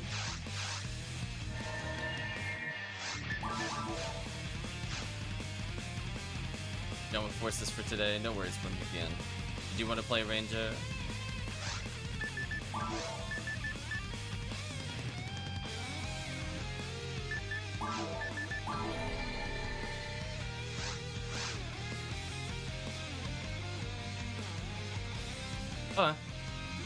Then I'll just host this phone new rule. Doesn't change too much from my side. It's not the right thing.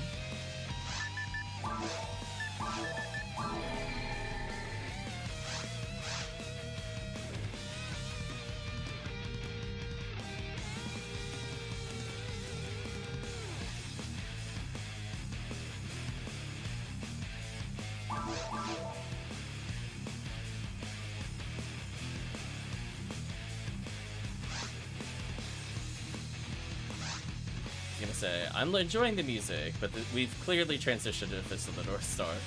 I guess we're done with the One Piece soundtracks. A bit awkward.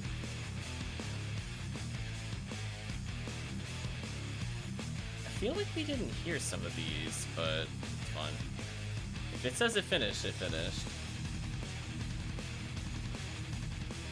I think we already did these. Oh, there's a One Piece 4. Okay, listen to that one.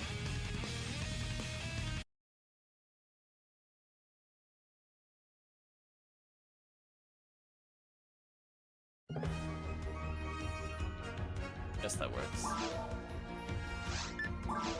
And I got tomorrow off. I can sleep in. Nice. I was looking to see if Sonic was in the lobby or something.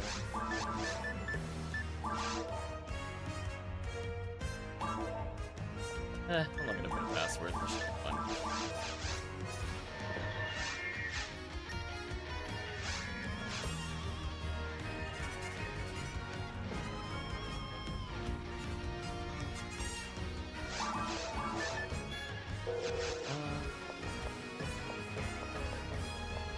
I guess I can go get Commander Blade.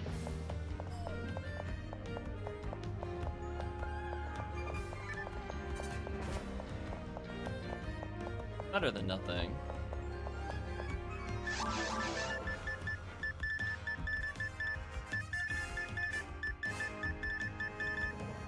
Yeah, some of these I just need to actually just put away. I love that I have a 40-hit Guardiana, by the way. I really need to play Fomar more. Shows I've not really touched him since I acquired it, or else it would have been on him already. Okay, so we have 3 seals set up. We got Commander Blade, so people on our team get boosted accuracy. Good.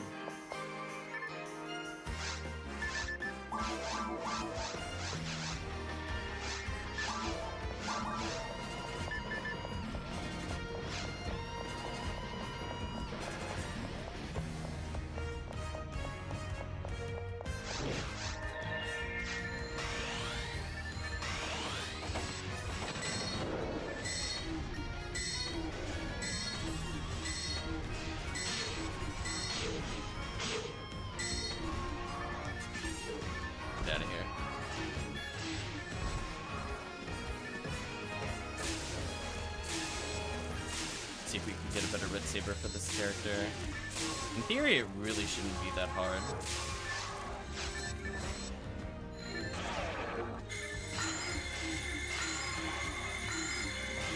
Maybe one day, chat.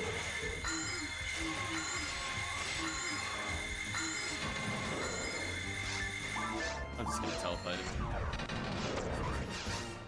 As soon as they see the hill delts die, I'm like, I'm out. I'm not waiting. There we go.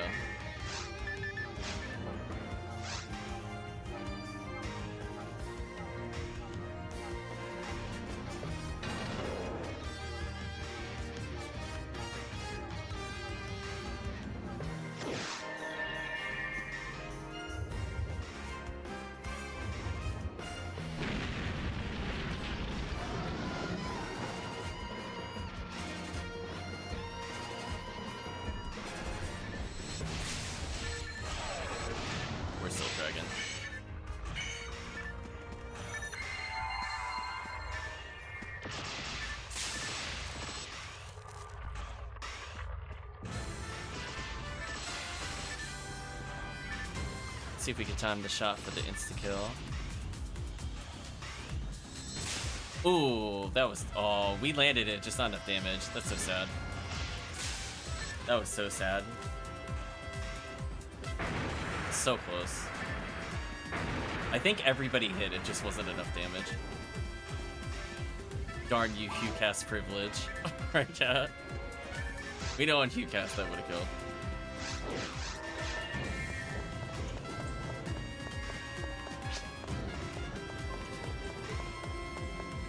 Guy with 59 health on my screen. Nice. Helm, what's up? You don't believe in fairness anymore?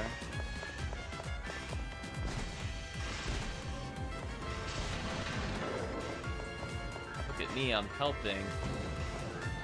Going for the slime dupe. Nice. Love to see it.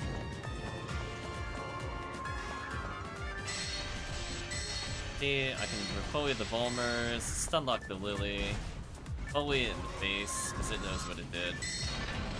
Go into Rebardo for more damage.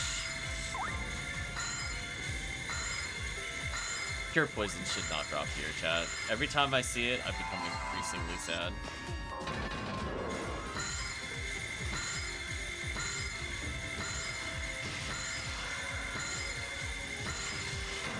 Like 7 strike, right?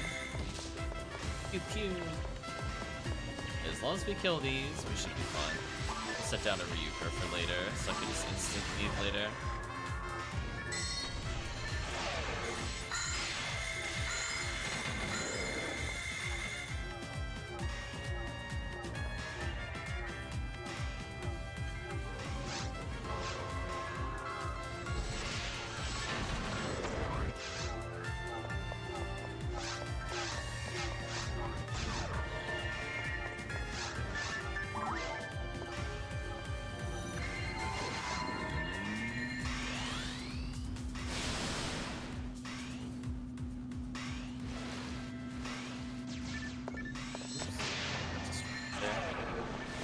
Still be fine though. I believe in you, team.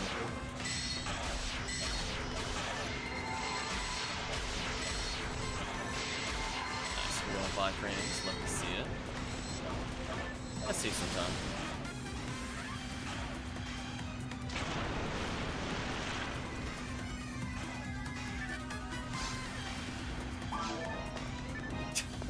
Hit gun year as usual. Too big 40 hit gun year.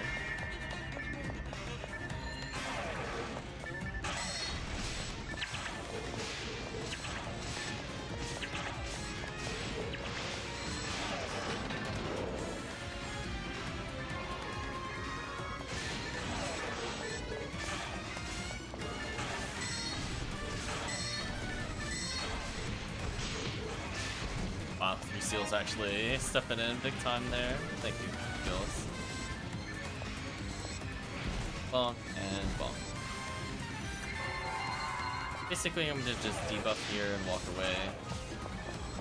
We need to kill Giltrix with Zalora on them. I'll focus my efforts in the next room. And Promethean will assist with the other clears because they're more important.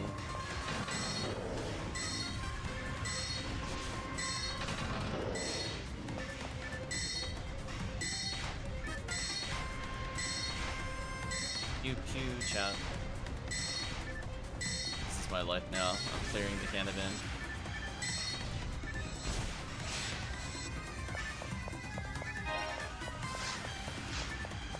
Don't mind that tri-fluid. That's actually kind of good for me. Parameter.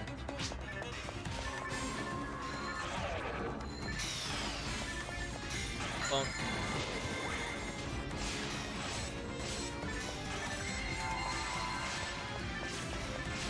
I'm gonna go ahead and leave. I don't really care about Kasami Bracer, to be real with you.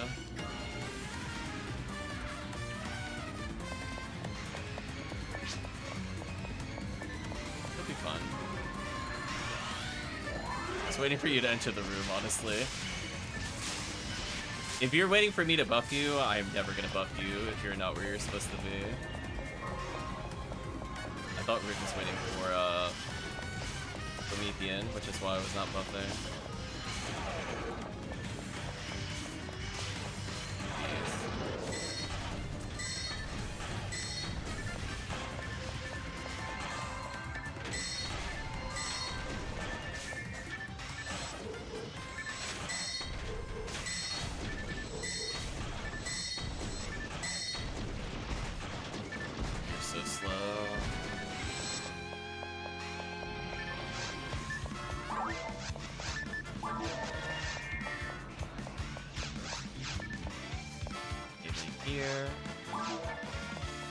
I'm gonna stun.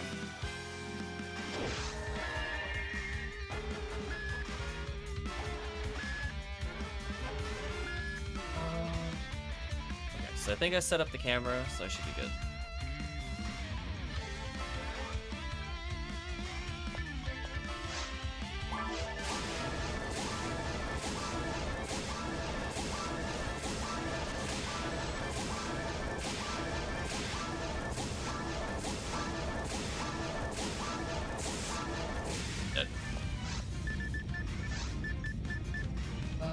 I'll go back to Commander Blade.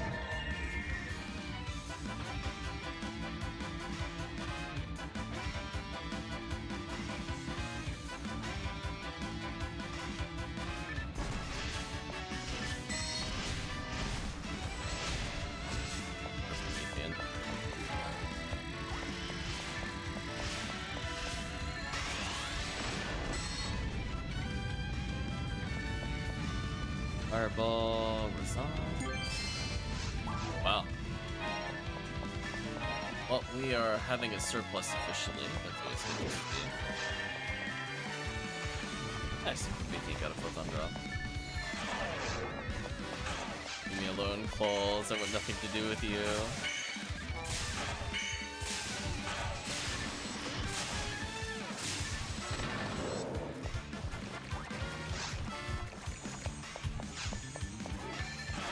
Ooh, moved instantly. They're not supposed to do that. Bad Arlens. I will support them but walk away though. Nice, Disca. Love to see it.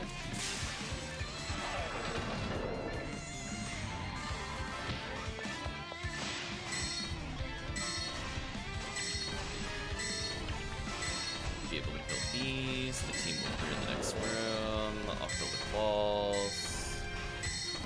Everybody's stuff should be fine.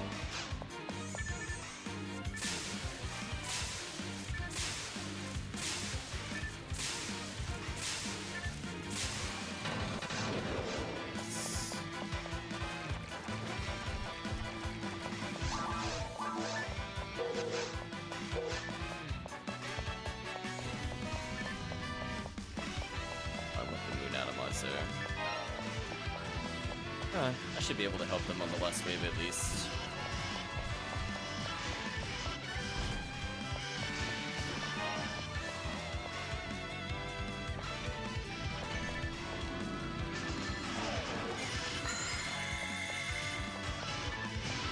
Okay, I'm gonna beat the bait. Oh my. All I gotta do is just make little baby steps away. So we're gonna switch into Glide Divine here.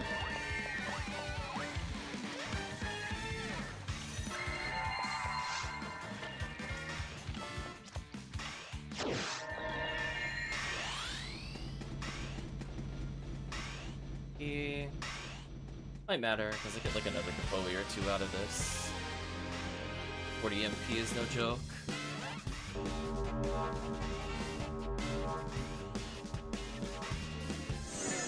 We played 666 MP, nice. Yeah, man.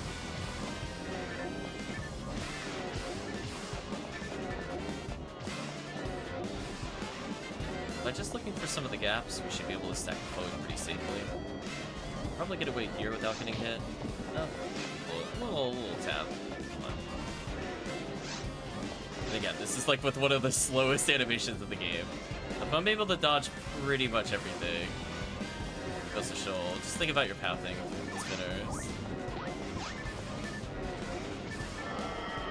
See that? I just got like a single tap. That was it. And that was definitely my fault. I got greedy. Debuff into spammer like Bowie. That is a brave position to shoot the Heaven's Record from. Ooh. I did not get to menu into Tri-Fluid before the next phase. That sucks. Should work. So I'm gonna spam Kapoe here and I should live. Ooh, look how tight that was. I gotta get closer. Boss is double hitting me. As long as I don't get double hit, I'll survive. So basically, if chat just walks into my fireball, they can't realistically die. Because I'll protect you from the spinner follow-up, which is usually what kills players, not the elements. You'll notice that you don't really need to do anything against the spinners. It's such a good strat. I love it so much. There you go. There's life made easy.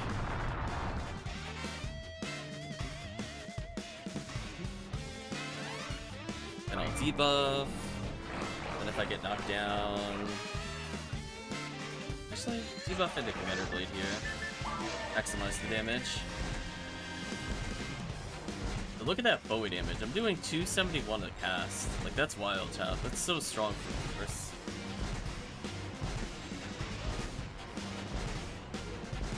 Oh, you were so lucky. You're dead. You're dying to Kapoe. This is what you get. Boss is done. GG. It's over. You Kapoe stack, fool. GG. Go ahead, knock me down. Doesn't even matter. You're already dead. Get out of here, Falls. We're not waiting for you to come back down. Get Kapoe stacked.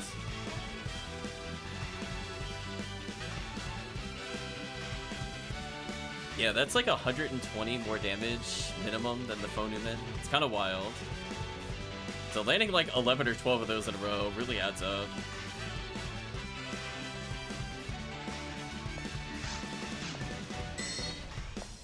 We deserved red rank for that, I'm being real with you. That was a good run.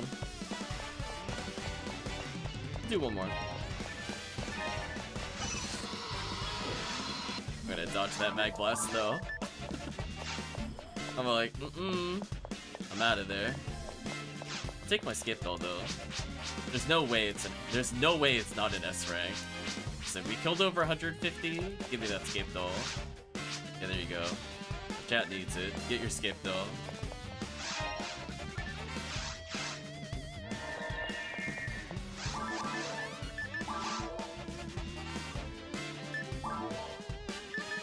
I feel like this song has gone on for a while. Did we hit like an extended soundtrack or something randomly? Oh, it is like a 7-minute song. That explains it. Guess I'll let it play then. It's only 7 minutes.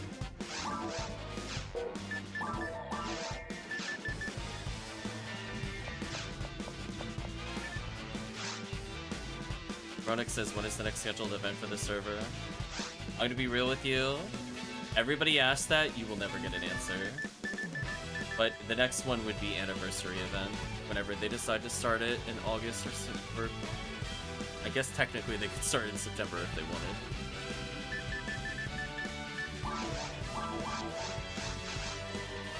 Yeah, there's no like hard schedule. It's not like it's like, oh, on the 14th it'll be. No, it's whatever they feel like.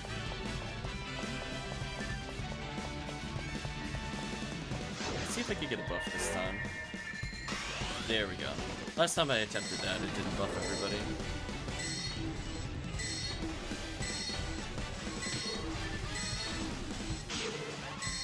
Yeah, it's probably like the most commonly asked thing in the forums.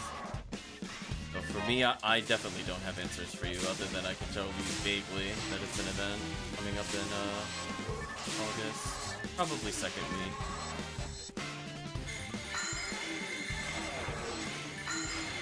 These guys.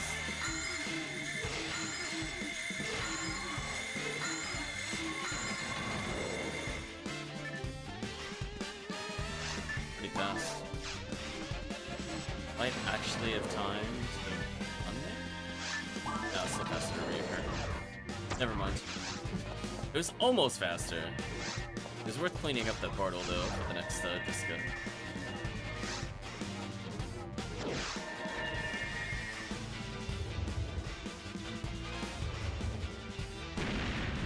Yeah, I think we'll be going on a break until probably for a while. I don't have any planned streams for PSO beyond this one. I have other things I gotta focus on.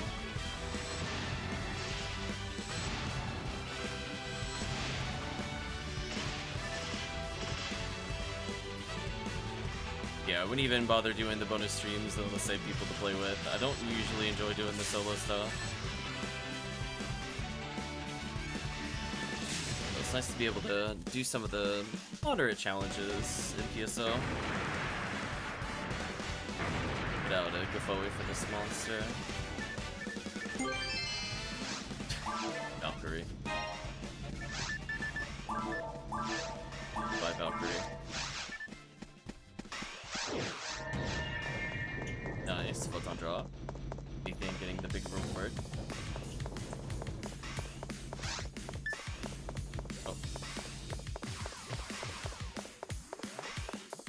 I'll have to switch into Club Electronium for more Chloe damage there, but not needed. I guess I should technically be in Chloe merge. Technically, I guess.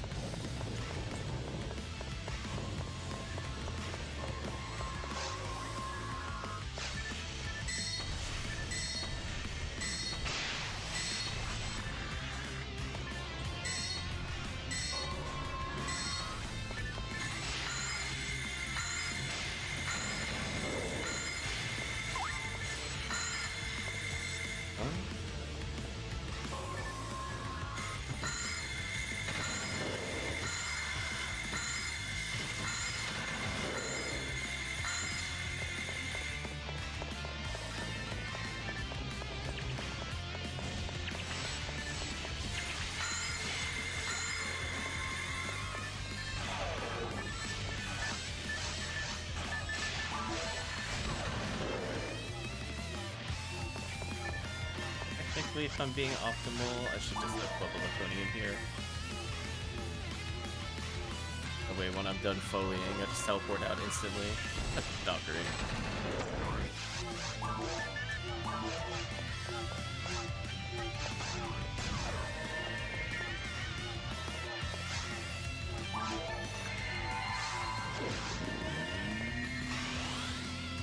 Sneak it in that last second shift, what do you want to see? Squeeze those seconds out, chat. Listen, if I had Adept on this character, maybe I wouldn't do that. But no Adept, I'm like, listen, if it's a 5-minute, 30-second buff, you're getting 5 minutes and like 25 seconds of buff. That's how it's gonna work. I'm gonna wait 3 seconds. 1, 2, 3. Cast a fireball. Hold down right and appear in the back of the raft. Nicely done. Missile atomizer. Yeah, my goal here is just to lure the guild chicks and not bother burning my MP/TP on anything. Just to speed up the kill a little bit. Ooh. The last second Zalor, thanks saved. I'll regen TP while I'm waiting here.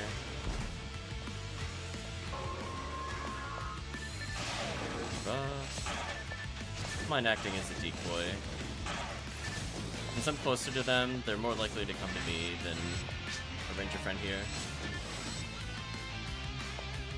All the rangers can NHS the Sinnoh Red. Well, I don't know what your ATP is. That's also assuming I know what your ATP is. I don't know if it's capped. Because I know I can't do that with Ramaro at like 1,000.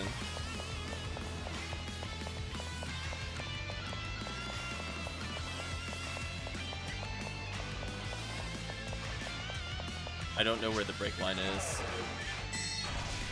Oh yeah, max she could do it, but as I'm saying, I don't know what your ATP is. You're making a wild assumption. I'm like, I don't know what 150 Rockcast ATP is.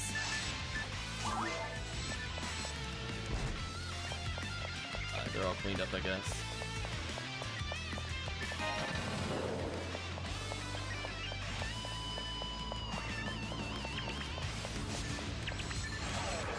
Like, I don't even know if you can land the special consistently with Rawcast. I don't think you can without Red Ring. I mean, I'm holding Commander Blade, which helps, but I don't know if that's guaranteed for you, Vulcan.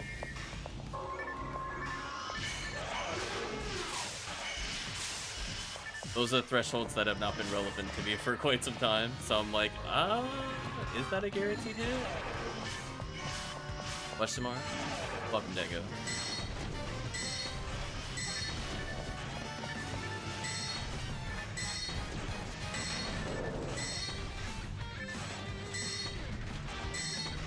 I can't see the accuracy. I mean, if chat wants to let me know, can you 100% hit that third hit with special with Charge Vulcan? I didn't think you could with Rawcast. Who knows? Maybe with Commander Blade it puts you over. Let's see. Red Saber time. We're good. Ooh, I didn't attack into the work. This could be bad for me. Find out, chat. Is this bad news for me? If I am not directly looking at that screen, it is very bad for me. Find out, though. Okay. Love's giving me the 2 monitor cycle for some reason. This is fun.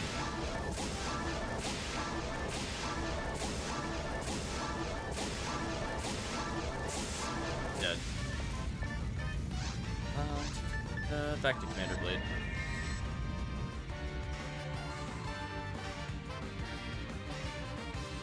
That's where somebody can whip out the combo calculator and tell me what is the min ATA and Charge Vulcan 50 hit. You get a guaranteed third hit special.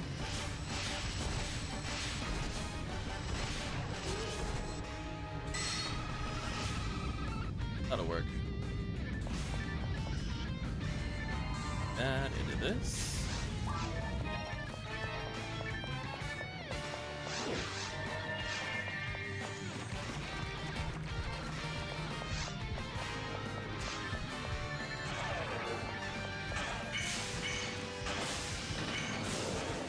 Frozen. Get ugly. Okay. Any weapons these guys want to draw? Nope. Unfortunate.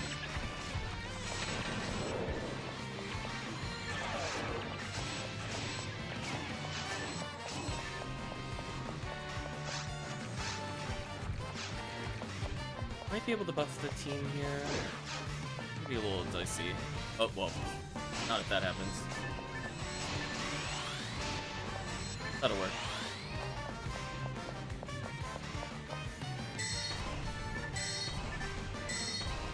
Yeah, I ended up being in that room longer than I expected because I had to kill those 2 claws. Normally they die in sync, but they were not frozen with the others. A bit unfortunate.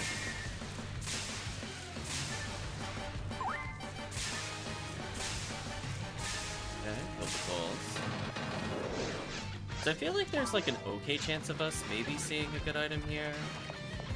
It's like the claws are the ones that have a set drop of weapon. So in theory, it's kind of like opening treasure boxes with them. Isn't terrible. Other Darkbringers that I don't want to deal with. Let's see, will we get a spread needle? I was gonna say, max disrespect as I swing with Commander Blade.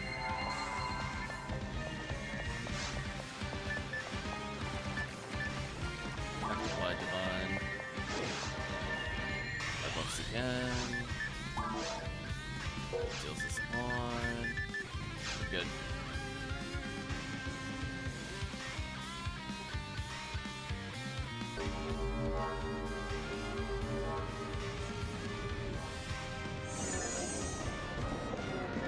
Got invincibility, so I'll stand still briefly. Plus this means if they all congregate near me, as long as I just pause trick away from them here, I'm pretty safe. So it's like you could kind of bait where most of them will go, because all the ones that hunt you down are going to be stuck in that one area. Another Gafoe here. Walk forward, another Gafoe here. Now I just need to be in the middle for the next phase, which should be good. There we go. That's more or less exactly where I want it to be. And look where I am relative to the head of the creature. Pretty much perfect. Debuff, Gafoe. Look at that.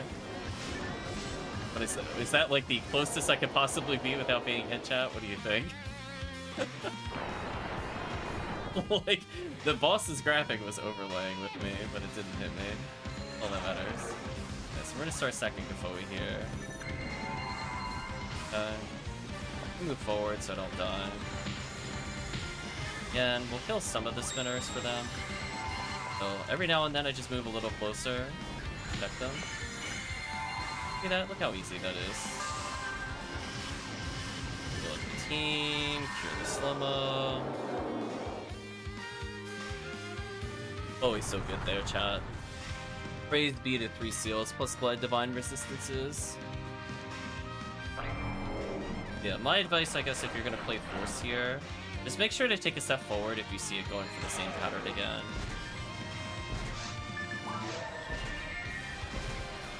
For the Commander Blade for more damage here.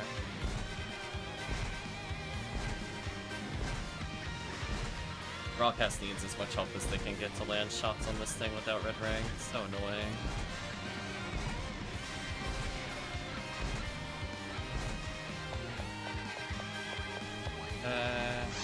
I'll switch into Glide Divine so I can tank this hit. I'm actually going to swap into Clever Ephinea. I'm going to go for the kill here.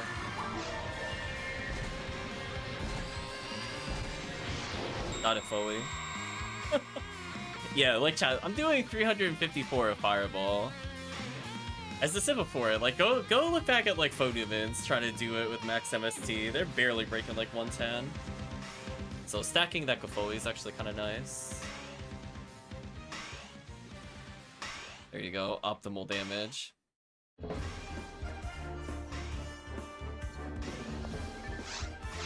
Oh, no Red Ring. Hey, we beat our other time. Good job, team. Ta-da! Yep.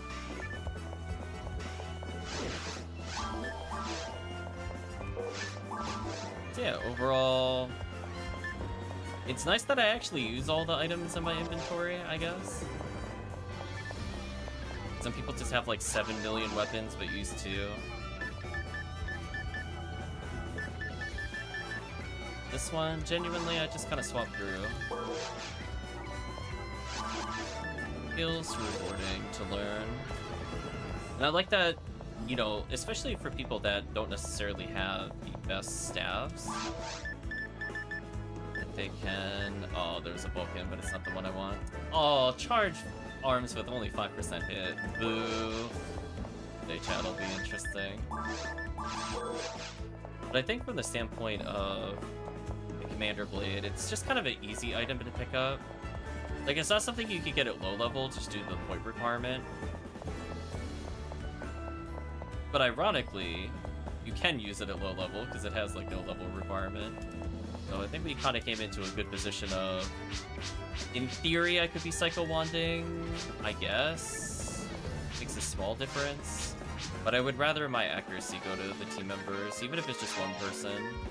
Especially without Red Ring ATA. I think it's awkward there. Okay, so I think I'm done for now, but I'm going to open the combo calculator, since now I'm actually curious. What is the minimum ATA you need in order to hit it? So I'm going to say raw cast. That one has 13 there.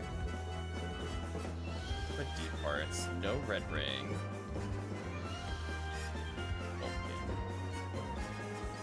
Vulcan with it.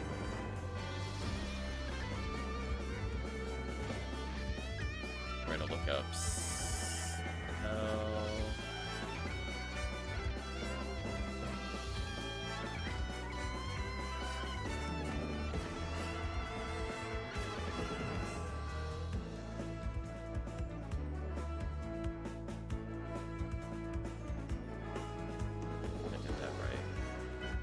Oh, that's for normal. I was gonna say that, yeah, that doesn't make sense. Okay, so from that standpoint, 3 attacks, according to this, if you are a raw cast with max ATA, you are going to whip the third strike 85% of the time. If you have Commander Blade, Commander Blade makes it 100%. Okay, see, that's good to know. So it's what I thought. Without Red Ring, it's not guaranteed. With Red Ring, it's guaranteed. With Commander Blade, it's guaranteed. Today we learned. Yeah, because with Red Ring, you have more than enough. Then you could do some shenanigans. Then I think you could do almost... No, you can't do heavy. That's too greedy. you definitely can't normal special. Yeah, so by me literally being there, it guarantees the combo kill. That's interesting. How much damage does it say that you... 1776. I don't know what Sinnoh Red's health is. That I would have to double check. Oh, plus I can shift at you. Oh, yeah. Never mind. Okay, yeah. See, that's a big number difference. It was telling me 1776 or whatever I mentioned. Now it's 3,933. Yeah, that makes more sense. So what is the minimum ATP that you would need here to kill? Imagine it's like 1050 something. What is Sinnoh Red's health? Let's find out in real time. Its HP is 2850. Okay. 1150 doesn't kill. 1075 kill? No. You need quite a bit of ATP. Does 1100 kill? 2712? No. Does 1150 kill? Does. 1125 kill. 2836. Okay. Just 1135 ATP kill. Yes. At 1130. Yes. So the magic number that you need to hit the kill is 1128 ATP. So that's why I was asking before about how much ATP you need. So I'm assuming Rawcast is capped by 1150, but honestly, I don't remember his growths. I know his HP is weird for a while. I don't know if his ATP is weird. I've never paid attention to that stuff. Yeah, you need to be 1128, but keep in mind normally on those other characters, you have access to things like Red Ring to get the extra ATP, and you also have access to D parts. So while it seems harder to do with the Rocket Seal, just keep in mind that those 2 items will put you there. So that actually hits you past an important threshold. Let's look at Rocket Seal, or talk about Rocket Seal ATP real quick. Because now I'm curious, like, how tight is it for her? I imagine it's pretty tight. Yeah, her max ATP is 1175, so she needs to be nearly max in order to kill. Right, chat? Like, that's a pretty high number. What about Ramarl? What's Ramarl base ETP? Hers is 1145. So both of them have to be like legit near cap ATP to combo kill that. Not that they can't do it, so you know, just keep in mind if you got a little yeah, if you got a little bit of a ATP boost. Probably worth. I guess it also depends on like Ranger Ball.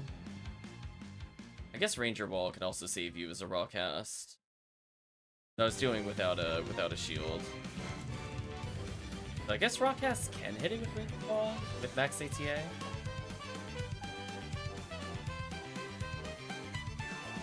Interesting. So what is the minimum ATA you need to hit it? Let's find out. The minimum needed to hit total ATA needs to be 304 with weapon included. Which is not that bad, actually. Because you're going to get 50 from the Vulcans, plus base ATA is like 20 or something. Not terrible. Yeah, definitely like ultra easy mode with Ramar and Ramarl. They don't even think about it. Them with ATA without any buffs, they're like, yeah, I got a 50 Vulcan. I'm definitely hitting. So today we learned, chat. The Rawcast is not able to combo it, but more likely than not, you're probably playing with Ranger Wall.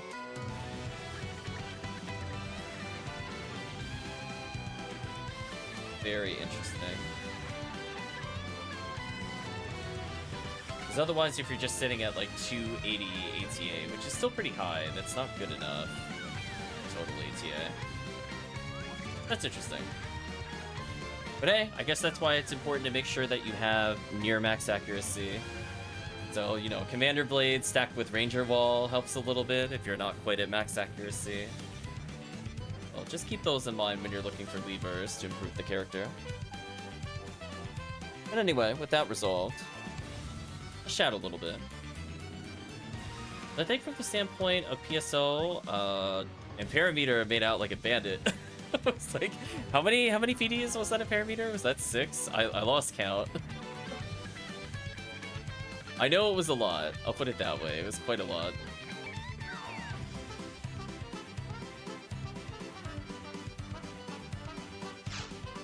But I think from the standpoint of just general runs, I'm kind of glad we got to see some more episode 4.